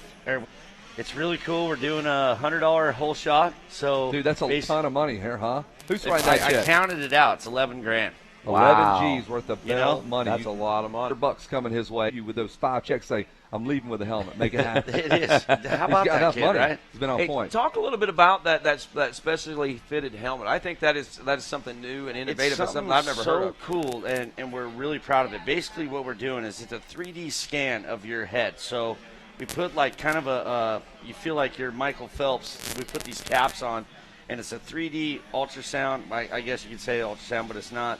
But it's a scan of your whole head. You look like you're a video game character. Yep. And what it does is it goes in our computer. Then in September, we take all your information down and we shoot you an email, and you can get a custom form-fitted helmet for your head. And everybody's head's different. Like, Totally. and I'm kidding. I'm not kidding when I say people that laid in cribs. Like as a parent, they said like roll, this right here. They said roll your kid around. Seriously, can't Right leave there. him on the back because there'll be flat spots, weird spots. Everybody's heads Yeah. are kind of goofy. And those voids in the helmet, then that's when things happen. Speaking of goofy, one of the AMA officials came over. I don't know his name. I won't say, I guess. But his head is shaped like Stewie. The Family Guy. And so he's like, man, I have the worst problem, seriously, getting the helmet. And I says, Not bro, anymore. get over here. Sit down, man. Get in the hot seat. And we did a scan on him, and he's so excited. So it's really cool. And like I said, I'm stoked to be a part of being out here again.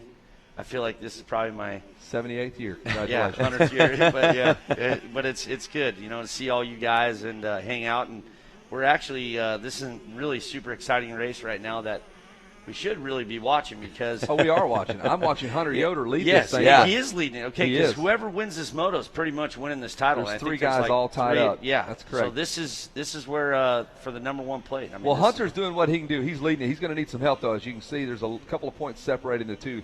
Jet Reynolds is running Team USA graphics, so Jet's going overseas, going straight from here at Loretta's to go represent America in that Junior Des Nations, for lack of a better term. I don't know the proper name of the event. The Junior World Championships, we've got several kids that are flying straight from here. I think John Ames and a ton of other kids Yeah, I are going to donated go a straight little money overseas. too. I bought some raffle tickets, and Right on. hopefully I saw Wes yesterday bringing around a helmet, having all the pros that were here. Signed it up. RV was here. Who else? Tyler Bowers. Yeah, we had a Jeremy lot of- Martin, Cooper Jeremy- Webb. Yeah, all Rick the boys Johnson, here. Bob Hanna. Dude, how about this? I'm Davey lying. Coombs made something really cool to me. He said there's 11 125 Supercross winners here racing, or not racing, but they're here for their kids. That's so there's awesome. that many dads or coaches or We got a battle for the lead going on as Jet Reynolds has moved Look at that. his way all the way up to the number 1 spot now, and he is all over the rear wheels of Hunter Yoder. I'm sorry to jump in there like that, but this right here warrants some attention, I believe, at this point. Yeah, Jet is in the mix there. He had a 9 and a 1. That ninth place finish is the one that's going to get him as he battles for the number 1 spot. He could be the spoiler. This thing's going to flip around. This You're going to is. need an abacus to kind of figure out all the math here as we watch Jet on that those USA graphics as he's going to represent America in the World Championships, the Junior World Championships. And the bike shows that he is ready to go, looking good, going to look crispy and represent the boys. You've been over to that race, not that race, but the Nations, right? I've been to the Nations. I went to Germany, and what an amazing experience I had over there. It was pretty wild to actually be a part of Team USA and to experience something that rad in the culture and to see how crazy those fans are compared to our fans. They are crazy. And look, this kid's getting crazy on the bike, the number 1. Jet Reynolds, the defending champ. I don't know if mathematically he can pull it off. He is close in those points. He got 12 points there, I believe, to the pair of 10s in front of him. Is that right? Yeah, that's exactly the way that breaks down. 12 for him. Bees has 10 with a 4.33. Yoder has 2.71 at the moment for a 10 himself. Yeah, but actually, you take that 1 away and put it to 2, so that'd be 11. Right. Tied to 11. So actually, that'll probably put Bees in the position to win the championship. We'll see when they reset the math here, and I just unplugged your headphones. You just keep on talking, buddy. Everybody can still hear you. No worries. We're still on, and with that being said, you were talking about you said September. Just curious, how long does it take to get one of those specialized helmets if we were to stop over and get our measurements and everything taken right now? Well, it takes you about 2 to 5 minutes to get scanned. Basically, you're filling out your paperwork, the whole deal. It's not even paperwork. You come on over to the booth, say hi to Pat. And Rushy's there, Russian, and you get on a iPad. You just fill out all your sizes. They just ask you your info, and we scan you, and you're out in 5 minutes. And basically, like I said, September, when you get a custom mold, we're going to start blasting them out. I mean, we're working on them as we speak. They're going out, and we're also training dealers right now as we speak. So we're doing it here in Loretta's. We have the A team here, like you could say. And we're just proud of it. I mean, it's a great deal. We got Tim Clark down there running the starting line, and he's helping out and doing all this good stuff. Sounds good. Thanks a lot. Dano from Bell Helmets. Thanks for having me. And we'll be right back. Racetech Gold Valves provide a plush feel and drastically improved bottoming resistance for minis and pros. 100% guaranteed and made in the USA. Expect to be impressed.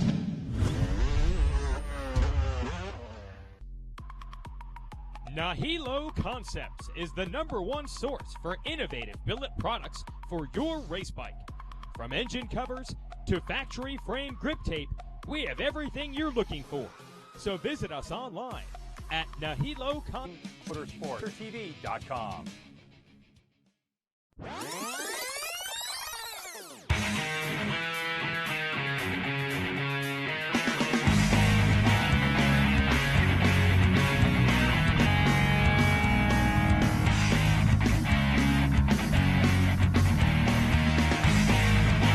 And number 4 position, Braswell on that number 22 machine. And Braswell just a couple of points out as well. He makes his pass. He gets down to the 11-point range. Maybe another pass in his future. And next thing you know, we're talking about him as a champion. So, yeah, who knows? Yep, so it's right now, Bees has got the championship locked up with a 10. Pretty crazy. Give him that. Jordan Bees with 4.33 moto scores. Right now, he sits third. He would be your champ. But check this battle out. That number 85 of Sheely and Caden Braswell going at it. Sheila a little wild in those 10 commandments there. You need to read over those. Take it slow through there. Learn each one of them. Going into Storyland now, and it's still that number 85 of Sheila, but Braswell is working on him. Did he make the pass? No, not yet, but this is where we see the cream rise to the top again late. Well, this is about the midway point, maybe a little past the midway point for these guys, but regardless, this is where the hard work and training and all those nights after school spent on the bike begin to pay off. One has to wonder, Jet Reynolds, look at that, 2:14 lap time. He is 4 seconds quicker than anyone else that time around. And Jet with that one moto, he's going to go 9.11. Oh, Tyler Bowers is going to answer the call. Watching the lap times, I think Braswell and LeBlanc both looking to move up. Like we said, Leclerc back in the number 7 spot. They're within microsecond. Well, Braswell and Sheely were within microseconds of each other. LeBlanc, we're talking like a second, less than a second each one of these. So each lap from this point on is going to tell a huge tell. The fastest lap we have being turned right now is a 2:14.659. That was turned on lap 5 by Jet Reynolds. Right now he is running lap 6, or he finished lap 6 with a 2:16.855. Wow, the wheels have fallen off. What's going on with that guy? crazy getting fast out there. 2:21 lap time by Hunter Yoder. And there is Sheely and Bice now checking in. Bees checking in. And look at that. What just happened? The number 4, Matthew LeBlanc, keeps charging forward here. But we've got a change in the championship. Reynolds has all of a sudden done exactly what we talked about. Remember when you said if this happens and that happens? Pass. If Sheely made the pass over Bees, that's exactly what happened. He pulls into a tie. So thank you. He's going to have to take Jeffrey Sheely out for a big steak dinner tonight or get that kid some chicken fingers or something. Share that snack pack. Look at that. Now the champ is number 1, Jet Reynolds. So all of that, a 3-way tie out front with Reynolds, Yoder, and Bees, all with 11 points. Crazy. Reynolds really forcing it there, trying to get back into that Storyland section. Almost made a little bit of a mistake. Got a little far over the bars, it looked like, in that line. But recovered quickly and still holds on to that number 1 position. But it is Reynolds looking at a 9.11, scoring 11. Hunter Yoder right now at 2.72 with 11. Jordan Bees at 4.34 with 11. So now if Bees can get back around Sheely, then all of a sudden Bees is back to being the national champion. But 2:22 lap time is what he turned last time around. Sheely at 2:18. And actually, I don't even know that Sheely is done just yet.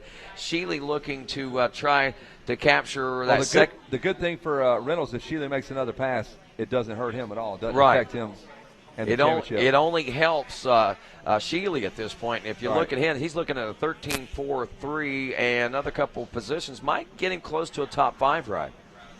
So, as we always say in these third motos, man, that anything can happen, and it has here. You need help from other guys, and Jet Reynolds went out on Facebook, put that post up saying, you guys want to help me out? I'll make it worth your while. Share some of this Cali Team Green contingency, and we'll see how that all works out. Now, it's working out good for him as he's gotten the help that he needs. I kid about that, as these kids are battling. Look at that. Yoder is coming up on, Sheely is coming up on Yoder. He's not too far behind him. It looked like Yoder might have got held up in some of that lap traffic right there aboard the number 58.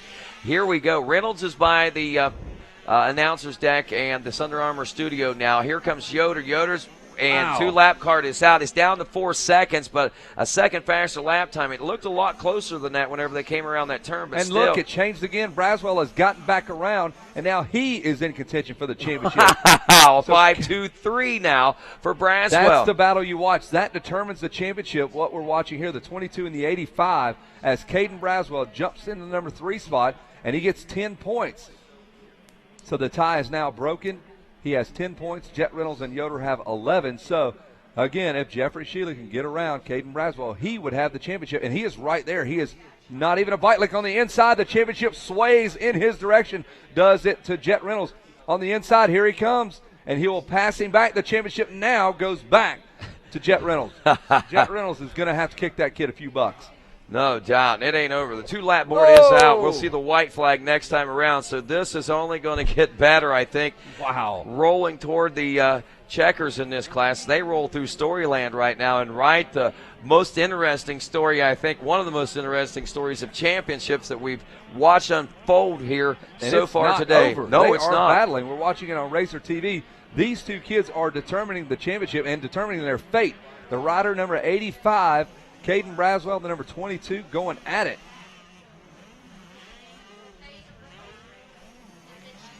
Yeah, the fate of Reynolds, as Charlie says, is in, or the fate of Reynolds is in Sheely's hands at this point.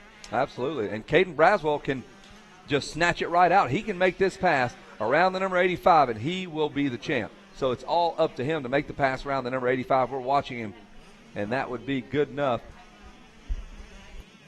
for third place. There's the number 85. That is Jeffrey Sheely. He got around Caden Braswell. Again, thank goodness for Jet Reynolds' sake, that is. I want to see these guys get up and battle, man. I'm sure that pit board is going to say exactly that. You have to pass that kid in front of you. You want to be the champ, you got to get him right here. Wow, so 8 laps down for Reynolds now, and that white flag is out, so 1 lap to go. And the championship hinging on that second, third, and fourth place positions right now. How cool is that? Like you're just out front riding the wheels off your KX65. 11-second lead, and you can't do anything about anything. Oh, look out. The number 42 goes down. I think he was a lap down. Was that Thrasher? Having some problems there. That's the battle, though. The number 85, Jeffrey Sheely. And now we flip it up again. Jet Reynolds there, another three-way tie because, oh, my God. So now it's Reynolds with a 9.11 taking the championship, and Yoder with a 2.72 in second, and Braswell back with a 5.24 for third place overall. Again, we came into this one with a three-way tie between Braswell, Bees, and LeBlanc. Here he comes, going into the 10 Commandments, the number 22. If he can pass that kid right there, the number 85, which he has drawn up alongside, he would be the champion. Now, can he get to that first turn? He barely edges him off. Going into Storyland, about a minute to go. His championship hinges on 1 minute of riding. Does the number 22 of Caden Braswell. If he can get around and make this pass into the number 3 spot, he would be the champ. And all the while, Jet Reynolds is just riding his little tail off. Hunter Yoder solid in second, comfortably 4 seconds in front of Sheely and this battle with Braswell. Do these kids know what kind of fate rests in their hands right now? Man, he's riding like he does. I think that Braswell realizes that he is in championship contention. As we told you, he came into this one in a three-way tie with two other riders, and right now I think he realizes that the possibility is his. Look at that on the inside. They are side by side again, but Sheely holds off the charge. Sheely, the linchpin in this entire championship. Stay put and everybody finishes. Jet Reynolds would be your winner, Yoder, then Braswell. But if Braswell can come around on the inside right here, can't do it again. About 20 seconds remain here for this championship in the balance. Jet Reynolds could come across the stripe here, the checker flag. He is going to win the moto, and now he has to look over his shoulder and go, how is this going to work out? There they are around the Thor sweeper. Riders down, just chaos. Here he comes. One more turn to go. Can he sneak up on the inside? The number 85 of Sheely and Braswell. That is the championship if Sheely can stay put. And here they come, and it's going to be Sheely. Sheely got it. Sheely got him, man. That right there. And Jet Reynolds will win the championship. That was a battle for third that we were watching right there, that the championship hinged upon. The way the moto finishes, Jet Reynolds takes the win. The whole battle overshadowed the second place ride and the phenomenal ride that Hunter Yoder just put in with a 2.72 and a tie for that championship now, the way it all pans out. Sheely going with the third place position, Caden Braswell back there in fourth place, and Jordan Bees rounding out the top five. The way the overall for the championship goes, we told you the top three were tied, but it's Reynolds, Yoder, and Braswell. Jordan Bees takes fourth. Nick Romano will round out the top five overall with a 3.57 on the week, and amazing. There's Matt LeBlanc with a 1.610 for sixth overall. Pretty crazy, man. How, again, the inconsistencies, and we talked about it, in years past, I would say, yeah, I could understand that with the way the weather and the track has changed because of the rain, but this week, perfect conditions all week, and that's been the consistency, but a lot of inconsistencies in the moto. That goes to show you just how deep the talent field is here at Loretta Lynn's when you get to the Amateur National Championship check out finals. that bike, the number one, getting ready to go, taking that thing overseas, representing America in the World Junior Championships, the number one of Jet Reynolds. And he's going to go out of here a champion as well. We'll toss it down to Wes Kane. Wes Kane, what do you got going on down there, buddy? You're just trying to kick calisthenics. People. Just trying to stretch the hammy out. I see what Stomping you're doing. bugs. All right, down here on the podium, I'm looking for the number 28 ride. He pulled the whole shot. Jordan Bees, come on up here. You got a $100 gift certificate, compliments of Bell Helmet's Whole Shot Award. Here comes Jordan Bees right now. Jordan's coming up on the podium. We're going to talk to him about his whole shot. Come on, put your hands together. The Bell Helmet's Whole Shot Award recipient, Jordan Bees. Congratulations, Jordan. Hold it up high. Good job out there, Jordan. Tell me about your start. It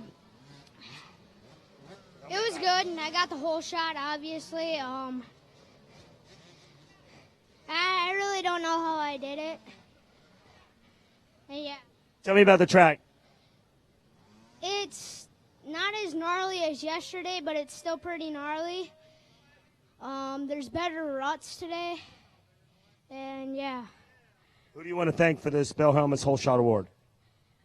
Booker Brothers, KTM, Fly, Dunlop, Scott, Powerband Racing, Vertex, Cometic, Pivot Works, Hot Rods, Nihilo, Fantasy Moto, Team 2, Powersports1.com, Amsoil, Fly, Mom, Dad, Brother, Pit Posse, PMP, Renthal, Brad at Club 57MX. He's my trainer, and yeah, and my dog Baxter. Congratulations out there, Jordan Bees with the Bell Helmets Whole Shot Award. I'm going to talk to my bronze medalist, Jeffrey Seeley Jr.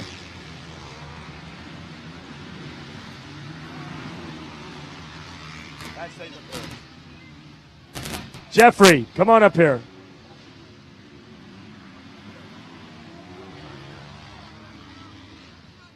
I need Jeffrey up here. I need Jeffrey. Third place, I need Jeffrey Seeley Jr. Hey, just come on up here. I'll put a medal on you. Great job out there. Congratulations. We got the medal. We had an imposter up here before, but a great ride anyway. Jeffrey, tell me about your ride out there. Just got a good start. Caden passed me, then I got him back, and I just held him off. What's it mean for you to get a third-place medal here at Loretta Lynn's? Means a lot. I've been working hard. How hard have you been training for this? Hard.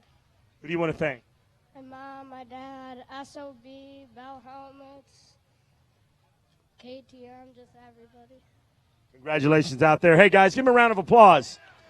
Jeffrey Seeley Jr., rider number 85, gets a bronze medal. Now, second-place finisher, the 58 of Hunter Yoder.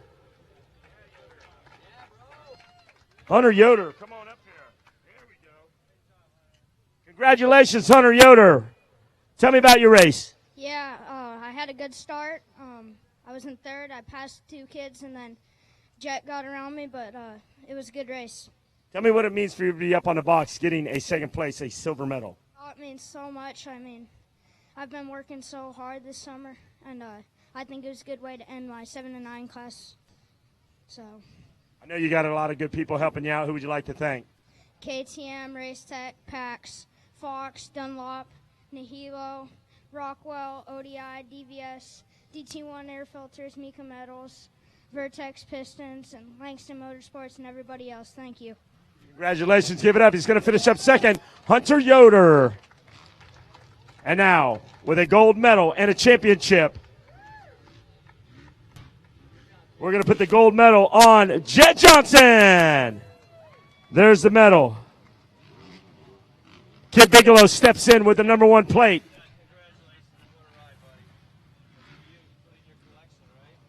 There is the shield.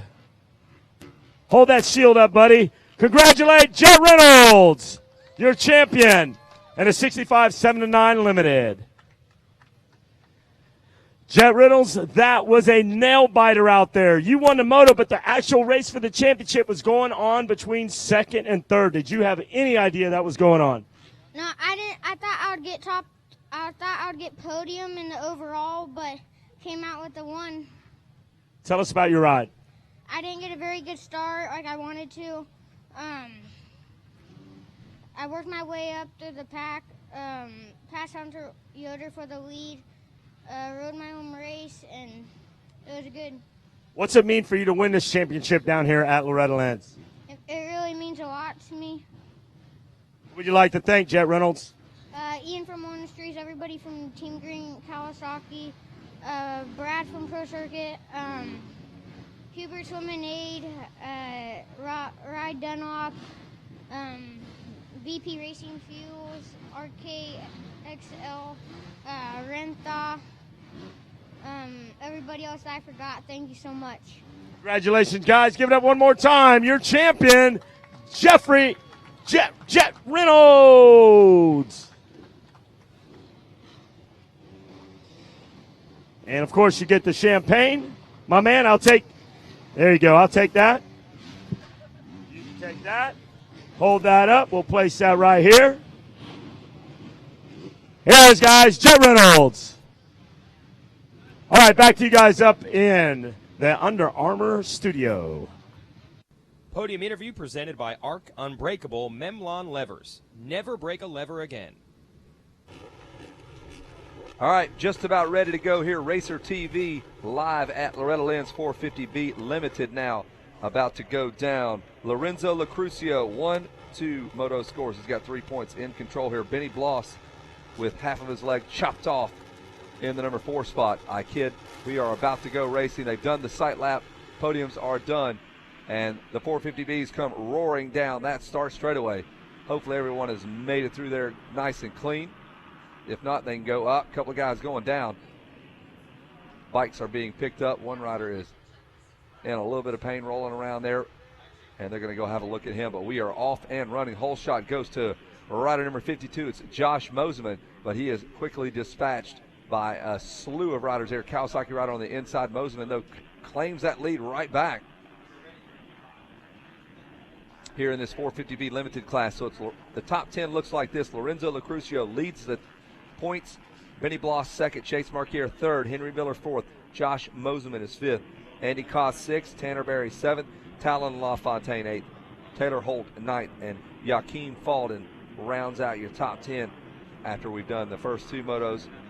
Third and final deciding moto underway. KTM's Josh Moseman out of Sebastopol, California has grabbed the early hole shot, and he is under an intense attack. Kawasaki rider coming right at him. Got those yellow plates looking good, man. We'll see who that kid is here in just a moment. They all got yellow plates, bro. No, some of them. They all got yellow plates, bro. I'm just telling you. It's the B class. Luckily, we have our intern in here to tell you the rules and how it works. It's B class. They have yellow plates. That's how it goes. Thank you, sir. You've been banned. You've been suspended. You've been banned for that crappy comment. Lorenzo Lucrucio in the number 3 spot. And the rest of the boys filing through. I never have a good photo. I don't know. I just chop me out of every photo. Look at this battle, Crucio. Jeez. How many? He's just going to go through them if he can't pass them. That is bike number 17, Joaquin Falden on that Kawasaki. And he is dealing with Lorenzo Lucrucio in a big way there. Lorenzo on that Yamaha. And bike number 40 just hucking it right here. Nathan Hall through that tunnel, or over the tunnel of love. Out of the mechanics area we go. And the Kawasaki of Joaquin Falden still hanging on, but he has got intense pressure from Lorenzo Lucrucio. And Jason Wigan has a mouthload of food all smacking an array there on cue there. Good job. How's that taste, buddy? That sounds good. That sounds good. That pork sandwich really coming out good here on the Racer TV, Racer broadcast here. And Lucrucio just about endos out of those 10 commandments. He rode the front wheel like Damon Bradshaw and just about flipped that bike completely over. Into Storyland we go. And Lucrucio and Falden and Josh Moseman. Chase Marquier in the mix there as well. Tanner Berry is 5th. Henry Miller 6th. Tanner McCullers 7th. Benny Bloss 8th. Jonah Locks 9th. And Andy Koss rounds out your top 10. Man, they are trying to break loose out there. And it looks like Lucrucio was able to make the pass, and he did on the Yamaha. He did it on the front wheel where he wasn't even accelerating. He was just about flipping. That's how you make a pass, endoing past someone. See Talladega Nights. He crashed across the finish line. Lap number 1 in the books, and we are just about to finish up lap number 2 right down the center part of the racetrack here under the Kawasaki arch, and it is Lorenzo Lucrucio. He is a wild and woolly rider, man. Fun to watch. Falden second, Moseman is third, and there is the 33 getting in the mix there. He's made a few passes. Benny Bloss has moved up to 4th place here. Benny Bloss, that is. It's happening. He is the Kurt Schilling of motocross. And what I'm surprised is Lucrucio does not need to win this moto in the overall. And he about, did they tell him that? It didn't look like it. Yeah, you would think, man. He about tossed it away after those 10 commandments. He is wild.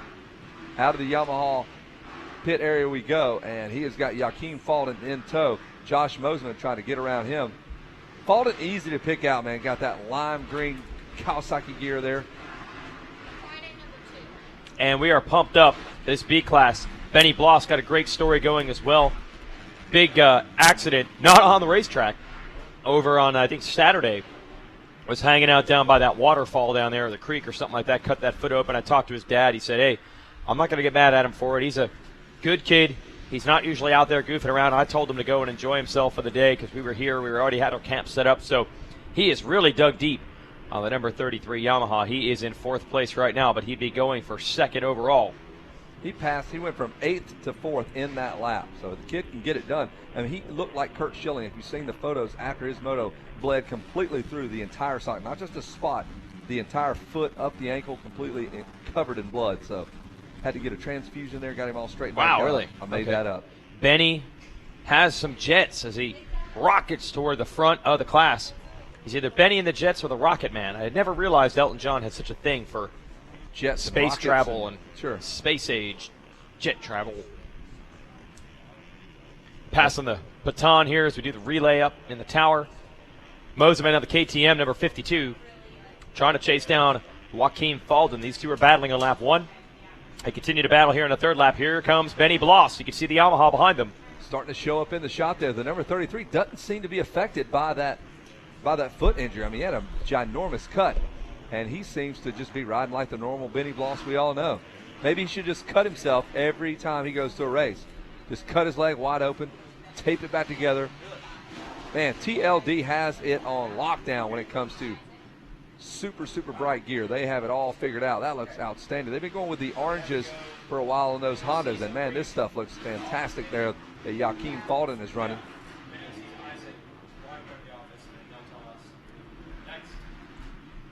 And Moseman again jumps into the frame, and he is running after the number 17 of Joaquin Falden. Falden got that arm just twisting all the way down there, and he is able to stay clear of Moseman into the 10 Commandments there. Whoa, look at that. What jump 4 feet higher than anyone else.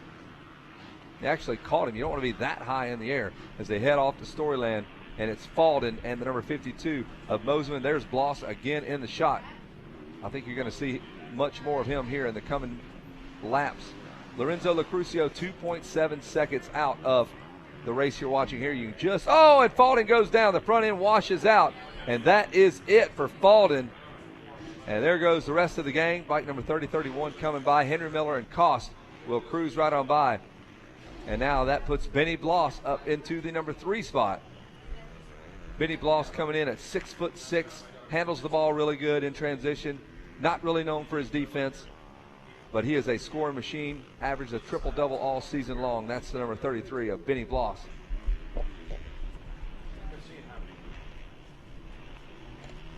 All right, we are good to go up here in the tower. Oh, are we? Are we good to go? I don't know. That sounds good. I got maybe a second opinion on that. Let's check that out. There is Benny Bloss going after the number 52 of Moseman and doing a fantastic job as he's rolled up about maybe a second and some change up and over the Tunnel of Love out by the billboards and heading towards that Yamaha pit. Sets it in that left-hander, carves that thing up. That line in that corner is really formed in well. It's nice and round there. He carved it up like a honey-baked ham, man. I love the outside with that juice and the sweet sugar they put on that honey-cured ham he's got going on there. There he again rolls the throttle on, twists that thing, just gas that bike, son. Off in the grass there, that's a good line. And Benny, big tall kid, dude, check him out. One of the taller kids out there. Moseman, no slouch, he's a big kid too. But I bet Benny is an inch or so taller than Josh Moseman. Yeah, he's got a lot of stuff down on that bike in those corners.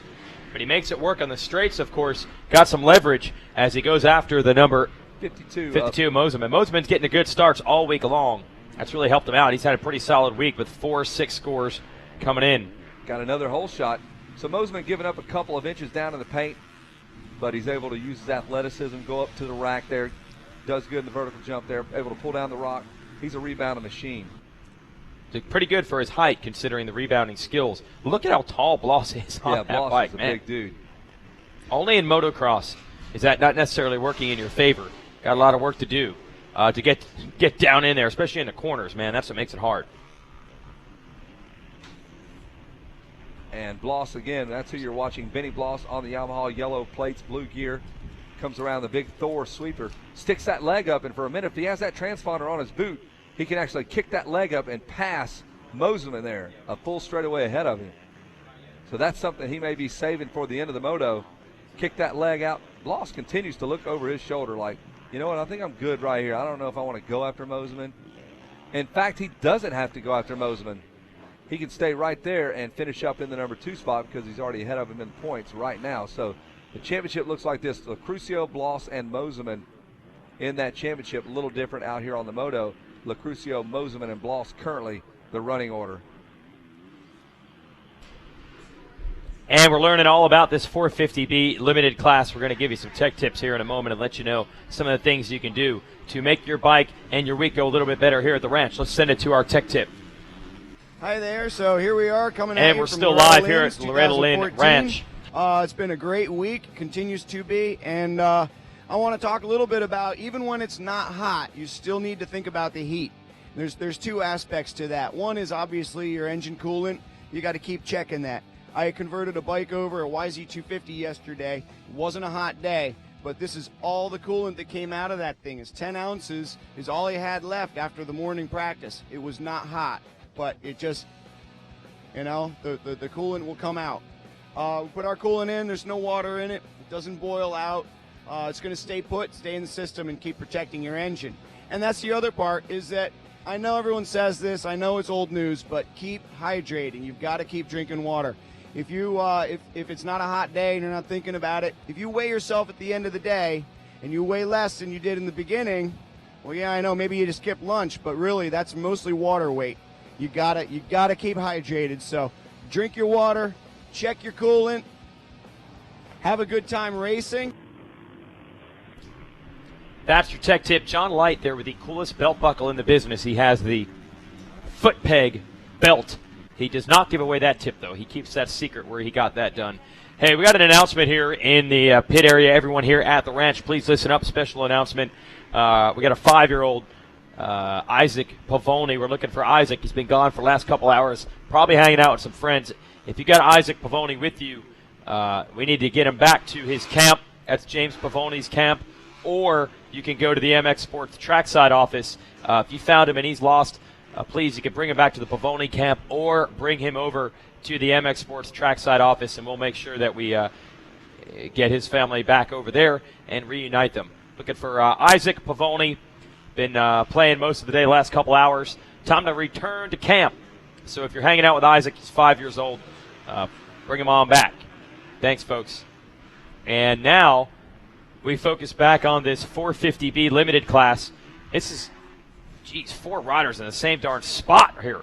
Taylor Holt on that's 14 is under some extreme pressure. He's got 3 riders ganging up on him. Yeah, he could just as easily be 9th, which he is, or 13th in one straightaway because they're all right there on top of him.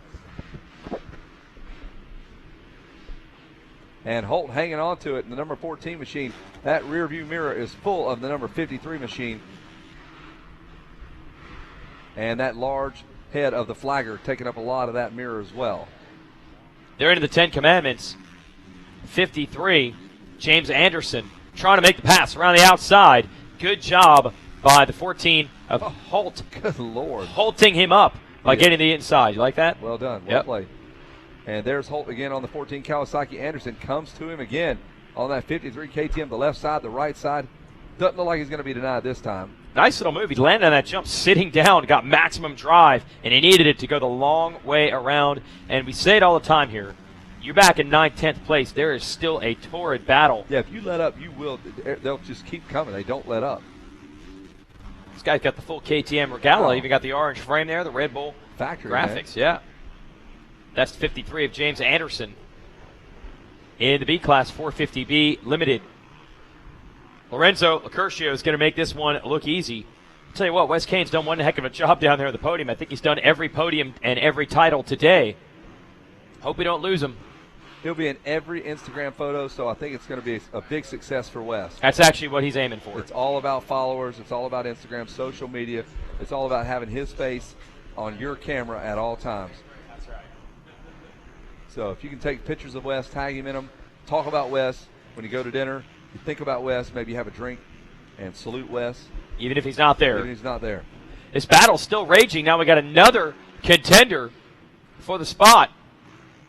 Trying to pick up something number 28. 28. That is Bradley Lionette. Wow, the Lion. And there they go past the mechanics area, going after Anderson, number 53 there on your KTM, and Lionette now jumping into the fray. That's when you usually see it late in the moto. You see these surges of guys that looks like they're just really going fast, but really they're just so fit they're going the same speed they've been going the whole moto, and other guys have slowed down. There was a surge right there. Lionette says, "You're going to hear me roar," and gets by Anderson, so that'll put him into 9th. Anderson on the KTM on the inside, trying to get him back through the 10 Commandments. While meanwhile out front, Lorenzo Locurcio continues to lead and put the finishing touches on this championship. He's going to take that scissor and curl up the ribbon. Finishing touches on that championship package. Don't want to see anything. Don't be able to see what's in the package.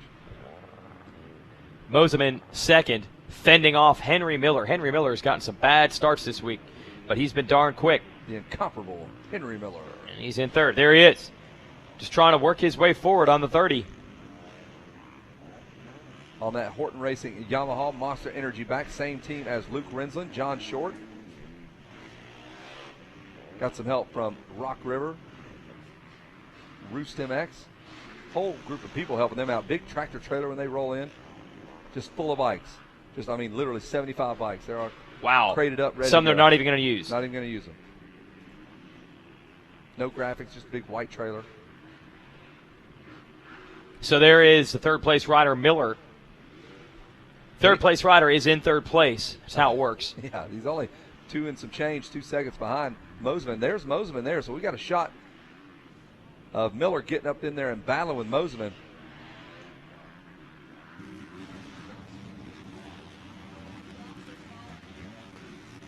Yeah, Bloss having his problems now. He's back to 5th. That's certainly understandable considering the foot injury that he's dealing with. Got to say, though, when we first heard that story of Bloss, we heard the rider had said, well, I'm still going to race him. I think all thought that, yeah, whatever, dude. You sure might get are. a lap in. It'll hurt too bad. You'll pull off. It's over. Yeah, instead he went out there, got a 3rd, and then a moto win to potentially have a shot at this title. But right now he's back in 5th. He's going to need some help with your point leader, Lorenzo Locurcio, still out front.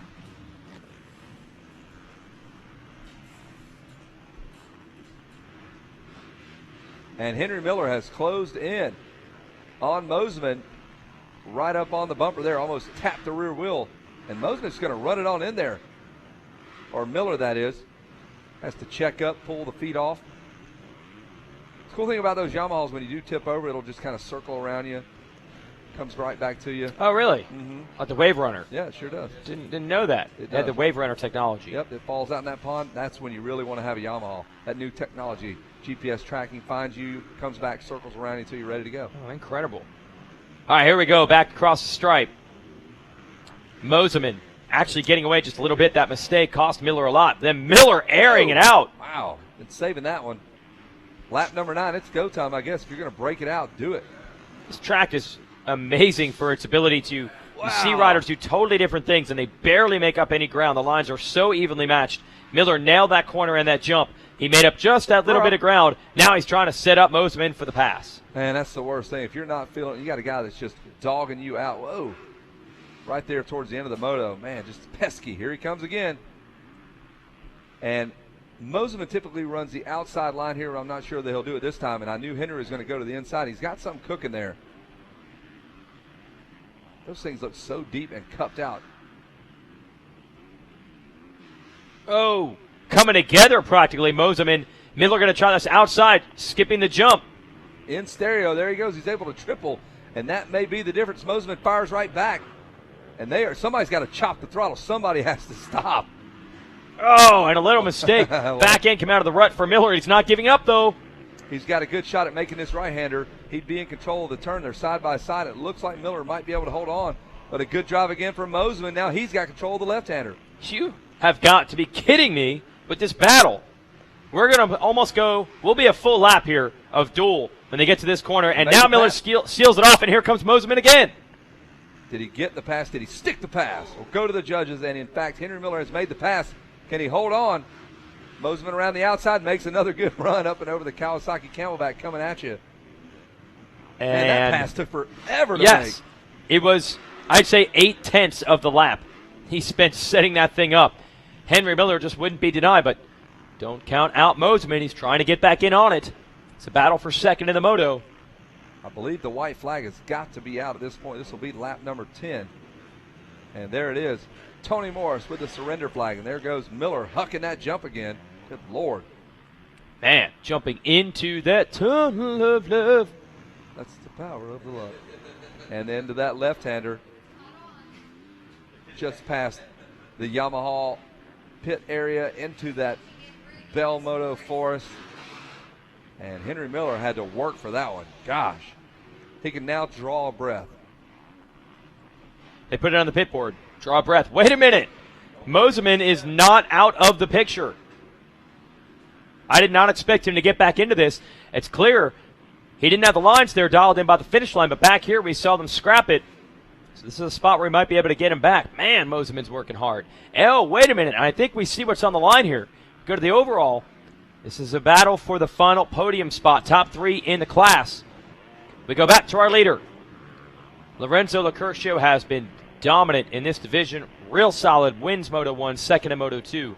And looking for the win here in Moto 3. Benny Bloss, a tough break. Looked like he'll end up second overall. Locurcio, I believe he's an MTF rider. Yeah, look at that. Making it look good. Got every color on the color wheel there represented on that One Industries gear. Hard to even keep up with Lorenzo Locurcio.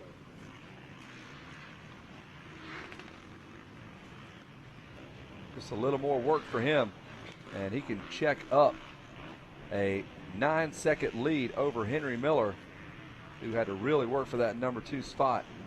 There's Locurcio. Takes a look over there. Folks are happy for him. High fives that girl.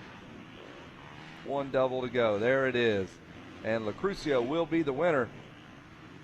Henry Miller now into that last turn. He will knock down a second place finish in the moto. And Tony Morris there continues to wave that flag. It's a lot of flag waving for Tony this week. Man, gonna have to bring in a reliever.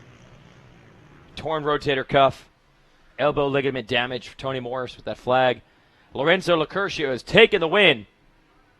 Yeah, and the championship. Hugs the bound. That's a big family hug right there. That's a full-on sandwich hug right there. Wiggle had a lot of jiggling in that hug. Love sandwich. And later on, there's Rob Fox. There you go, Rob. Pick that bike up. Thanks a lot. See Donnie Luce and all the Yamaha Blue Crew people there. They're happy to get a championship. The Horton Racing Yamaha team had a good run as well in this one. Benny Bloss going to end up second. Henry Miller third. Yamaha sweeps it in 450B Limited in the overall.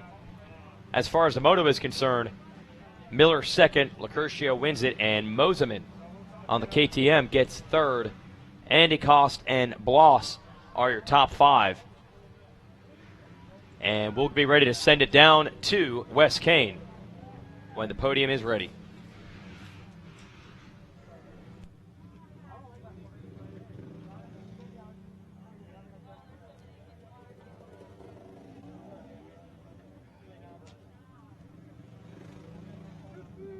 All right, down here on the podium, we've got our Bell Helmets Whole Shot Award winner and third place in this moto. Come on up here, Josh Moseman. Josh Moseman, come on up on the podium. Let's get a look at you, 8'5" self. Nate Ramsey's down here checking out, congratulating all the fellas down here on the KTM. But here comes Josh Moseman. Down here, Josh. We're going to give you the Bell Helmets Whole Shot Award. Step right up there. Hold that up high. And not only that, my man, you are going to get a bronze medal. Third. Really good. French really good. My main goal is just to get up here this year and make sure I'm running strong coming into next year in the A class. And that's what I did. So I faded a little bit, just got a little nervous, ended up with the bronze, and I'm really happy about it. Just thanks to all my sponsors, KTM, Orange Brigade, Fox, I have the best gear out here, Scott Goggles, Dunlop, FMF, Motor Pro Graphics, TCR, all my friends and family back home, Mach 1 Motorsports and Factory Connection. Everything was just flowing awesome, and I can't thank them enough. Now that I'm used to the podium, maybe we could do it some more often. Congratulations out there. Let's hear it one more time for Josh Moseman. Now with the silver medal, come on up here, Henry Miller.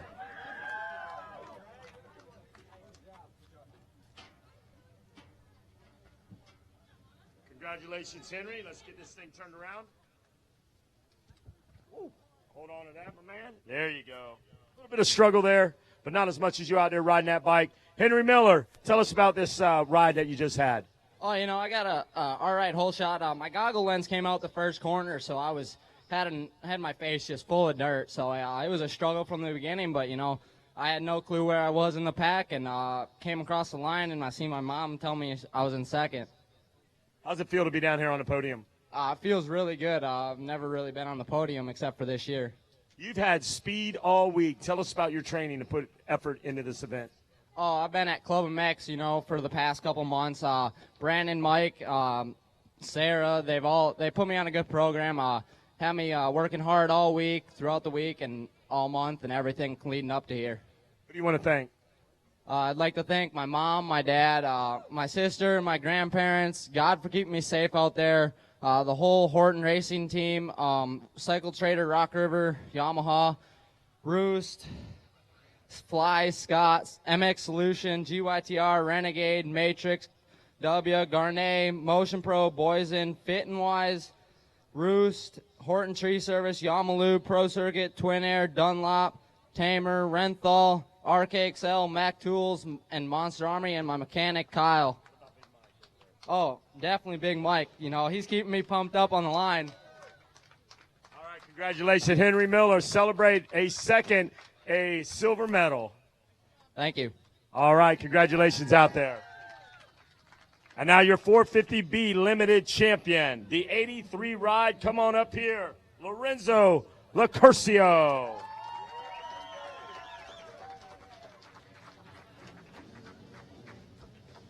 Gold medal, Kid Bigelow with the #1 plate. And you're going to get this shield. Hold it up, Lorenzo Lacurcio.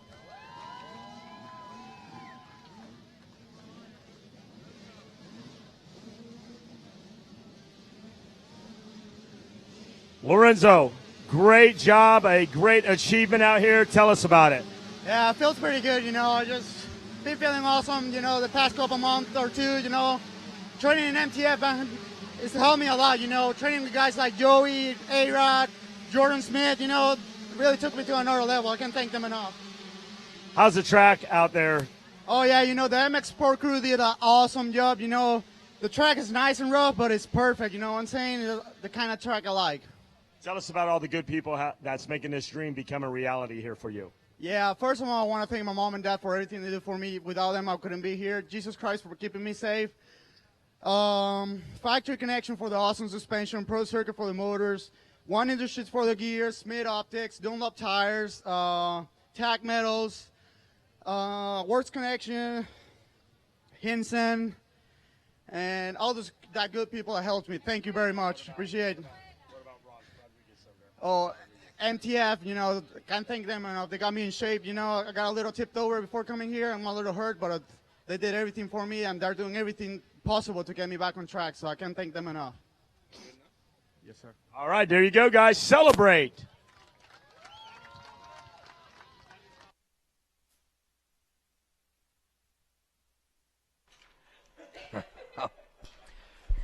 Having some fun up here as usual. All right, in the here's the tower. champagne, guys. We got the champagne going. Let's get this thing done up here. Yes, celebration time. Lorenzo Lacurcio. All right. Man, the variety of shades out there, Mom and Dad. And the daughter. The three different sets of sunglasses on them. Styling up there on a podium. Right. And I'll tell you what, man, the B class goes perfect with the Pro Circuit, the Triangle Racing logos. That's a sick looking photo right there. The pit shirts they got, looking good. Team Lacurcio coming and conquering Loretta Lynn's Ranch. Next up, Super Mini 12 to 15. This has provided some superb racing this year. and we got a championship battle on our hands. We have 4 riders separated by just 2 points, and it's a who's who in this class. You got Sean Cantrell with 4 points, a first and a third. Then 3 riders are tied with 6 points. Mitchell Falk on the KTM, and then Austin Faulkner and Chase Sexton. So we got 4 potential champions here. Tanner Stack has 10 points. With a whole bunch of help, he could win it. This might be the closest math we have had going into a third moto all day today. 2 points separating 4 riders. Chase Sexton, Austin Faulkner, Mitchell Falk, and Sean Cantrell. And we go all the way back to the first moto of this class. Best moto I feel I've seen all week. Falk led it for a while. Stack led it for a while. Sexton led it for a while. Faulkner passed all of them and crashed. Last lap, Sexton had the lead for a second time. Cross-rutted briefly. Got slowed up. Cantrell snuck by, made the pass, took the moto win. In Moto 2, Falk came back to win it. Faulkner finished second. Cantrell third. Sexton fourth. What will happen in this third moto? If you're only going to watch one championship moto this week, I say make it this one. This is the ride that dreams are made of. Focus in on Sean Cantrell on the 37 with a 1-3. He is your point leader coming into this moto, but man, there's no hiding from talent in this class. No. There's so many bad dudes. There's Falk. He just gates right next to him, just getting that dude's head. Yeah. That is how you do it right there. There's Pops Cantrell out there, a fireman by day, and then a motocross dad pretty much every other day as well. Brings the bikes to the station, he says, cleans them up, takes them apart, washes them up there. There's Falk, got the KTM crew, Orange Brigade, all into what he's got going on. I mean, these are some of the more legendary motos you hear about. Oh, you remember that time when it was Ferry and Lusk or Ricky and whoever. It's going to be so good. And this one's set. The stage is set, like you said. 4 guys all locked in. Big thanks to Ray Butts from Rocky Mountain ATVMC for holding that camera. That's how we get that 9-foot vantage point. That's actually just on his chest, too. He's got really, his chest mount. Wow, I can't believe that. Now he's squatting down. He's squatting down so he can look down. All right, so we're going to drop the hammer on the Super Mini 12-15. 4 riders with a shot at this title, all within 2 points of each other. Sean Cantrell's got 37, the 62 of Mitchell Falk. We're getting ready. I love that shot there. They all kind of chill out, then they all raise up, lean over the bars there, look down right, and at the same time, wrap, there we go. Gate has dropped. Who is going to be up front? It's Falk, the number 62. He's got the number 21 of Faulkner. Man, he was all laid into that one. Falk has been nailing his starts this week. He is money. So there he is, another Bell Moto hole shot. Look at Faulkner. Oh, no, Falk is down. That is not a good place to go down. He's got Cantrell now in the mix. And there's Lopes, I believe, the number 16. Geez, more talent that's not even in the title race. That's incredible. And Faulkner has already broke free. This kid, I mean, he has as much speed as anyone out there. He's kind of had to battle. Oh, another rider down. That was number 82 on the KTM. Max Markov, who was 6th coming into this one. So a whole bunch of the big contenders. We're going to try to get a look at, I think I just saw the 62 of Falk, who had that whole shot and crash go by. Man, he's maybe 40th, 39th. He fell right in a spot where there's going to be 39 dudes just charging right at him. There's Cantrell. There's Lopes. So it is Faulkner in position to try to win this moto and help his cause. I think Falk came through just in about the number 10 spot. Watch that. What? I guarantee you will see him inside the top 10. I don't know how he was able to hit the ground, bounce right back up, and get that bike running. Look at him when they come. There's Sexton. There's Cantrell. Wow. Lopes. And then you will see Falk coming through here on the KTM right there. That is incredible. You can pick out the 7 gear, the red and white gear. So he's still got a shot at it. I believe if it ended like this right now, it would be Faulkner's title. He would tie Cantrell on points. And obviously, third moto is a tiebreaker. Cantrell back there in third would need to get to second, and he's ready to do it. Going to do some battle with Chase Sexton, who's also in this championship fight as well. So Sexton is going to fight him for everything he's got. Sexton won a moto earlier in the day, so he's kind of got his mojo going. But Faulkner is just lights out right now. There's Sexton coming across the finish line. Then you have Cantrell. He is a gamer. Those kids hate losing. Such nice kids when you see them. But, man, when they're on the podium, they're not pumped if they don't win. We're looking at the top 5 here. Carson Brown, 4th. And Gabriel Urala is sitting 5th. Mitchell Falk, you called it. He's 9th place after that crash. That must have been the quickest recovery from a tip over ever. But all of the field is right there on you. I don't know how it's possible. They should have all went by you in less than 2 seconds. My mind is blown. It looks like Cantrell's trying to get Sexton here. If he gets into second, they cannot beat him for the title. A second-place finish, he will be invincible no matter who wins. And you know he knows that. You know they told him you have to get second, and it doesn't matter beyond that. So Cantrell doing his best, but, man, Sexton is starting to disappear as well. We'll try to get some lap times here as the race wears on. And the Yamaha ride is the linchpin in this whole thing. Mitchell Falk got the whole shot in this one. And yeah, somehow he fell and got right up, and he's only in ninth. We don't know how he did this. No doubt, that's a rough section over there. Some people are so pumped on this Super Mini class. They're coming in and bench racing. Who got that, man? That's fun to watch these guys. That was awesome in tower. All right, 51 is Sexton under fire. It looks like Faulkner is already getting away. That is crazy. He had a 3-second lead on lap 1. But the damage done in the previous motos, Faulkner with a 4th and a 2nd. He got out to a terrible start in the first moto. Came all the way back to take the lead, and then about 2 straightaways later, he fell in almost the exact same spot that Falk fell in the beginning of this moto. If Cantrell makes the pass on Sexton, they would be tied in points, and third moto decides that tie, and Cantrell would be the champ because he'd finish in front of Sexton. Lap number 2 now. We'll get some lap times for you. A 1:59.6 for Faulkner. And these kids ought to be about like 2:01. There you go, 2:01 for Sexton and Cantrell. And Cantrell closing in ever so slowly on Sexton. Don't want to waste too much time, man. You want to get at him now. Man, easier said than done. You know they are going full out. The adrenaline is flowing for these little guys. They know what's on the line. This is it. It's your championship. Faulkner is in the lead. If it ends like this, Faulkner will be the champ. He will tie 37 of Cantrell on points. So it all comes down to the 51 Yamaha rider. And Sexton, he's in this too. He was actually tied with Faulkner in points coming into it. So he knows if Faulkner has a bobble and he gets the lead, the title could be his. So he's going to go as fast as he can also. Anything can happen here. Sexton, all you can do is just ride the wheels off the bike, see what happens. Well, that wouldn't be good. No, you want those wheels to be on the bike. I Okay, get that. yeah. Here comes Cantrell. He has got to get around that blue machine right there. Sexton holding on to Cantrell's title hopes right there. He is keeping him back in the number 2 spot overall. Make that pass, and you get the championship. You get the cup. You get to pop the bubbly over there with Wes Kane. Pit board for Cantrell probably said, go! And then the next time around he'll say, really go. Come on. And then really, really, really go. Oh, Sexton got kicked a little sideways. But, man, he opened up a little ground now. Yeah, he was less than 1 second ahead of Sean Cantrell last time around, and he has doubled that. Good shot at the infield. The crowd really enjoys these Super Mini races. And look at that, the crowd all the way around this racetrack, and they're coming right at you, that GoPro shot. There's Sexton dropping into view there, and Faulkner is nowhere in that shot, just barely getting there at the finish line. And Sean Cantrell starting to lose touch. He has got to get up there and battle with Sexton.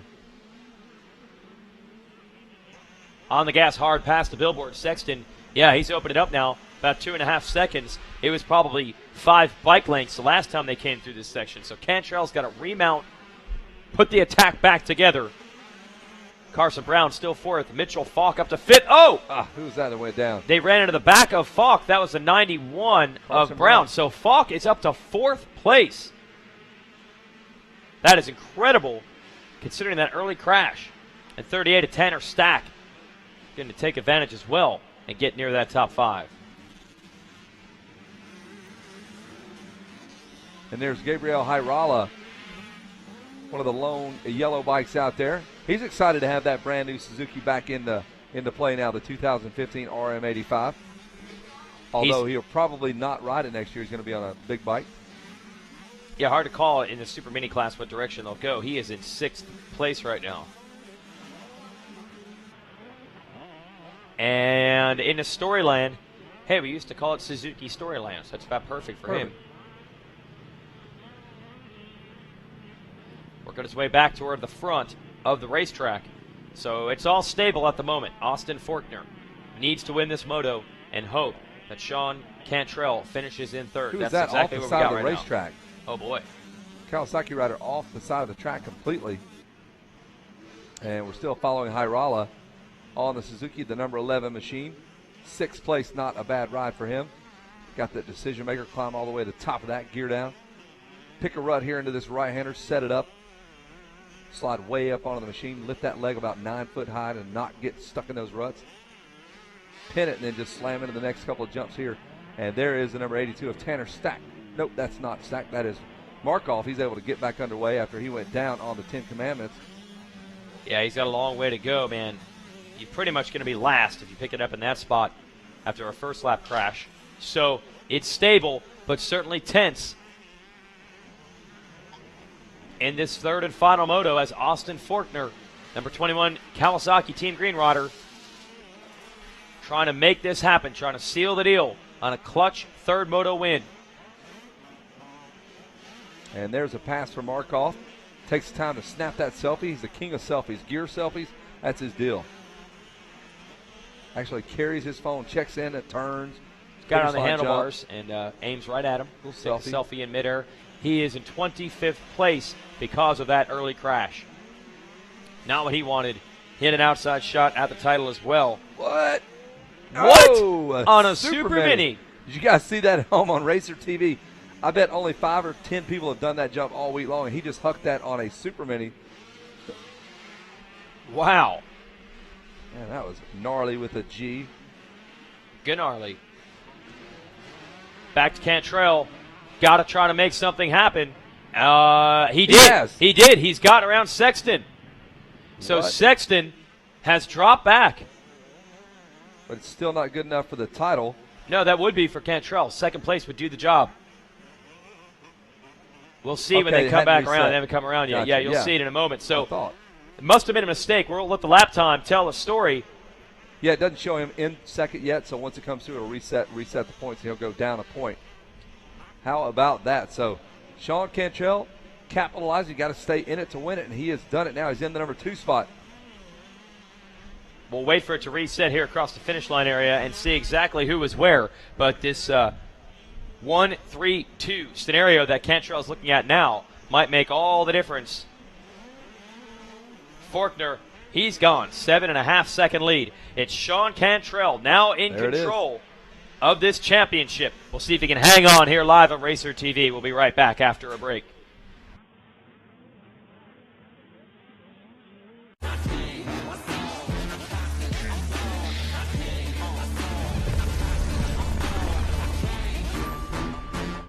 Racetech Gold Valves provide a plush feel and drastically improved bottoming resistance for minis and pros. 100% guaranteed and made in the USA. Expect to be impressed. What do these GNCC racers all have in common? They're members of like American Motorcyclist Magazine, Roadside Assistance, and great discounts.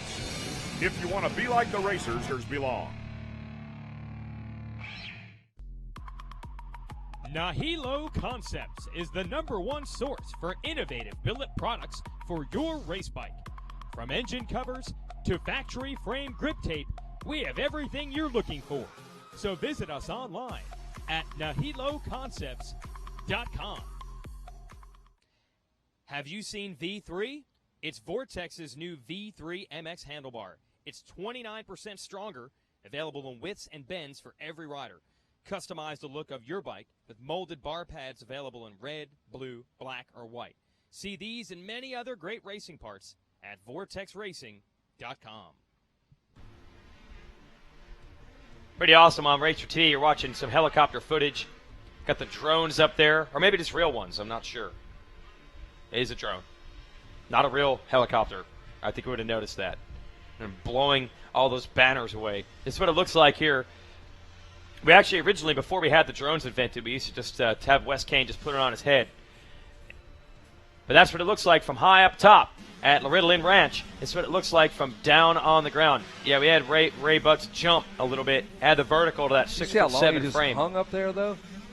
Yeah, the hang time. Man, That's what separated Jordan from the best. He the hang did, time. man. get up there and stay up there. There's number 21 of Fortner again.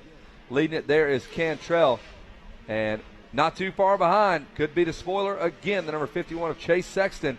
Anything can happen, folks. He is definitely close, Jason. And they just need some bribery. I'd put on the pit board.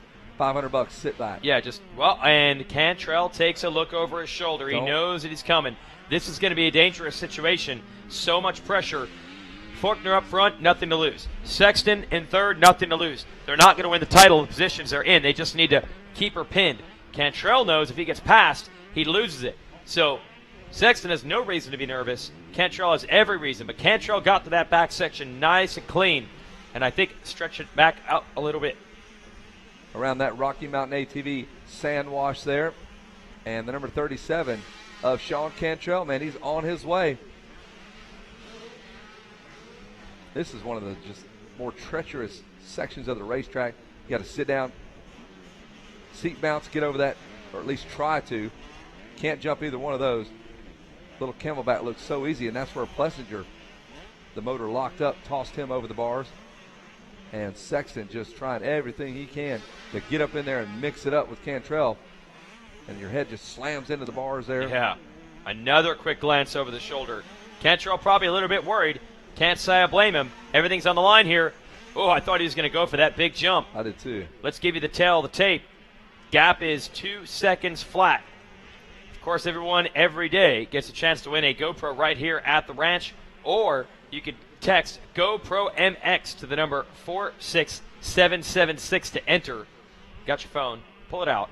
Text GoPro MX to the number 46776 to enter, and one lucky fan will be chosen to win a GoPro. Also, you can get a $100 gift certificate that's good for up to 2 cameras, so they'll give you $200 off of 2. Sweet deal, man. I just got Tommy to tune mine up, got the Wi-Fi all working again. I'm pumped. All right. Through the 10 commandments we go. Number 37, Cantrell. Stayed close enough to be the benefactor of some mistake that Sexton had a few laps back, looking over his shoulder again. And Fortner 10 seconds out, so pretty much the same pace by all those guys, 201s, 202s. Hyrala is 4th. Man, he's made a few passes there. He was 6th a few laps ago, got around Jordan Bailey and Tanner Stack. Crown now up to 7th, Carson Brown 8th, Lopes and Merritt round out your top 10. I'll tell you for sure, this was the most stacked of the Super Mini classes. And you're talking 7 or 8 kids with factory support, and they're not even on the big bikes yet. How will it end? Will it be Sean Cantrell in 37 out of California? Will he collect the title? Somebody just went down there, another Kawasaki. I get nervous when I see that. Yeah. Looking over there. Can't tell if that's Fortner or not. We can look out the window and try to do it the old way. We get kind of lazy in our old age. I do not see Fortner. Is that him right here? Just came by. There it is, yes. 21. Makes me nervous there. Fortner goes by us. Cantrell now into the number 2 spot. He's been there for a few laps. Fortner, your leader, out of Richards, Missouri. Going to win the moto, but maybe come up short of the title. Sexton has dropped back just a little bit. Little less pressure on the 37 of Cantrell. He wicked it up. Yeah, 2:05 lap for Sexton. That was another bad one. You can still see him lurking, but he needs to be doing more than just lurking. He needs to be applying that pressure, or Cantrell's going to be out of the woods, literally here. Out of the forest. And also figuratively. The fans piled up down that entire start straight. Great shot of the flaggers again. Hey, all kidding aside, those dudes have had a rough go of it. Tough job to stay focused for 10 hours, 12 hours a day, man. Kudos to the whole staff out there flagging. That is a thankless job, no doubt. Down to the inside is a 21. This is Austin Fortner. Dominated this moto, and there's no doubt of his credentials. Went out there, won the Monster Energy Cup 2 years in a row in the Super Mini class. But this week, his speed will not be shown directly in the results. He was pretty good with a 4 and a 2, but only 1 moto victory, and he might come up just a tiny bit short, just 1 point short of the title if it ends like this. It'll be 7 points for Fortner and 6 points for Cantrell. Rodney has now turned Charlie the intern into his personal assistant. You can see Next, she's going to be powdering his nose for his on-camera segments. She already does that. She already does that. All right. That was the first. It was the very first thing. Oh, I gotta powder my nose. All right. He's getting himself ready. She's gonna have to stay for ATV racing. She was not aware of that. You gotta stay here all week to help out Rodney with ATV dirt days. White flag's out. Austin Forkner. Well, how does this go? Is he gonna be disappointed that he won the moto and came up short? Or will he be happy with the ride? Wait, it's not over. Sexton is gonna make one last-ditch effort to get Cantrell, and that would change the title if he does it. There were 3 seconds separating them last time, 1.5 seconds. He chopped that in half. So Cantrell can't be too careful, or that number 51 machine right there will zap him. And that is your championship in the balance. If Cantrell gets passed by the 51 machine, he would lose the championship. Oh, man, they got to be nervous down there. The Team Green people, everyone in the camp of Sean Cantrell. He's got to hold on for one more lap. They're basically 2 minutes away from locking down this Super Mini title. Oh, and he's got lap traffic to deal with as well. Sexton is as close as he has been at any point in this race. Man, here we go. Cantrell through the 10 Commandments, and Sexton giving it everything he's got, going to give it a last lap run here. No, nice move by Cantrell to split those guys. He did not lose any ground with the traffic. Looks over his shoulder. That's his place. He likes to look over the shoulder right there. Well, he's been marking them and maybe doing a good job with it, although it's a little too close for comfort right now on this Racer X virtual trainer last lap. Wow, Sexton cleaned that section too, man. Yep. He was right there. Meanwhile, Austin Forkner on the number 21. Headed for daylight, looking to get a gold moto medal. Forkner's won a couple of titles out here before, but might come up just short this time. He's headed to the Thor sweeper turn. I once had an intern transcribing quotes, and she wrote sweeper turn as sweep return. Return. Yep, into the sweep return. Look at this. This Sexton's right there. He's not, and there are 4 lapped riders in front. Oh my boy. goodness, the championship could come down to it right here. Sexton going all in on the outside. Cantrell trying to hold on to that inside line. Jason, take it home. Oh, man, there's lap traffic. I don't think they have to pass him. I think they can stay behind him and get it done. Checkered flag is out. The win goes to Forkner, but second place in the championship goes to Sean Cantrell, and he knows it. He knew exactly what he needed to do. He was marking Sexton back there, and what a clutch ride for the young man out of California. It's going to take this highly coveted and stacked Super Mini Championship. And an excellent effort for Chase Sexton, making it interesting down at the end. Hey, we got an announcement to make. Bradley Lionette, we just saw you out there in 450B Limited. You need to go to the MX Sports Trackside office. That's the gray mobile home behind our announcer's tower. So Bradley Lionette from 450B Limited, come visit the folks at the MX Sports Trackside office. Sean Cantrell making it happen. That's a huge relief, man. That was a pressure ride.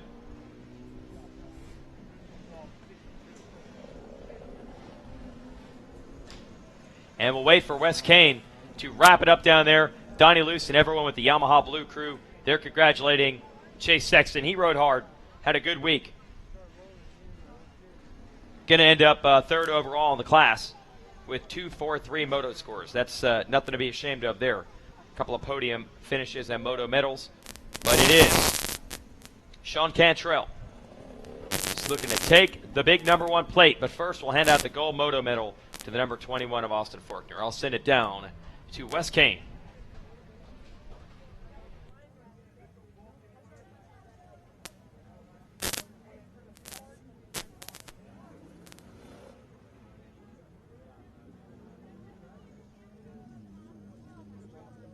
All righty, down here on the podium, I want to talk to my third place finisher. Let's get Chase Sexton up here for the bronze medal.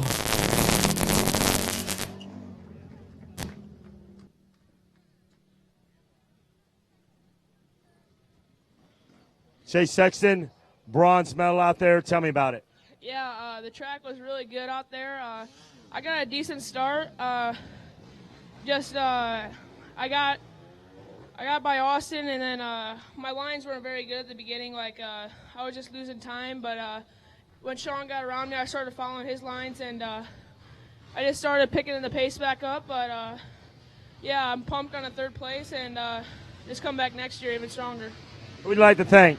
I like to thank Yamaha, Rock River, Dunlop, MSR, DVS, JMS, EVS, Factory Connection, Never Summer Industries, Pro Taper, Yamalube, GYTR, Spy Goggles, Bell Helmets, and everyone out there that helps me out. Thank you. Congratulations out there, guys. Give it up for Chase Sexton. And now let's talk to our moto winner with a gold medal. Let's have Austin Fortner up here on the podium.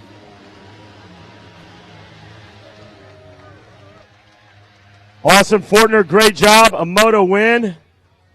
Come up short a little bit in the championship. I know that was out of your control. You did the best you could. Tell us about it. Yeah, I knew I just had to go out there and win the moto, and whatever happened with Sean and everybody, it was what happened. So that's what I went out and got a really good start and got into the lead about the 2nd or 3rd turn, and just broke away as much as I could. And yeah, I mean, I know that I have the speed, and I know that I'm the fastest guy out there. So without that bobble in the first moto, I could have had this championship. But just gonna go and back and get ready for tomorrow's moto and try to get that one. What's it mean for you to be back up on top of the box here? It's good. I mean, I was coming in here, I was hoping to just be really consistent, be up on the box about every moto, and I did it, except for the one that I was in the lead and fell. But I mean, mistakes happen. Who would you like to thank? I got to thank God for keeping me safe. My mom, my dad, my whole family. Monster Energy, Team Green, Kawasaki, Fox, PR2, Dunlop, Traxxas, Maxima, Rhino Power, Alpine Star, Asterix, Ride Clothing. Man, just everybody. It's been good so far, and hope I can get a championship. Congratulations. Put your hands together, guys. He's going to win this moto, get a gold medal. Let's hear it for Austin Fortner. Now, Mitchell Falk with the Bell Helmets Whole Shot Award. Come on up here, Mitchell Falk. And we'll have the champ's bike put up here. We need to switch the bikes out. Give it up one time for Mitchell Falk, your Bell Whole Shot Award winner.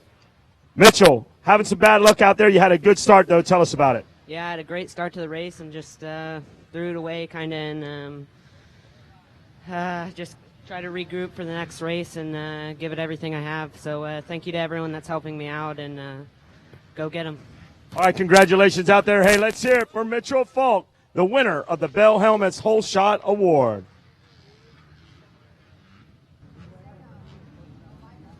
And now your champion, Super Mini 1, 12-15. He finished second for a silver medal, but able to come up above, rise to the occasion, and take home this championship. Come on up here, Sean Cantrell. Here's your medal, Kit Bigelow with the #1 plate. There is your shield. Put your hands together, ladies and gentlemen. Sean Cantrell, your Super Mini 1 12-15 champion.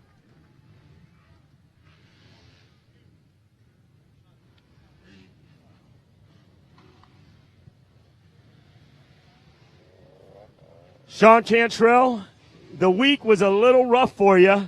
You held your chin up, and here you are. Tell me how it makes you feel. Yeah, Austin definitely doesn't make it easy for me. This whole year, he's been riding phenomenal. First time riding with Chase this year, and he put it to me, that moto. And I don't know, I just tried, I gave it my all. Whatever happens, happens. And I'm just pumped to be standing up here. And Mitchell's been riding great all year, Tanner, and just everybody has been riding phenomenal. I can't explain this feeling right now. Tell us about the track a little bit. How's it holding up out there?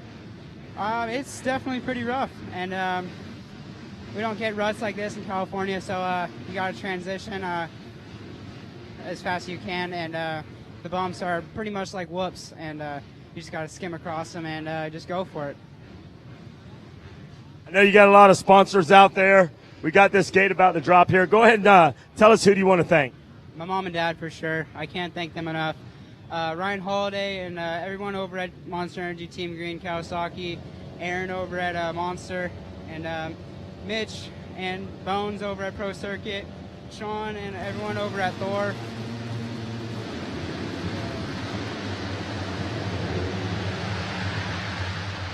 Team Dunlop, Pant Sagging Designs, DVS Shoes, Shoei Helmets, Liat Brace, X-Brand Goggles, Alpine Star Boots, Renthal. Everyone, thank you so much. All right, Sean Cantrell. Congratulations, guys. Put your hands together one more time. Your champ, Sean Cantrell. And we're rolling in 250A. And here is the wine. No, it's not wine. It's champagne. It's wine for others. Here you go, Sean Cantrell. Get him now. All right, back to you guys up in the Under Armour suite. He's already made the pass.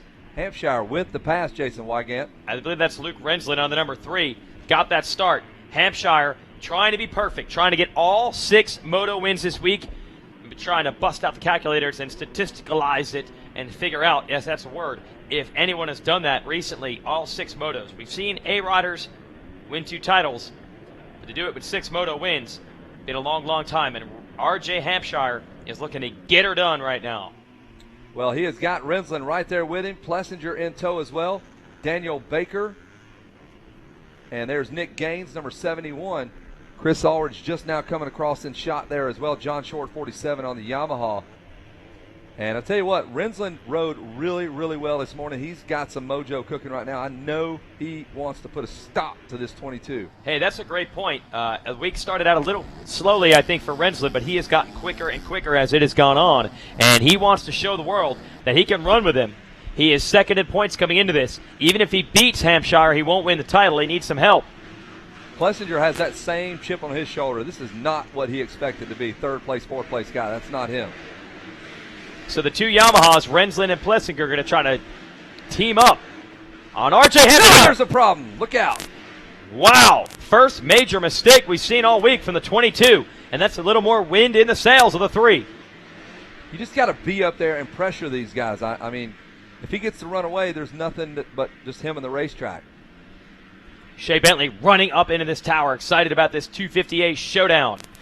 Former champion out here, former Supercross champ. But these 3 are going to settle it between them. They've already started to break away just a little bit. You can see Daniel Baker in 4th, hoping for a mistake as Hampshire tries to pull Rensland, and now Plessinger right up on Rensland. I don't think either one of those kids in 2nd or 3rd are going to let this thing go down like that. You can just see it. Normally Hampshire is gone 3-4 seconds in the first couple laps, and Plessinger is riding as well as he's ridden all week long right there in that number 3 spot. So maybe this will be the fun, great pro moto we finish the day or get close to finishing the day off of. Their last shot right here, right? I've got to figure that, yeah, Hampshire wants that 3rd moto win. He doesn't want to back into the title. He wants to get 6 out of 6. That is very rare at this level, the fastest classes here at the ranch. And this kid out of Florida, who had never won a title at Loretta Lynn's before, the last year and a half have really been phenomenal for him. Threw out a big shout out to Mike Grondel, who is well known behind the scenes in this sport. He really picked him up and backed him, got him some better bikes and support. And then he hooked up with Tim Ferry. And then this Factory Connection Amsoil Racing team, and he has gone to another level. Next level is Plessinger around the outside trying to get Rensland. The bar's about ripped out of Rensland's hands there. And you can tell just how hard these dudes are fighting right now. Matt Walker has probably been barking at Plessinger for the last 4 hours. Get off your tail. Let's go after this guy. Man, that would make me just want to get on the bike and get in the moto just to get away from him. Let's look at the top 10. It's Ulrich in the number 10 spot, not the start he wanted. Well, he's moved up to 8th now. So it's Coleman's 10th, Marshall Welton 9th, Christopher Ulrich, Nathan Haas 7th, Osby 6th, Gaines, Baker, Plessinger, Rensland, Hampshire. Big showdown battle here. Rensland is trying to impress some people before he turns pro. So he doesn't want to give it up to Plessinger, who's already got a ride as a professional locked in. Even if they can't get Hampshire, they want to get each other. And slowly but surely, Hampshire doing his best disappearing act. This is what he does. Whoa, Plessinger, who boosted him up and over that? He was 5 feet higher than Rensland. It's a kick. Hit the turbo button. No doubt. Maybe that's what he did. But AMA needs to get down there. Check on that bike. Yeah, I don't know if that's legal. Well, kudos to Rensland. Good starts for him. He's been off the gate pretty strong all week, but Hampshire barely in that shot anymore. Dude, a 154.5 for Hampshire.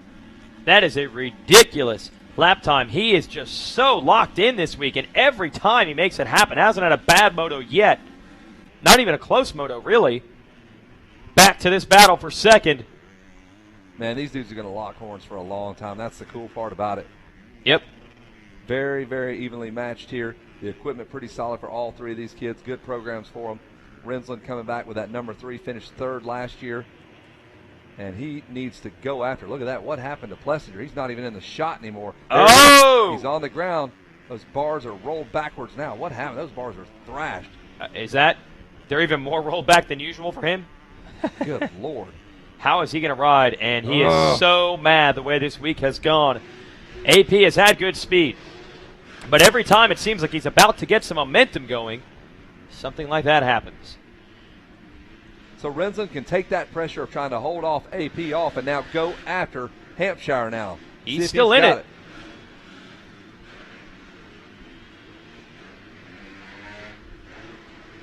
It's interesting, that Lit Pro device we were highlighting earlier in the show today and yesterday, which measures G-forces, Plessinger have one on. So we'll try to get the footage and the data, and we might be able to measure the G-forces of a crash out here at the ranch. I don't think we've ever been able to do that before. Now, how about that? Hampshire came back down to earth, a 1:55.2. That's a mortal lap time. That's unbelievably quick. But the 1:54 he had earlier was just ridiculous. But that 1:55.2 has put a little life back into Rensland, who had a 1:55 flat. So Rensland, 0.2 of a second quicker the last time around. It's like boiling water. The bubbles have been percolating here for Rensland, and he is coming to boil right now. A good moto cooking for him. And he has got that lead chopped into about 2 seconds, I believe.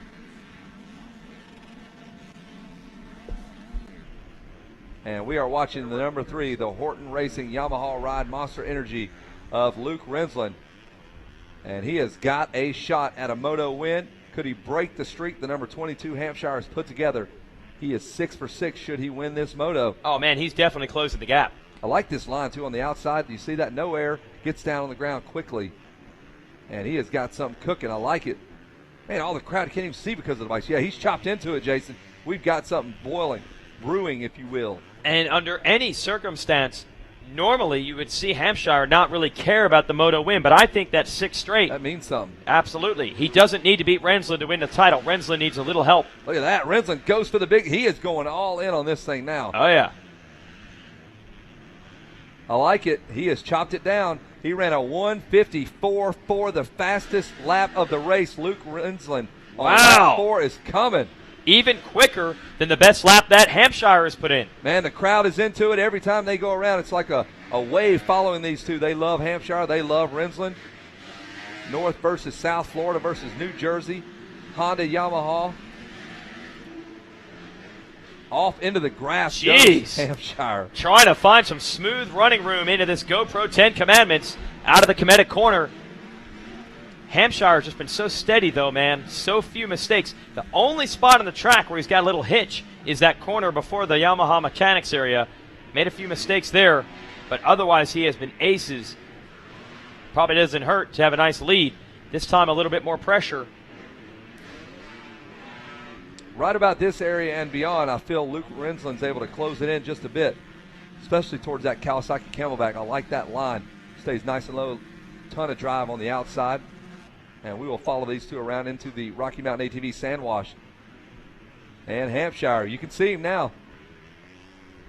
The first time he's been pressured this late in the moto, he has had no contact with riders from about lap 5 on. Yeah, we had a little something brewing between he and Plessinger earlier in the week. Then Plessinger had a bike problem and crashed. Otherwise, no one has been able to hang with him until now. Luke Rensland throwing down some serious heat. But I think Hampshire has responded. How long can Rensland keep that pace up? I mean, you have to have an absolutely perfect lap. I'm not talking about fatigue. I'm talking about nailing every one of those marks precisely at that pace. That could make all the difference. And he has responded. We'll check the laps here in just a minute. A 1:54.4, a 1:54.8. They're both sub 155s. They are going at it, wrenching down on that throttle. Here's the one corner, and now he finally got it. That turn had thrown him for a loop the last couple of laps, but he got it. Look how close he is. Yeah. Did jump going to the storyboards? Because he is right there. He is as close as he's been, and he was 1.5 seconds when he came by us. It is just all out charge right now as Rensland, I think he's as close as he has been since the opening lap of the moto. He is putting together this racetrack. He's slowly figuring out these lines. I like what you can see out of that sweeper as they go to the long short chute. You can actually see them dragging that rear brake as they accelerate.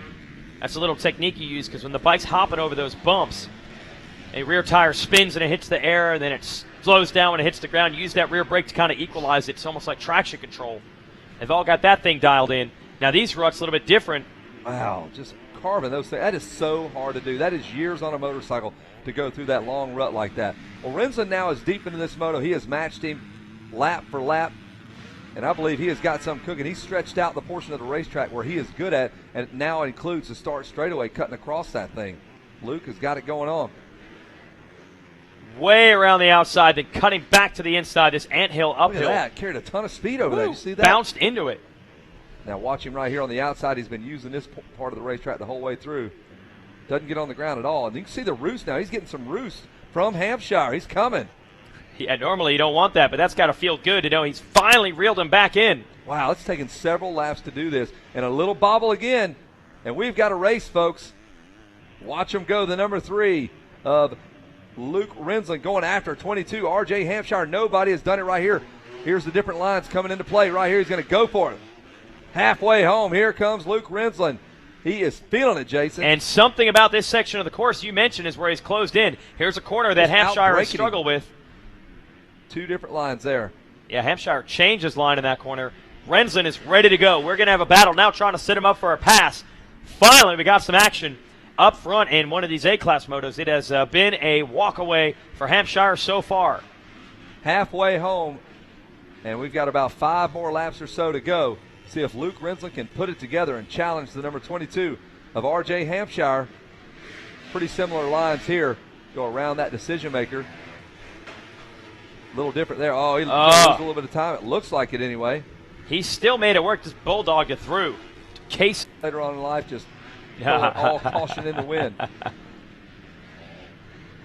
So 154.4 or 154.5 for Rensland, 155.4 for RJ Hampshire. Couple of mistakes. Rensland knifed the front end in those ruts. So it's not bad, but not perfect either. See if he can get back up there. Rensland trying to get Hampshire.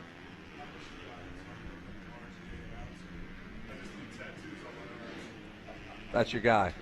Watching the number 3 of Rensland again. He's going to have to really charge if he wants to get after 22 Hampshire. Oh, all that work he did to get there, and those 2 tiny little mistakes made all the difference. Well, he was 1.1 seconds when he came by here behind Hampshire. I think it's about the same, man. Yeah, I think he reeled him back in after the 10 Commandments error and the one little error in the rut all the way in Storyland. Yeah, I think they've equaled up, and he's got this jump in his back pocket. He's going to take it out. Woo. Oh, he's close, folks. Yeah. Man, you see how hard that landing was. You make some noise when you see them. These boys are laying it out for you. Different lines here. Typically, the very, very inside. No, they both go to the inside one this time. Rensland has ran that rut to the right of that every time. I think it's finally gone. He just can't use it anymore. It's too deep. Got the hook in it. Yep. See if he's got anything different on this section. It's a long straightaway where they connect to the start. Now, I was saying you can watch it come out of this left-hand corner. Watch the boot on the rear brake here. I love this. Dragging the rear brake out of the corner. You can see it. He's putting all the weight on it. There it is. All right. Lays it in that right-hander, the comedic right-hander into the GoPro 10 Commandments. Triples and then double. Hit that last single. It is going to take him just a little bit of a mistake by Hampshire to get up on him. Oh, Hampshire didn't get that triple as clean. Now, this is a corner coming up here where Rensland made a bobble the last time around. If he can get through it and stay close, perfect. Nice. They're dragging those fork legs. These bikes at the upside-down forks nowadays, there's basically nothing but axle there, but they are just dragging what's left of it. Double out of the right-hander there, both of them doing that. Now working their way to that sand. Rensland super focused right now. Cody Clyde's brother looking through that beard. Whoa, the bar is about to come out of Rensland's hands. Over that big anthill, different lines here. If he can get close enough to challenge him right there in that part of the racetrack, he might pull something off. Thor sweeper coming up. It's about as close as Rensland has been. He's just inching up. That was the lap he needed. He hit everything perfect, yet still R.J. Hampshire has got a few bike lengths on him. Hampshire's been so good this week, looking for 6 moto wins. Here's that big jump. Watch the landing for Rensland here. It's fast. You're landing in nothing, and the bike twitches a little bit. Not a perfect backside at all to catch. Oh, Man, it's it's close. Lap riders, different lines this time. Look at that. He laid that thing over, dragging that clutch. He's close, ladies and gentlemen. It is happening. Luke Rensland has decided it's go time, lap number 8. And he may put it all together. He sat behind him, watched all the lines, and he is going for it. Yeah. Was he able to pick something out while running that pace? Wow. That's amazing multitasking right there. Out of this corner we go. Long, short shoot. Avoiding those bumps here. Little tricky spot here. They have gone through these differently every time. Little short, little slow. He lost a lot of momentum, did Rensland. And Hampshire up to the task. Bring the pressure. Yeah, shrugging it off. He's got a little something special in 10 Commandments, but that triple, Rensland gets it a little bit better. Closing back in. It's a real difficult corner here at this rut. Rensland, he shrugged that off 2 laps ago. He made a mistake in there. He's got it dialed in now. He's coming again. He has got to get up closer and have to really put the pressure. He's got to show that fender and look for a mistake out of Hampshire, which we just have not seen. Similar lines there, center of the racetrack. Lap riders now may start forcing them out of their comfort zone here. Going to have to start making some decisions. Later in the moto, when you see the lappers here in the pro class, those guys can go a little deep before they catch up with them. Yeah, every rider out here is obviously fast, so they get a little break. As far as the lappers, Rensland is there. I say it every lap. This is the closest he has been, but we meet it again. Inching up. What about this jump? Can he pull something off right there? Is that dicey or what? I don't know if that's a place you can make a pass. He definitely can make up ground. Maybe he could set it up and get him in the billboards. Woo, not even a bike length, ladies and gentlemen, here. This 250A class shaping up to be a dandy. Here we go. He's going outside like he wants to go for it.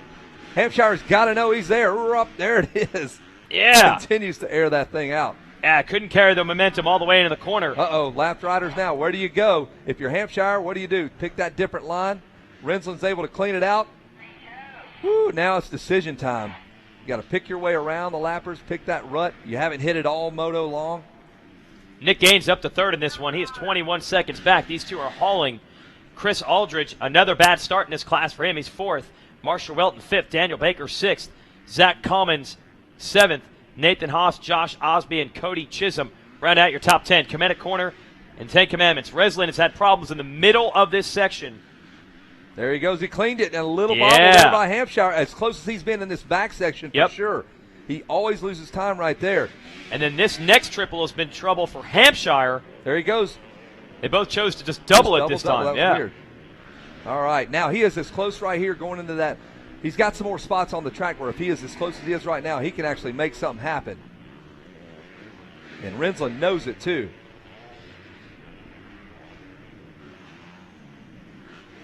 And Rensland, a byproduct of all this pressure he's applying, he needs Hampshire to finish, I believe, 4th in this moto, and then he'd win the title. So if and maybe there's a chance that he could pressure him into a bigger mistake and lose more ground. So Rensland is going for it.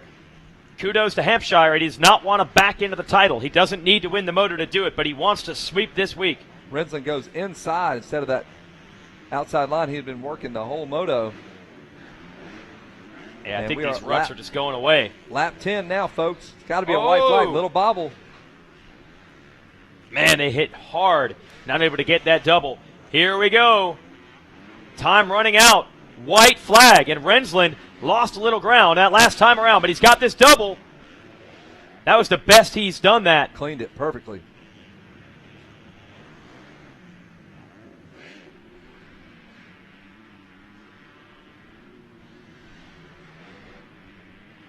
Well, you are getting treated to a good one here on the virtual trainer last lap, racerxvt.com. That's when all that training comes into play right here. Well, Hampshire showing he's in shape. He threw down a 155.6 that last time around to open it up just a little bit. And I mean a little bit. 2.5 was the gap as we got to the white flag. Rensland went into the 156s. Oh, goodness. 10 Commandments. Oh, man, can you imagine going through here? You missed one of these jumps by an inch. For Rensland. He dialed it in that time. That was perfect. He needed that run. He has not cleaned that section once. I'm just saying, man, I have to do it in the last lap, and knowing, 6 inches spotting the landing on the jumps could make all the difference. He is giving it everything he has had. Oh, wait a minute. Oh, and Hampshire off the track. Rensland now, they're side by side, Jason. Oh, and Hampshire just able to get back in front of him. Oh, boy, they're going to be wondering about that. Now, this is what Rensland was hoping for. He's at least close enough to make a pass in the lappers. The sand wash that gets around him clean. Good gracious here. Hampshire really able to recompose himself. Incredible. Just grabbed a handful out there. He didn't gain any positions or anything like that, so I think that's going to be ruled okay. Rensland down to the inside. Is there anything left? Oh, a little bobble there. Here comes Rensland. He cleaned it again. Hampshire's almost giving it to him. He's having to change all of his lines with these lappers. Rensland's going to go for it now on the inside. What do you got to lose? 1 corner remains in this final moto of the week. Can Hampshire get the clean sweep? 6 wins in 6 motos. He's got the last corner. He's got the last jump. RJ Hampshire has done it. He's swept the pro classes in 2014. Man, what a battle between those two guys. Outstanding. RJ Hampshire just could not, can't shake the guy. Man, Rensland gave it everything he had. He was right there, wheel to wheel, took it all the way to the checker flag. Dude, I got the chills in that last lap. Man, that was awesome. Heads up, and a little drama there with Hampshire going off the track Yeah, in the you lappers. just feel that all the lappers getting in the way, and Hampshire just frazzled for just a second. All the dust flies, no issues there. That was so good. Our man Big John just suddenly discovered we actually have dirt bike racing here at the ranch. Wow, he's First watching moto the I think race. he's actually seen all week. He just started as a golf cart parade all week. So Luke Rensland, man, nothing to be ashamed of. I know he wanted to put it to Hampshire and the rest of these boys, but a solid second. He proved he could run the pace. He needs a ride. That dude needs to be in somebody's truck next week. Luke Rensland has shown he has got the speed to beat all the guys that are signed, sealed, and delivered, and he battled with Hampshire like a stud. Great work there. RJ Hampshire. And some handshakes and smiles between those two, those heads-up racing. Hampshire wanted to do it right. He wanted to win out. Now, we had some stats. We've got to ask our man Matt Rice, who's the photographer down there with the camera. He put on Instagram yesterday that no one had swept 6 straight motos in the A classes. Hey, I want to know, was that in the back of his mind winning that 6 straight motos? I think it has to be obvious by the performance there. Yep. We'll find out when they go down to the podium West Kane. That was some awesome racing. And RJ Hampshire, I don't think there's any doubt about it. That is going to be a Horizon Award from the AMA. To go out there and sweep the A classes, it leaves no doubt. Well done for Nick Gaines in third, by the way. He was fast all week on the Team Green Kawasaki. That's third. Aldridge and Welton round out the top 5. I'm going to send it to Wes Kane. All righty, thanks a lot, guys, up there. We're waiting on our third-place finisher, the 71. He's going to get a bronze medal. Nick Gaines, come on up here to number 71, Monster Energy Kawasaki rider.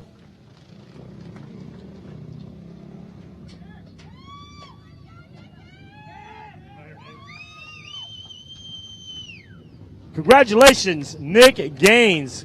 Great job out there in this third moto. Tell us about it. Yeah, I was out of it coming into this moto. The second moto I got in there was a real bad pile up, so I DNF'd and then had a bad gate pick and then was probably about 6th or 7th in the first corner. Just made my passes, tried to make them early, and just settled in for third. The 2 up front were running a good race, and I couldn't catch them. I know you got some good people helping you out, Nick. I know you want to thank them. Yeah, I'd like to thank my mom, my dad, Monster Energy Kawasaki Team Green, Ryan, Shane, Baxter, everybody. And Traxxas, Dunlop, Renthal, Parts Unlimited, RKXL, InStyle, Unifilter, Shay Bentley, he's helping me out a lot, and my trainer, Tim Ulinsky. Tell us about the track out there, Nick. It's really rough, but I mean, it's awesome. The ruts are good. They're real deep, plenty of passing, so I loved it. Congratulations. Put your hands together for Nick Gaines. Gets a third in moto number 3. Luke Rensland, come on up here. I got a silver medal for you.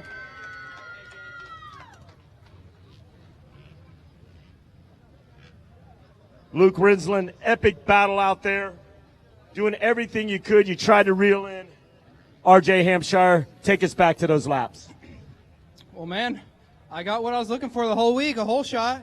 I'm so pumped on myself for getting that. That's just the main key of the race for me, getting off to a good start, and that's what I've been struggling with all week. And You know, hey, what's up, everybody? Yeah, woo! There's your Bell Helmets Whole Shot Award. Let's hear it for Luke Rensland. Tell us about that start now. Yeah, I got off to a great jump. It's the first time I was able to use the lower pin on my whole shot device. Every other motor they actually broke off.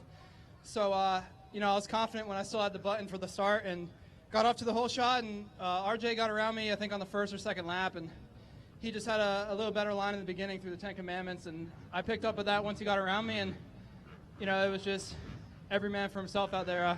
I wanted so bad, you know, I wanted to stop his perfect streak. But he's been riding great. You know, hats off to him. Congratulations, 6 for 6 is, you know, a pretty big deal. And, you know, but I'm just proud of that ride. I'm out here looking for a pro ride. So anybody who hears this, I'm up for hire for the pros. Come on. Come on. Who do you want to thank? I got to thank my whole family, my mom, dad, my brother Cody, my sister, my mechanic Jelly, my trainer Ross Munzer, Cycle Trader, Rock River, Yamaha, Horton Racing, the whole team over there has been doing so good for me. Helped me out with a great bike this year and get me to all the races. Scott USA, Fly, MX Solutions, GYTR, Renegade Fuels, Matrix Concepts, W, Garnet, Motion Pro, Boyson, Roost MX, Horton Tree Service, Yamalube, Pro Circuit, Twin Air, Dunlop, Tamer, Renthal, RKXL, Monster Energy. I also have to give a shout out to the Miller family. I think he's my #1 fan out here. He's over there. Give me the thumbs up. You know, just everyone supporting me. Thanks a lot. Congratulations, that's out there. Job well done. Let's hear it for Luke Rensland and his Bell Helmets Whole Shot Award and his second place medal. And now with a perfect record, he hails from Dade City, Florida, aboard his Amsoil Honda with a perfect record of 6-0, your 250A champion. Welcome, RJ Hampshire. Kip Bigelow with the #1 plate. Put your hands together, ladies and gentlemen. And the 6th gold medal of the week.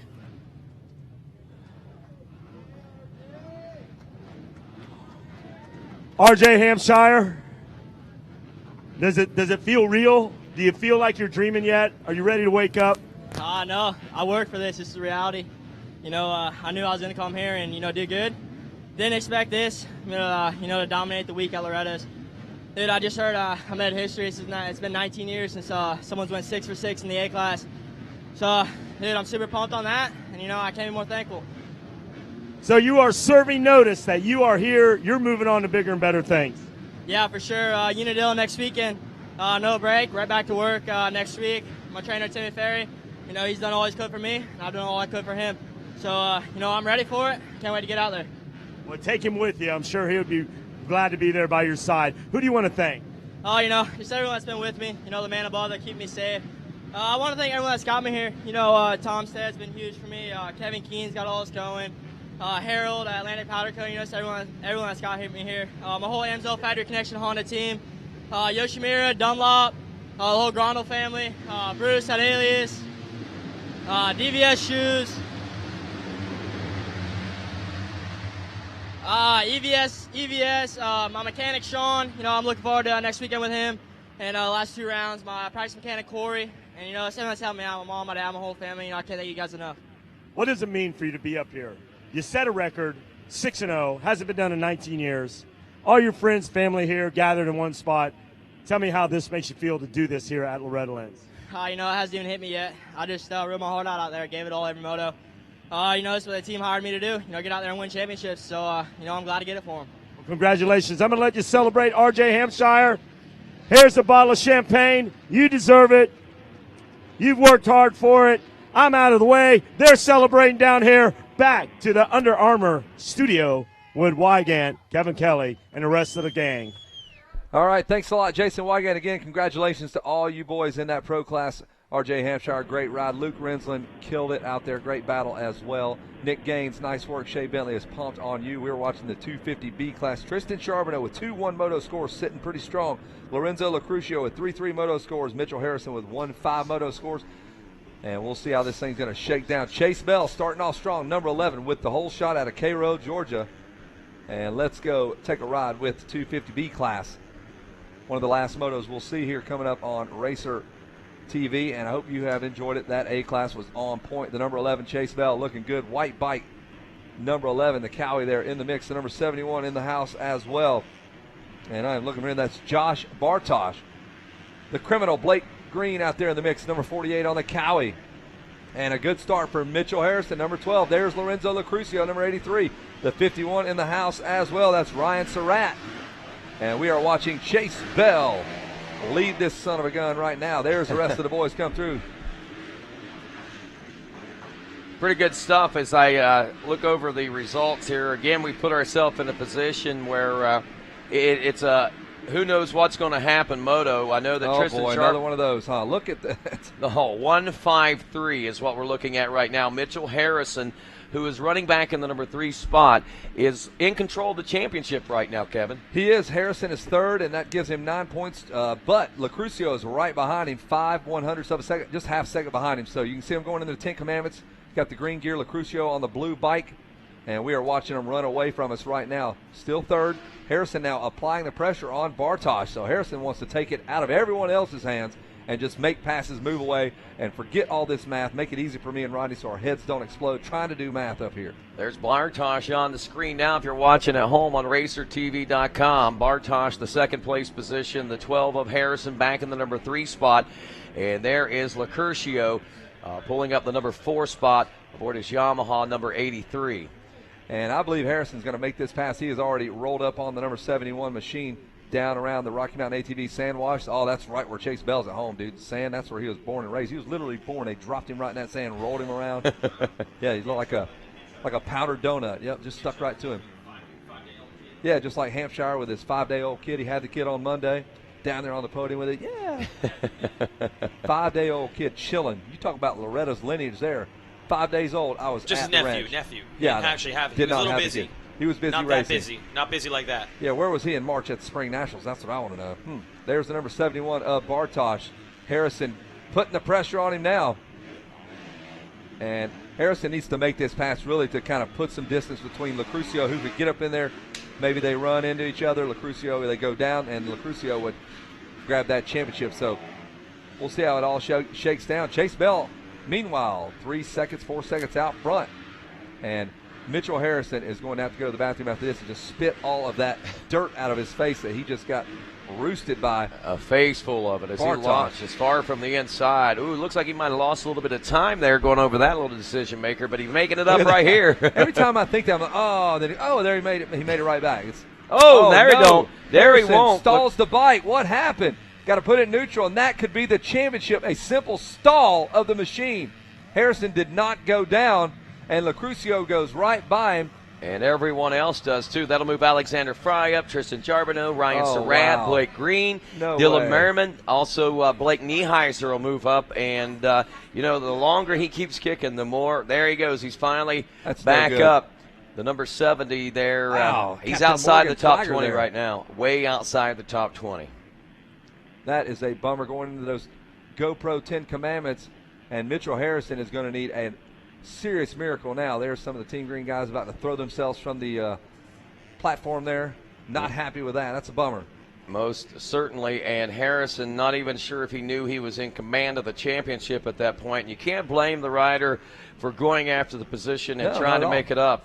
And he, just a flawless ride. I don't know if he hit that rut funny and stalled it out or what happened, but it just stalled out right there, and that's all it took. And now Charbonneau is in control of this championship because he was running with a 9 score coming after that first or second lap of racing there. But now he's going to have a little bit of scenario and situation shaping up for him as he'll have 8 points. That'll separate him and Lucurcio possibly a little further down the line. We'll just have to wait and see how this moto plays out.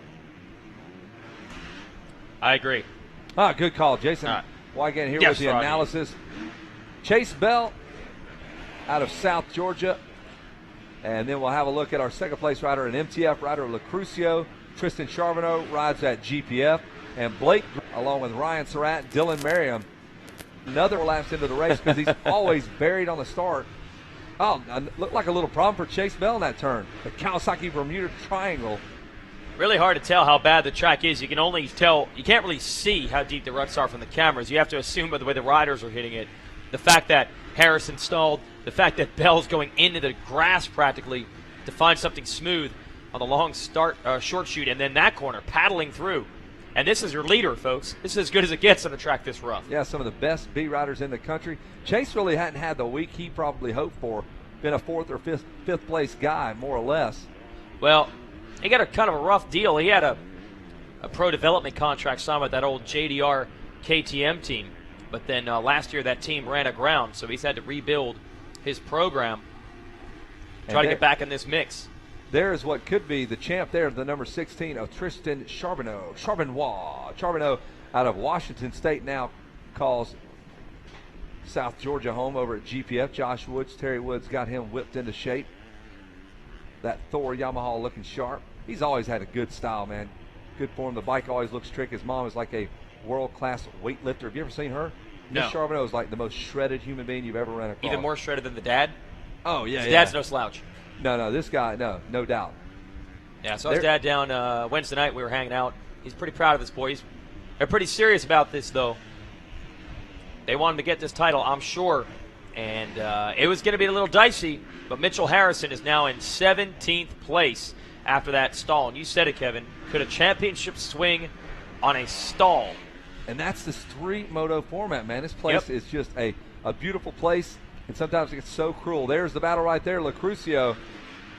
Does this have the potential to change things? No, actually, Not I've been quite. sitting a 3-3-1 scores 7 for Lucurcio if he makes this pass and finishes in the number 1 spot. Well, he made it. Charbonneau, a 2-1-3, that's 6, so it's still not going to beat it. The only thing that we've got, or at least Lucurcio's got as far as hopes to win this right now, is if Blake Green or Ryan Surratt or Nyheiser is able to pull upon Charbonneau there and make the pass. So it's going to take somebody get one more position in between these guys in order for Lucurcio to win this championship. But it's a long moto, as we all know. And a great job making that pass, though, working his way past Bell. Lucurcio already got a B-class championship in the 450B limited division earlier. Go a little bit further back here. Those fronts are ridiculous. Green and Surratt, no strangers. They battle each other out west all the time.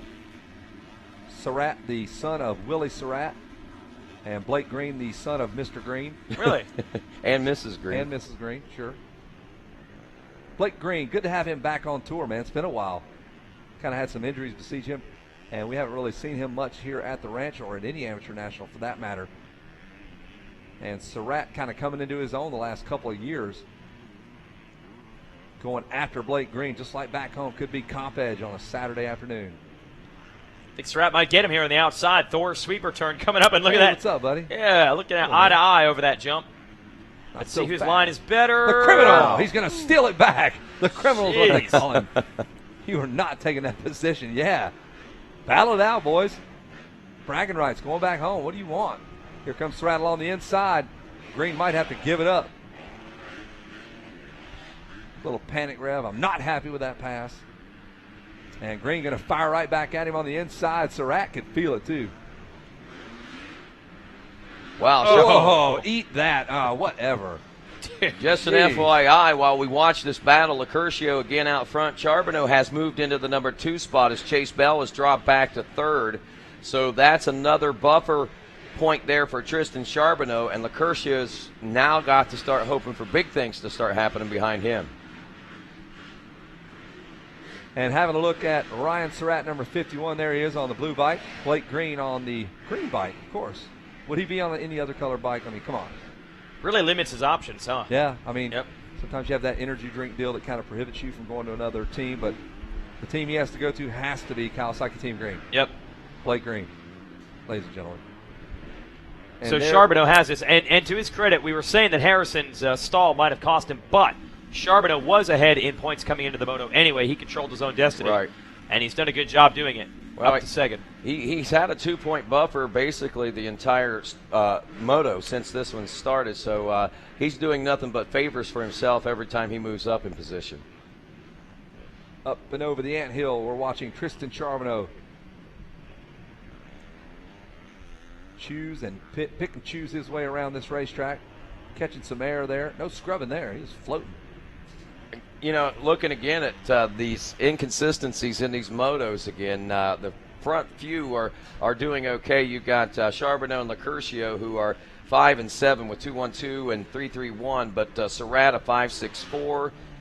That's 15 for him. That's kind of consistent, but then this is where it starts to get a little inconsistent, at least for Mitchell Harrison, 1-5. Now he's up to 9th, which he's really making some gains right now, and if you start to look at it, he may have a little bit of time to make up some more positions and capture a 3rd place overall on the race week. Chase Bell, a 9.73 right now. Rookie White, he stayed consistent, 7.88. Taft was pretty consistent with an 8.97, but the scores past the first and second place of 5 and 7 are 15, 19, 23, 29. So big gaps there and big buffer zones, I would say, at least for Charbonneau and Locurcio. Yep, just got to keep it on 2 wheels. Comedic corner and the 10 Commandments. After this, we'll have only 2 motos left on a Friday. This week is flying by, just like Charbonneau is flying by through our camera there. And headed to the Storyland. Great week, by the way, for Locurcio. Looks like he's going to come up just short of this title. Charbonneau going to edge him here in 250B, but he did get that 450B title earlier in the day. So he's got to be happy, he and all the MTF people. Bringing another title there. Here he is on the number 83, putting his name on the map. Expect these guys to be battling maybe next year in the A classes. Also get to watch some of the schoolboy riders moving up. They will probably be B riders next year. Some of them advance quite quickly and might try the A. But we're seeing the table being set now for 2015 here at the Rocky Mountain ATV MC AMA Amateur National Championships. We might be seeing the likes of Locurcio, Charbonneau, Harrison, Surratt, Bell. These guys could be all battling in the A classes next year. And there's a call out to Rookie White. He is buried back in the number 8 spot with Harrison. Look at that, Locurcio on lap 3 with that 157. That tells you how fast those A guys are going, 4 seconds. And like you said earlier, typically the B class is right on par, if not sometimes faster. Yep. Tomac was here. He was faster than the A class riders, but not this year. This A class group, 4 seconds quicker than the B class here. Yeah, I'd Pretty agree. Similar track conditions. Yeah, I mean, right after. I mean, the track a little bit slower, a second moto, but that just shows whoo! Did you see Locurcio to take his feet off the pegs coming down that jump because the ruts are so deep? But that just shows the talent of the A class. These guys are on it. But not this year. Yeah, we definitely have seen those years. Justin Barsha, Eli Tomac, fastest laps of the week coming out of the B division. But the way Hampshire, Rensland, and the rest of the boys have been running, that's just not possible. Do you remember Bob Hannon in the schoolboy class here? Stinking schoolboy. I will break their legs. He was not happy. He actually graduated early out of schoolboy class and rode his last moto, the 3rd moto in the pro class that year. Remember that? He was that far advanced. Yeah, they advanced him mid-event.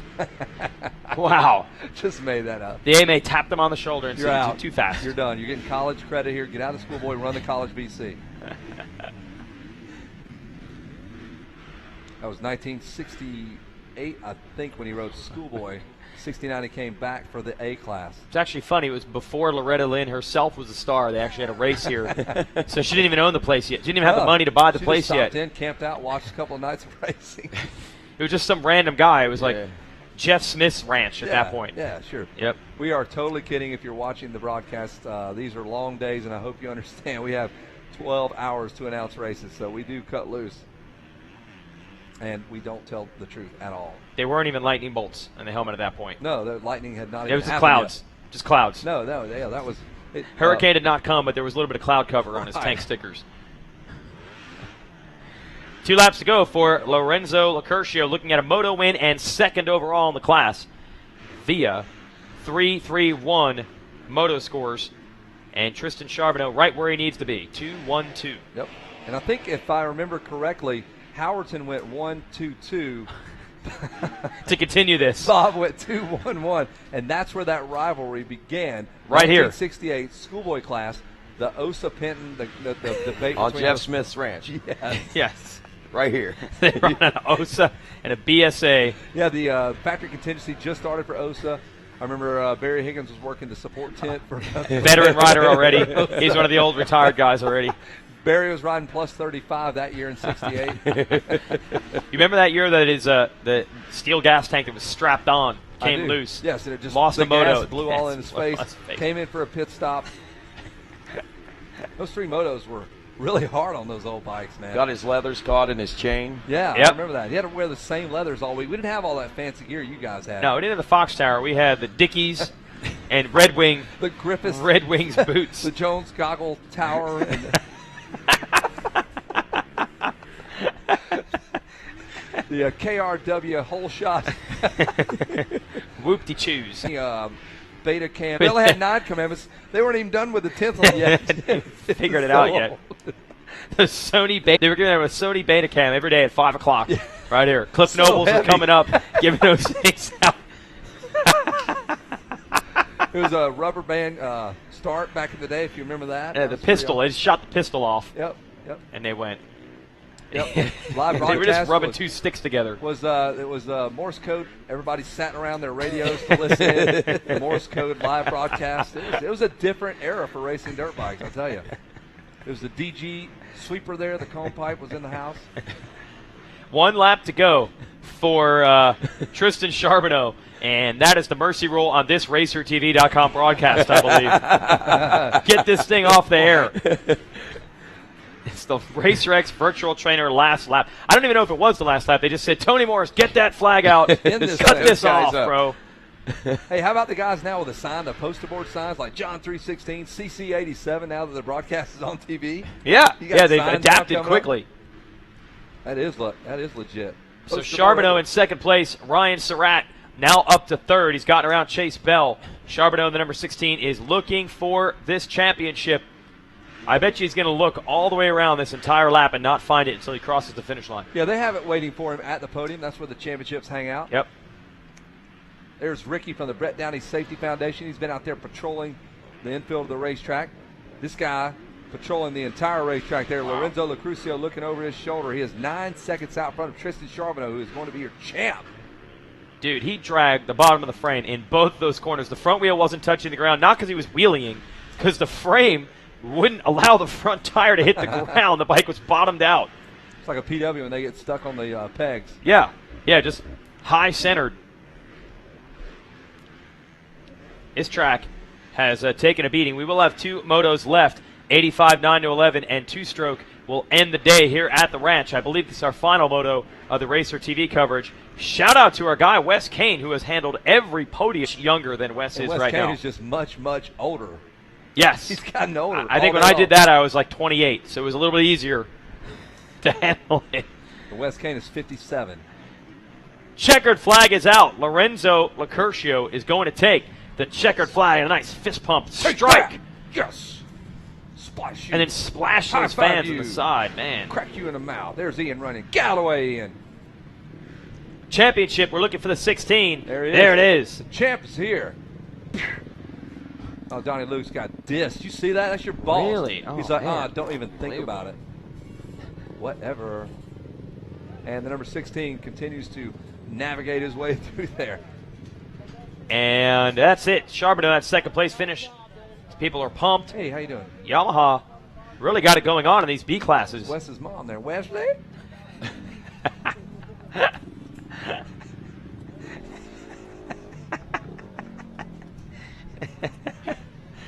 Surratt third.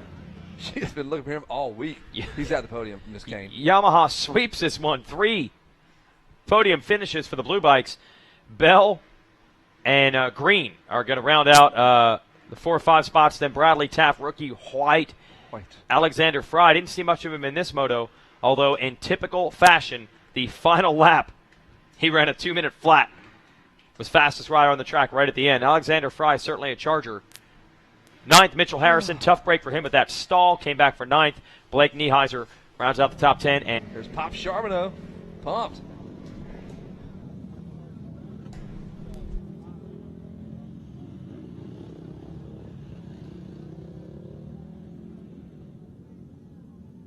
All right, coming up on the podium, I've got Chase Bell up here. Take the check right there from Bell Helmets and your whole shot award. Give it up for Chase Bell. Chase Bell, congratulations. $100 richer, compliments of Bell helmets in your hole shot. Tell us about it. Yeah, you know, I got a good jump, and then I wheelied out of the gate, and I didn't expect to get that good of a hole shot, but it worked out. I led a few laps, then arm pump started to kick in, and I faded back a little, but it's all good. Who do you want to thank?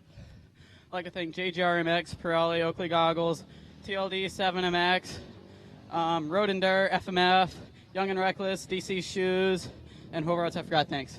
Congratulations out there. Chase Bell with his Bell Helmets Hole Shot Award. Now finishing third in the third moto. Come on up here, the 51 of Ryan Surratt. Ryan Surratt, we got the bronze medal for you. Ryan Surratt, we're up here on the podium. There you go. Great job out there. All right, race fans, put your hands together. He's going to finish third in the third moto here. And 250B, Ryan Surratt, congratulations out there on a third place finish. Tell me about it. Yeah, you know, got a pretty decent start and then kind of went back towards the beginning, and then last couple laps I picked it up and just wish I had some more time. Who do you want to thank? Yamaha 7, Enzo suspension, Garnet boots, X brand goggles, Trolley Designs, Dunlop tires, and anyone else I forgot. Thanks. Congratulations out there. Come on, guys, put your hands together. He's going to finish third in the third moto of 250B, Ryan Surratt. Now your moto winner with the gold medal, come on up here, Lorenzo Locurcio.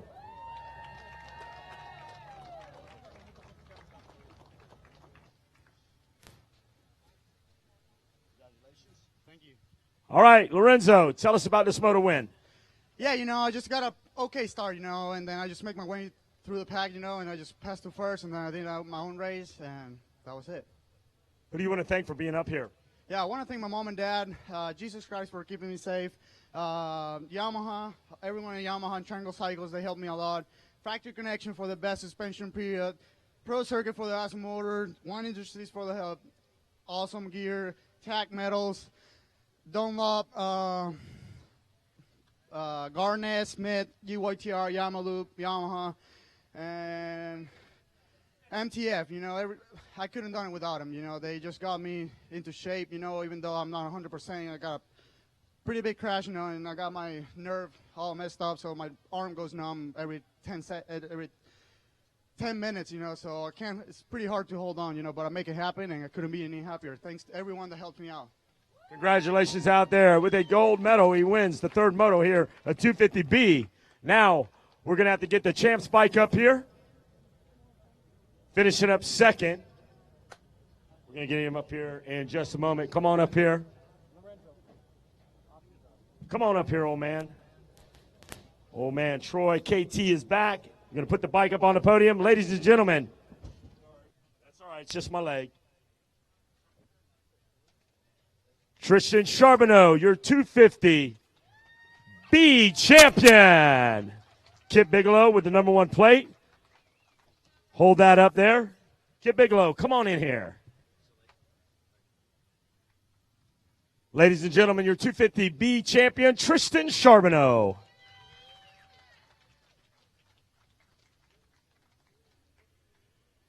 Tristan, you finished second.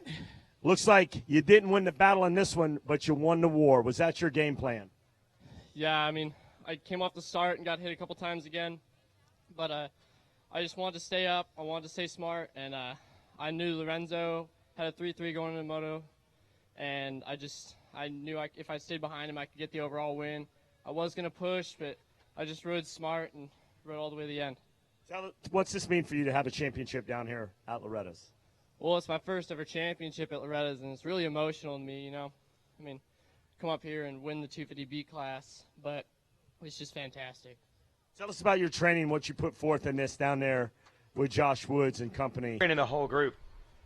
Me and Josh Woods have been training so hard for this, and I just can't even say anything else. I'm speechless. I know you have a lot of sponsors and a lot of people here to witness this event that you've, this championship, this goal that you've attained. Who do you want to thank?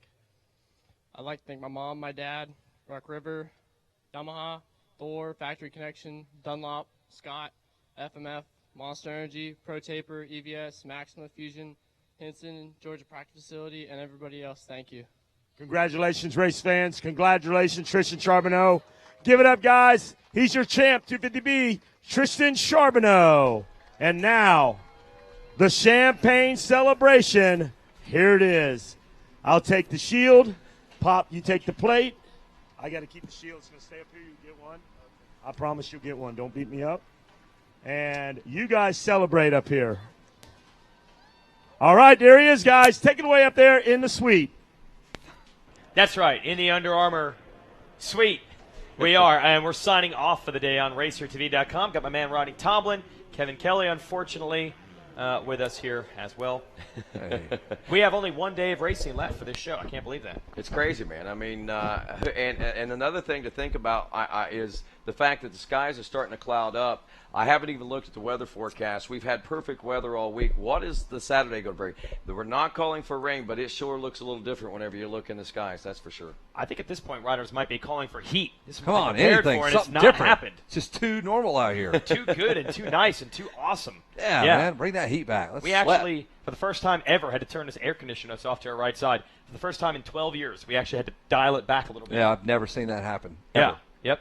So that's it for our show. We'll be back at 10 a.m. local time tomorrow and go right through 3 o'clock, which is the end of the racing here at the ranch. So be sure to tune us in for Rodney Tomlin and Kevin Kelly and the real heavy lifting down there on the podium. Wes Kane. Wes Kane doing every single podium He today. did. Good job, Wes. You're going to do it again tomorrow, buddy. Yeah. He'll get the Under Armour studio part right eventually if you give him enough practice. That's it for us on RacerTV.com. We'll see you tomorrow at 10 o'clock.